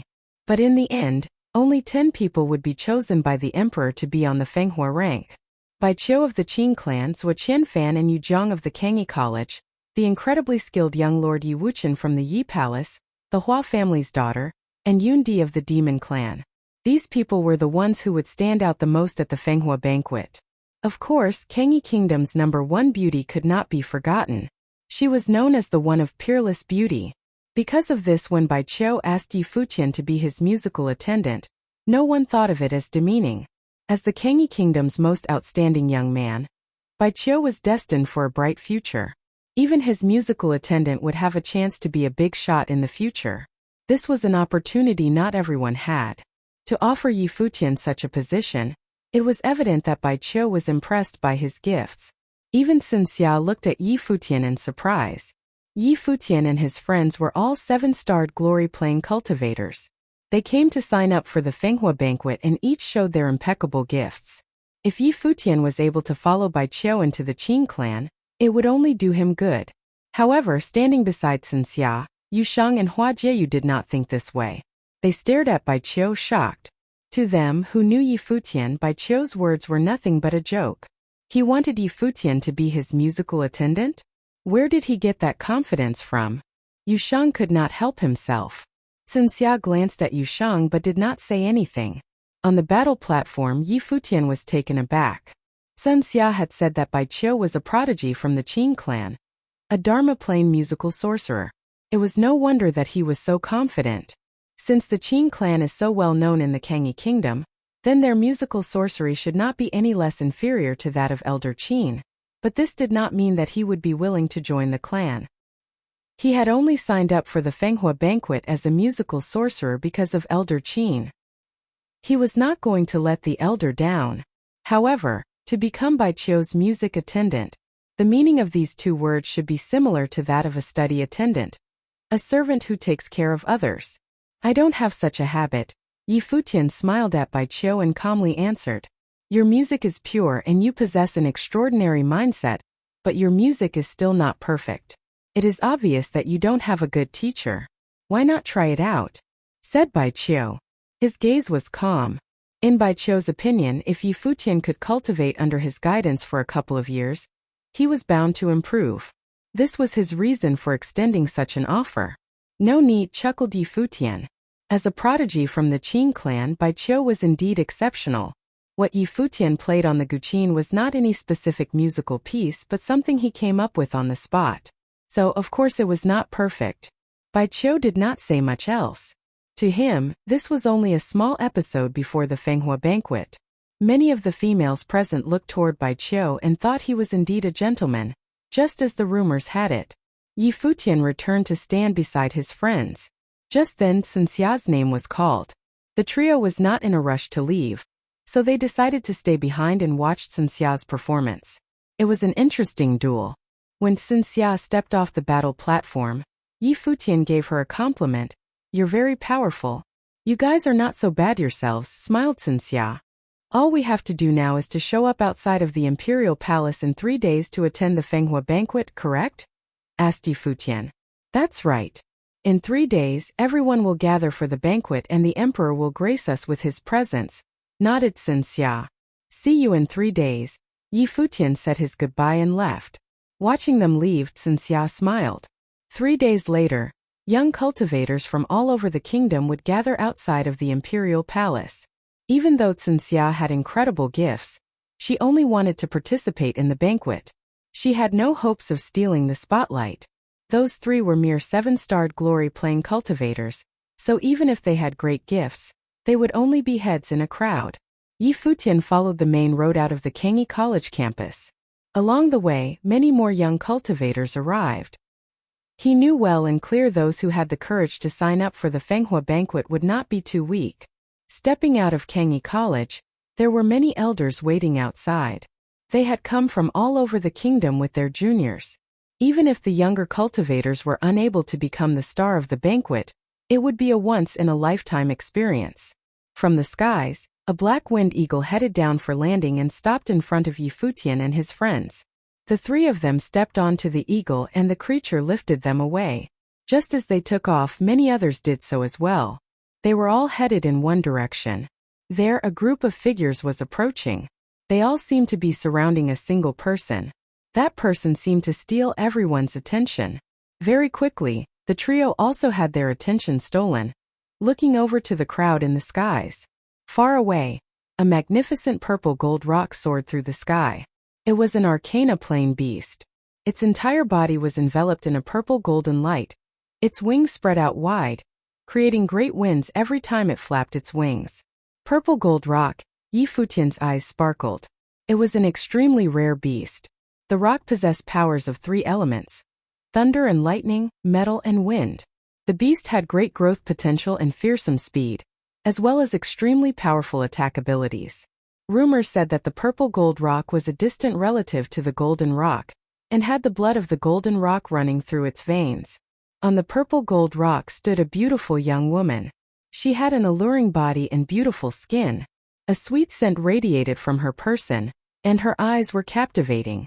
In addition to the red dot in between her eyebrows, drawn on with cinnabar, she was a beauty only seen in drawings. So beautiful. "Who is she?" asked someone in the skies. "Kangyi Kingdom's #1 beauty, Lin Yueyao," answered another, gaze never leaving the young woman. Lin Yueyao, also known as the Kangyi Kingdom's #1 beauty, was at the most beautiful age of 18. "Such a beautiful girl," Yi Futian complimented the nearing figure. "Yeah, you like?" asked a voice beside him. Yi Futian turned his attention over to Hua Jieyu, who was smiling at him. "But she's still nowhere as beautiful as my fox." Yi Futian smiled.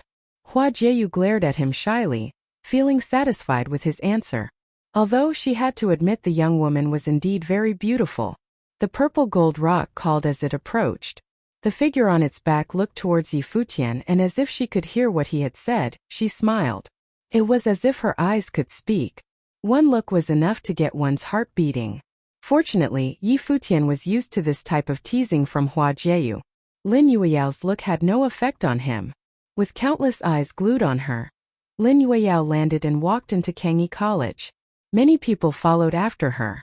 "I want that girl as my wife," said a young man. Everyone around him looked at him as if he were an idiot.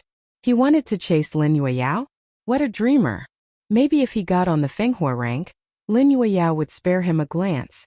Haven't gotten enough? Hua Jieyu laughed at Yi Futian, whose gaze had followed Lin Yueyao. "Fox, why don't you remove the veil?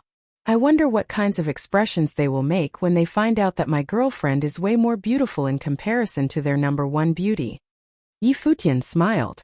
Hua Jieyu gave him a light pinch, but on the inside she was melting at his words. He was such a sweet talker. Standing behind the couple, Yu Sheng averted his gaze. Yi Futian was still the same, shameless. The black winged eagle flapped its wings and flew away. Not long after, they arrived at a lodging nearby.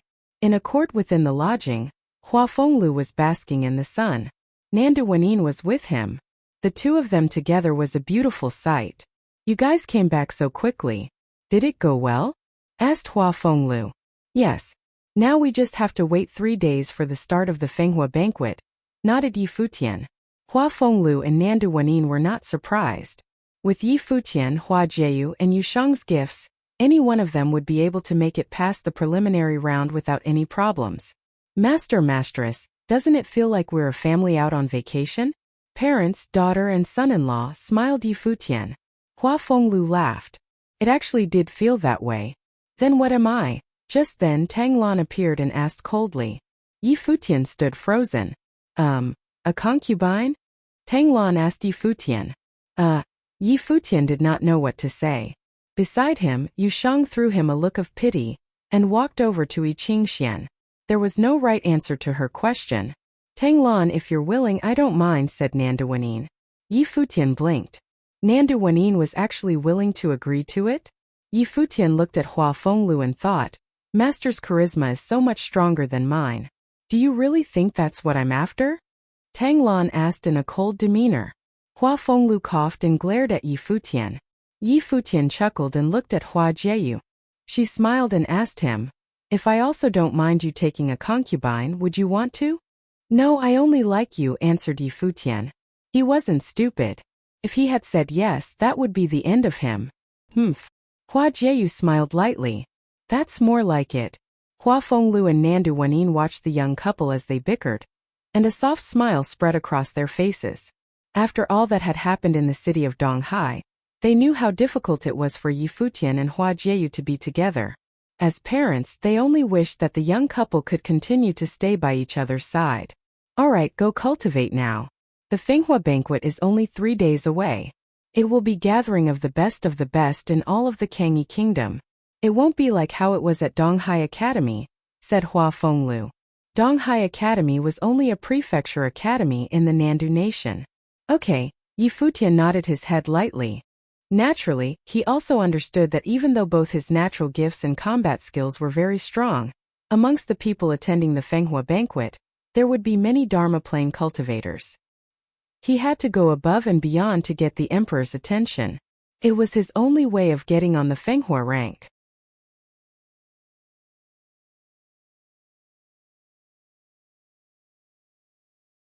Chapter 110. 3 days later, early morning. Yi Futian was practicing a fist form in the courtyard of the inn. His moves were slow, each punch seeming to contain an intriguing charm. His blood was bubbling through his body. One could faintly hear the rumbles, and amongst the rumbling blood, strands of the emperor's mark lit up. It transformed into an air current of the emperor, making his every move contain the emperor's intent. Currently, he was cultivating a set of methods. It was the one given to him by the emperor's will when he was forced into desperation that day. Yi Futian didn't know who created this set of methods or what it was called. Therefore, he named it himself Imperial Tactics. It was a cliché name but very suitable. When he used this method, his blood would change and spread to every part of his body. It even affected his aura, making him imperial. In addition, every time he practiced this set, he would achieve something. Cultivating with Emperor Yi Qing's enhancement method, he could continuously strengthen his body. Even if he didn't use any spells, he would still be an extremely talented warrior. After training for a bit longer, Yi Futian stopped and looked at the sky. When do you plan on setting out? Tang Lan walked over and asked him. I'm going now. Aunt Tang, are you all going? Yi Futian asked. I'm not interested, but your master wants to go. If I'm free, I'll go too, Tang Lan said indifferently. Yi Futian smiled without saying anything. This was how Tang Lan was. Then I'll call master and mistress to get going, Yi Futian said. After a short while, they grouped in the courtyard. Then they got onto the demon, soared into the sky, and left the inn. At the same time of their departure, demons and figures all over Kangyi City shot into the sky.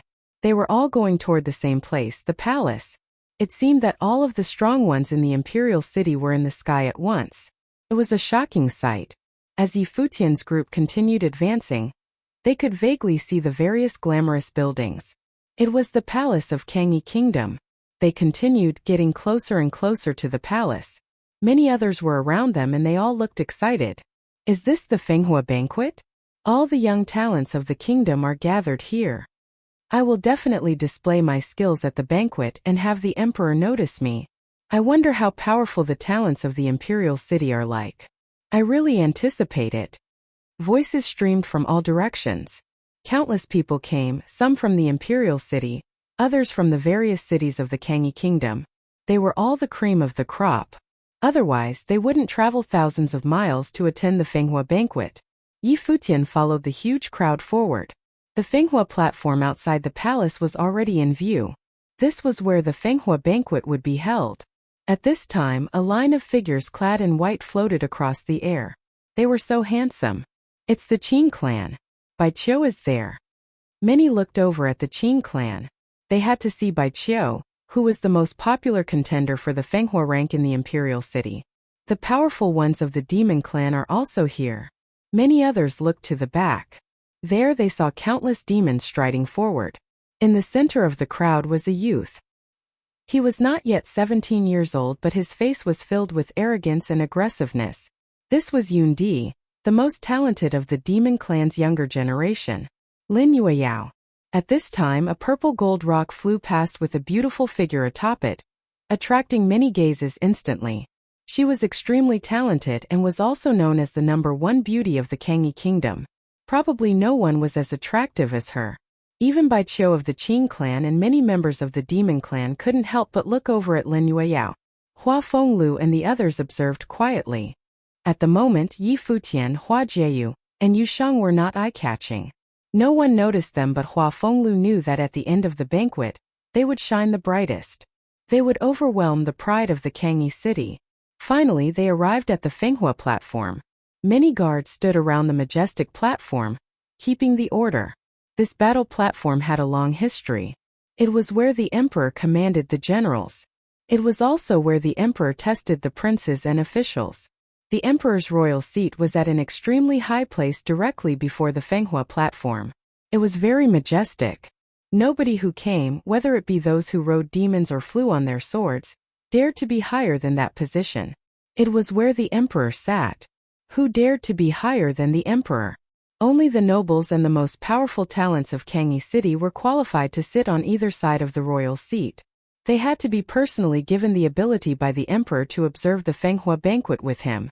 There were many outstanding men close to the royal seat. One of them was a youth. He gazed at the swarming crowd around the Fenghua platform. His cool gaze had a slight tinge of arrogance. Many attendees saw him too. Is that the young Lord Yi Wuchen? Many people murmured. Yi Wuchen was one of the most popular contenders for this year's Fenghua banquet. He had already entered the second level of the Dharma plane. It was difficult to find an opponent for him under the age of 20. Wuchen, you are a lord, but you still must display your strongest abilities today. His Majesty will not help you cheat. His father Lord Yi said beside him. I must win, Yi Wuchen said. Very resolute. Lord Yi smiled and nodded. As more and more people arrived, the sky and ground were all filled with people. The Fenghua banquet was the most important banquet of the Kangyi Kingdom. The entire kingdom paid attention to it.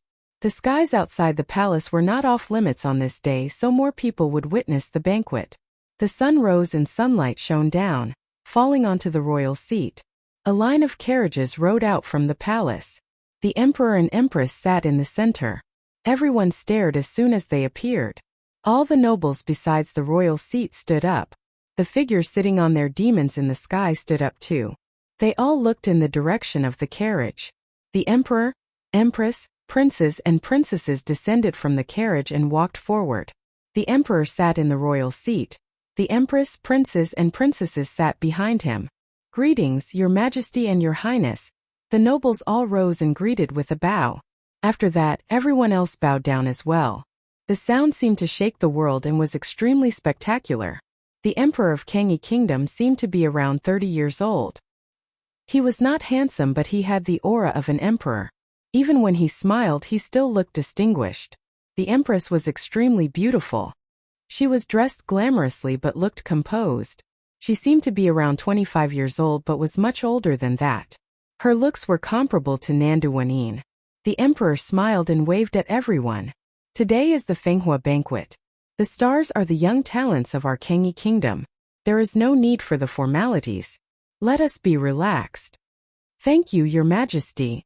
The people bowed once more. When the emperor took his seat, the others sat down as well. The Fenghua banquet is where all the pride of the younger generation is gathered. Here I hope everyone will forget their concerns. No matter who you are, please display your skills to the fullest. I hope to see the most brilliant of the younger generation. If anyone runs into trouble in the imperial city due to their performance here, I will execute the culprit, even if he is a noble or a clan. The emperor spoke coolly, but his words were powerful. There would definitely be many who would display extraordinary talents at the Fenghua banquet. There would also definitely be those who earn hatred due to defeating a genius of a clan. Similarly, others would be invited to join a group because of their amazing ability but reject the invitation, resulting in some consequences. The emperor could not tolerate these. This was the banquet he held personally. Anyone who dared to make trouble would be offending the emperor and must be punished accordingly. All the people from outside the imperial city were reassured by these words. They could display their talents to their fullest at the Fenghua banquet without any concern. The emperor was supporting them. In addition, I will name 10 people for the Fenghua rank. All will be rewarded. The top 3 can request something from me. Unless it is too harsh, I will fulfill your wishes, the emperor continued. Then he laughed and said, if you like any of the princes or princesses and wish to marry them, I might agree. With that, all the nobles laughed. Many looked to the princes and princesses beside the emperor. They were all extraordinary figures, especially the 2 beautiful princesses. Many felt ready to try.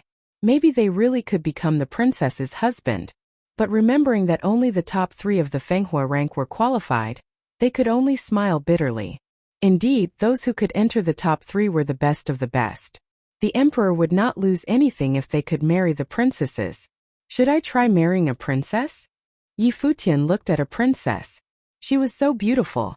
Even if I don't make top 3, I can still marry a prince, right? Hua Jiu grinned at Futian. I'm joking. Futian surrendered immediately. Even without looking at her talent, Hua Jiu was more beautiful than the number 1 beauty of Kengi Kingdom. There was no competition. Alright, those attending the Fenghua banquet, please step forward. Everyone else, please step back. Prepare to start, the emperor said. Futian, Hua Jiu, and Yusheng quickly got onto the Black Wind Eagle and went forward. Every other attendee also approached the Fenghua platform. The others retreated, making a clear division. The Fenghua banquet was about to start.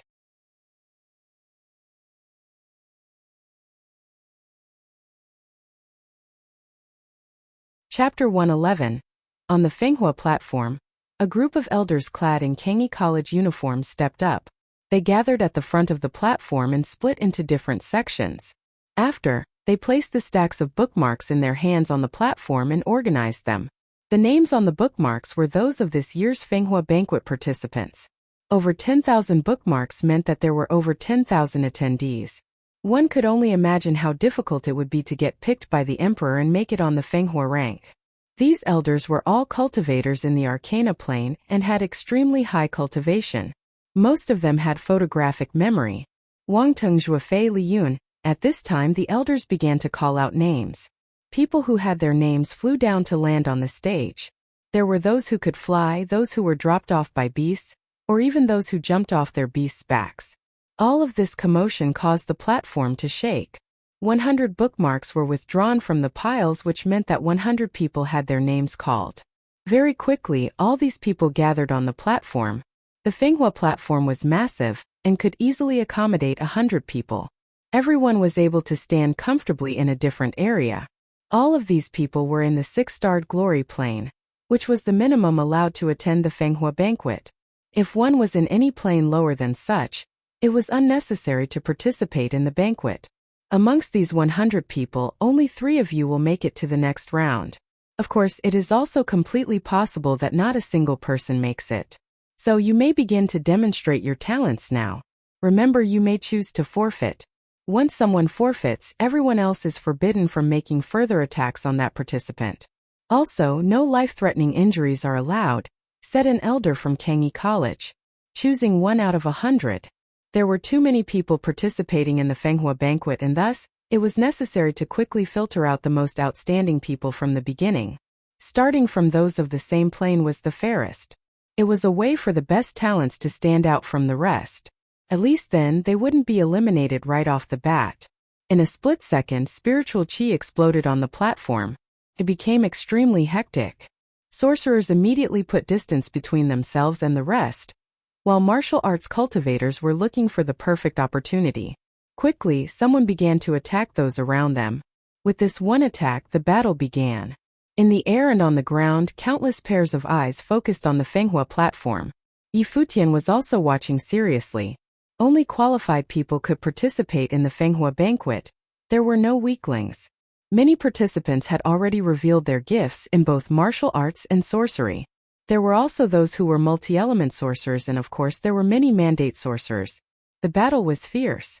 In this messy battle, there were those who were powerful but got surrounded and attacked by multiple people. This type of chaotic battle was truly testing. Just because one was powerful did not mean that they would make it to the end, unless they had an absolute advantage over the rest. However, it was only a battle of 6-starred glory plane cultivators. Many spectators were interested. Those who got the most applause was usually above the 8-starred glory plane. Anyone below that almost never got picked by the emperor. After the first group of talents concluded their battle, an elder from the Kangi College announced that no one had passed. All of them were eliminated. Even the person who had won the battle. The lower the level, the stronger your gifts have to be. It's the only way to move forward, everyone thought to themselves. Following that, another 100 people were called and another round of chaotic battle ensued. There were not many 6-starred glory plane participants, not even 1,000. After they were all done, the elders began to call on the 7-starred glory plane participants. More people were interested in the 7-starred glory plane battles. It was bound to be fiercer. Finally, Yushang's name was called out. Futian sent him down to the platform. But at the Fenghua banquet, Yushang's name did not pique anyone's interest. No one knew who he was or how strong he was. All they knew was that he had an imposing stature. Among the people called on along with Yushang, everyone was only interested in one Yundi of the demon clan. He was a young man gifted by the heavens. Not even 17 yet. He had already made it into the 7-starred glory plane. He was also a beast tamer. Yundi was naturally close with the beasts and had the ability to tame them. On top of that, he was also a mandate sorcerer. Yundi's skin was dark, and he had a small stature but exuded a wild aura. As soon as he stepped onto the battle platform, he was the star of the show. This young man who was only in the 7-starred glory plane was said to be qualified to get picked by the emperor. From this it was easy to see just how outstanding he was. These people have the worst luck to be grouped with Yundi. They would have been alright had they been grouped with anyone else in the 7-starred glory plane, but it just had to be Yundi. Many people began to discuss. Futian listened in on the discussions going on around him, and was able to figure out what kind of person Yundi was. He looked at Yushang and let out a smile. Yushang was able to run into a strong candidate for the Fenghua banquet in his first battle. Yundi was going to make sure Yushang stood out. They were getting lucky. Besides Futian and Hua Jieyu, Sun Xia from Kangi College was probably the only other person who knew Yushang. She quietly shook her head. To be in the same battle as Yundi, it looked like Yushang was going to get eliminated in this first round. On the Fenghua platform, everyone focused their attention on Yundi. They watched as he placed a leaf between his lips and music sounded. The sounds were piercing to the ears. In the skies, many of the beasts became irritable. They were the beasts people were riding on. Whoosh! A glory plane beast abandoned its master and rushed toward Yundi. Its master was another participant of the Fenghua banquet. He fell helplessly from the skies. He did not cultivate in the element of wind and that was why he had to ride a beast, but now, his beast was being controlled by someone else. This person was not alone. Quickly, more people ended up in a similar situation. All the flying beasts below the Dharma plane had abandoned their masters and headed toward Yundi. Make your move. Many young cultivators charged at Yundi. They were ready to gang up on him. Even though there was still a chance that they might not pass this round, at least their chances would increase if they defeated Yundi. But in this moment, a fearsome monster tide erupted on the Fenghua platform. A horde of beasts attacked. Even many of participants with higher cultivation could not withstand the attack of the united beasts, and were all thrown onto the ground. This spectators were speechless upon witnessing this scene. The emperor's gaze fell on Yundi, and he let out a look of admiration. Not long after, almost everyone on the platform had fallen. Those who had not fallen chose to forfeit. How were they supposed to battle when Yundi summoned that many demon beasts? No surprise here, laughed bystanders. They pitted those grouped with Yundi. Yundi stopped blowing on the leaf, but the beasts continued to revolve around him. A strange sight indeed. Just then, Yundi noticed there was still one person standing. It looked as if he had not moved an inch from the beginning. Aren't you going to forfeit? Yundi looked at the young man with the large stature and questioned. Thank you for clearing those people out for me, said Yushang. His words shocked everyone in the audience. Did he just thank Yundi for clearing the way for him? Yi Futian blinked. Yushang had changed a lot since coming with Yi Futian. The things he said were well said. Yundi was dumbfounded at first, but a smile spread quickly on his face. He placed the leaf back between his lips and began to blow. Along with the melody, the beasts around Yundi were once again placed in a wild trance and immediately charged towards Yushang. A fierce golden light enveloped Yushang's body like the armor of a war god. As a wild falcon rushed toward him, Yushang reached out his large hand and met with the falcon's talons. In a split second, his hand clasped down and grabbed onto the falcon's sharp talons. Next, Yushang swung the falcon around with one arm. He flung the beast forward and with a loud crash, he had downed several beasts with the sheer force of his throw. The people were dumbfounded. After that, the beasts became more crazed. However, Yushang took one step forward and the whole Fenghua platform began to shake. In this moment, people mistook this young man of imposing stature for a beast in human form. They watched as Yushang threw a punch toward a beast and it was thrown through the air. Boom! Boom! Yushang took a couple more steps on the platform and reached out both hands. With his bare hands he caught a red-winged tiger. The beast had tried to charge at Yushang's neck, but he managed to hold its mouth open with both hands and then rip the beast open from the mouth. Is he really human? Everyone's heart was pounding. They realized that the beasts were no longer listening to Yundi's orders. They no longer dared to attack. Yundi was a beast tamer and not a beast master. He did not have total control over the beasts. Under extreme fear, the beasts would no longer listen to him. Yundi's expression darkened. He removed the leaf from his mouth and released his life spirit. It was a ferocious demon lion. Just the king of the beasts. Yundi's body moved quickly. Just like most demon beasts, he was swift and violent. His movements agile as a monkey. As Yundi got closer to Yushang, he flew into the air, nimble as a leopard. Like a flash of lightning, he appeared in the air above Yushang and the apparition of a lion appeared on his body. His hand morphed into a large paw with sharp claws, ready to claw at Yushang's head at full force. Yushang's reflexes were extremely quick, and his body moved swiftly like a ghost. His hand reached out towards the sky and met with Yundi's sharp claws. A strong force threw Yundi back. Just as Yundi tried to take this opportunity to leave, Yushang took one step into the air and flew towards to grab Yundi by the arm. In the next moment, everyone watched as Yushang picked Yundi up, and then smashed him into the ground. The Fenghua platform shook once again. Around the platform, everyone was in complete silence. When Yushang stood up straight and looked toward the emperor, everyone was shaking in their boots. It seemed that at today's Fenghua banquet, the prodigies that everyone put their money on weren't undefeatable after all. Yundi had already been defeated in battle with someone in the same plane.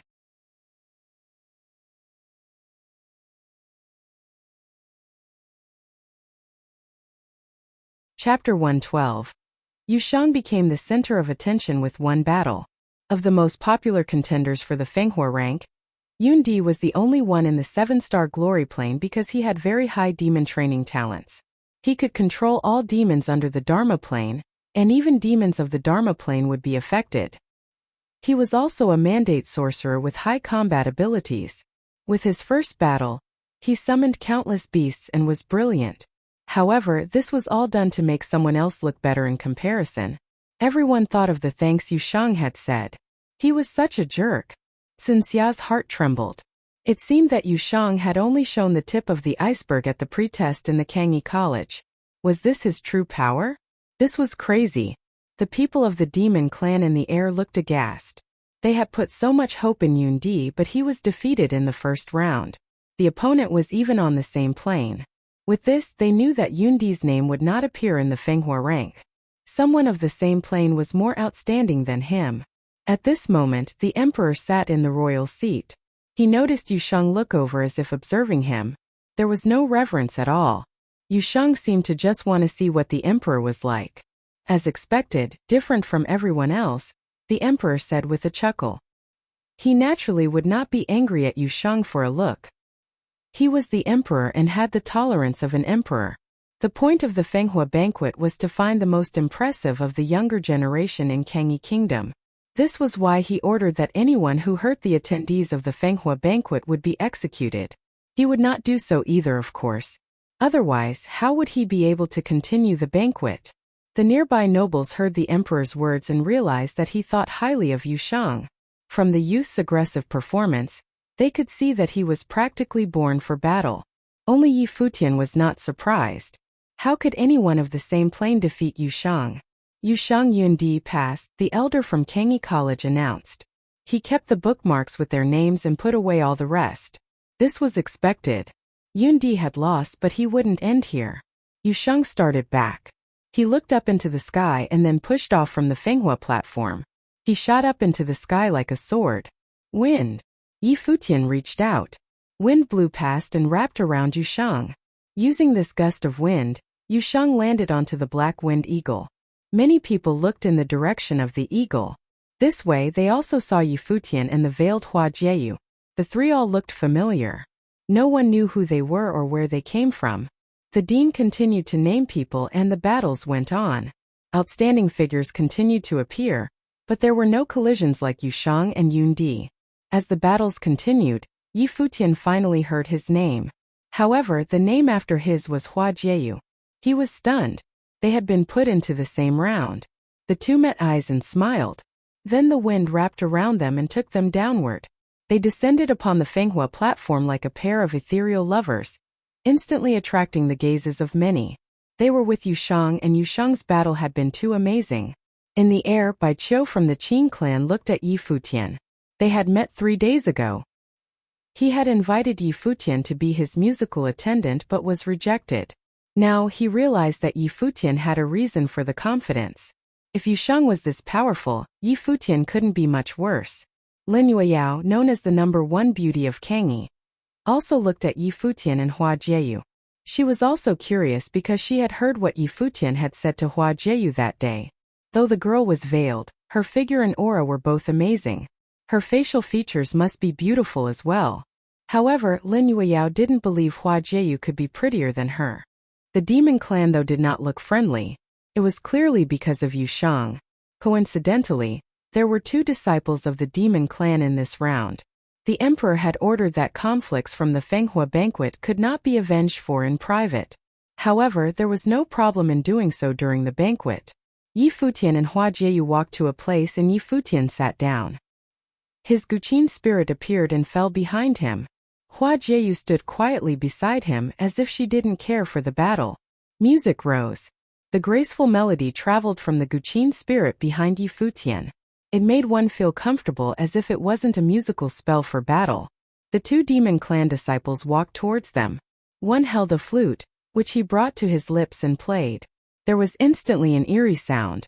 Glory plane demons rustled in the air again, making all the masters of the demons upset.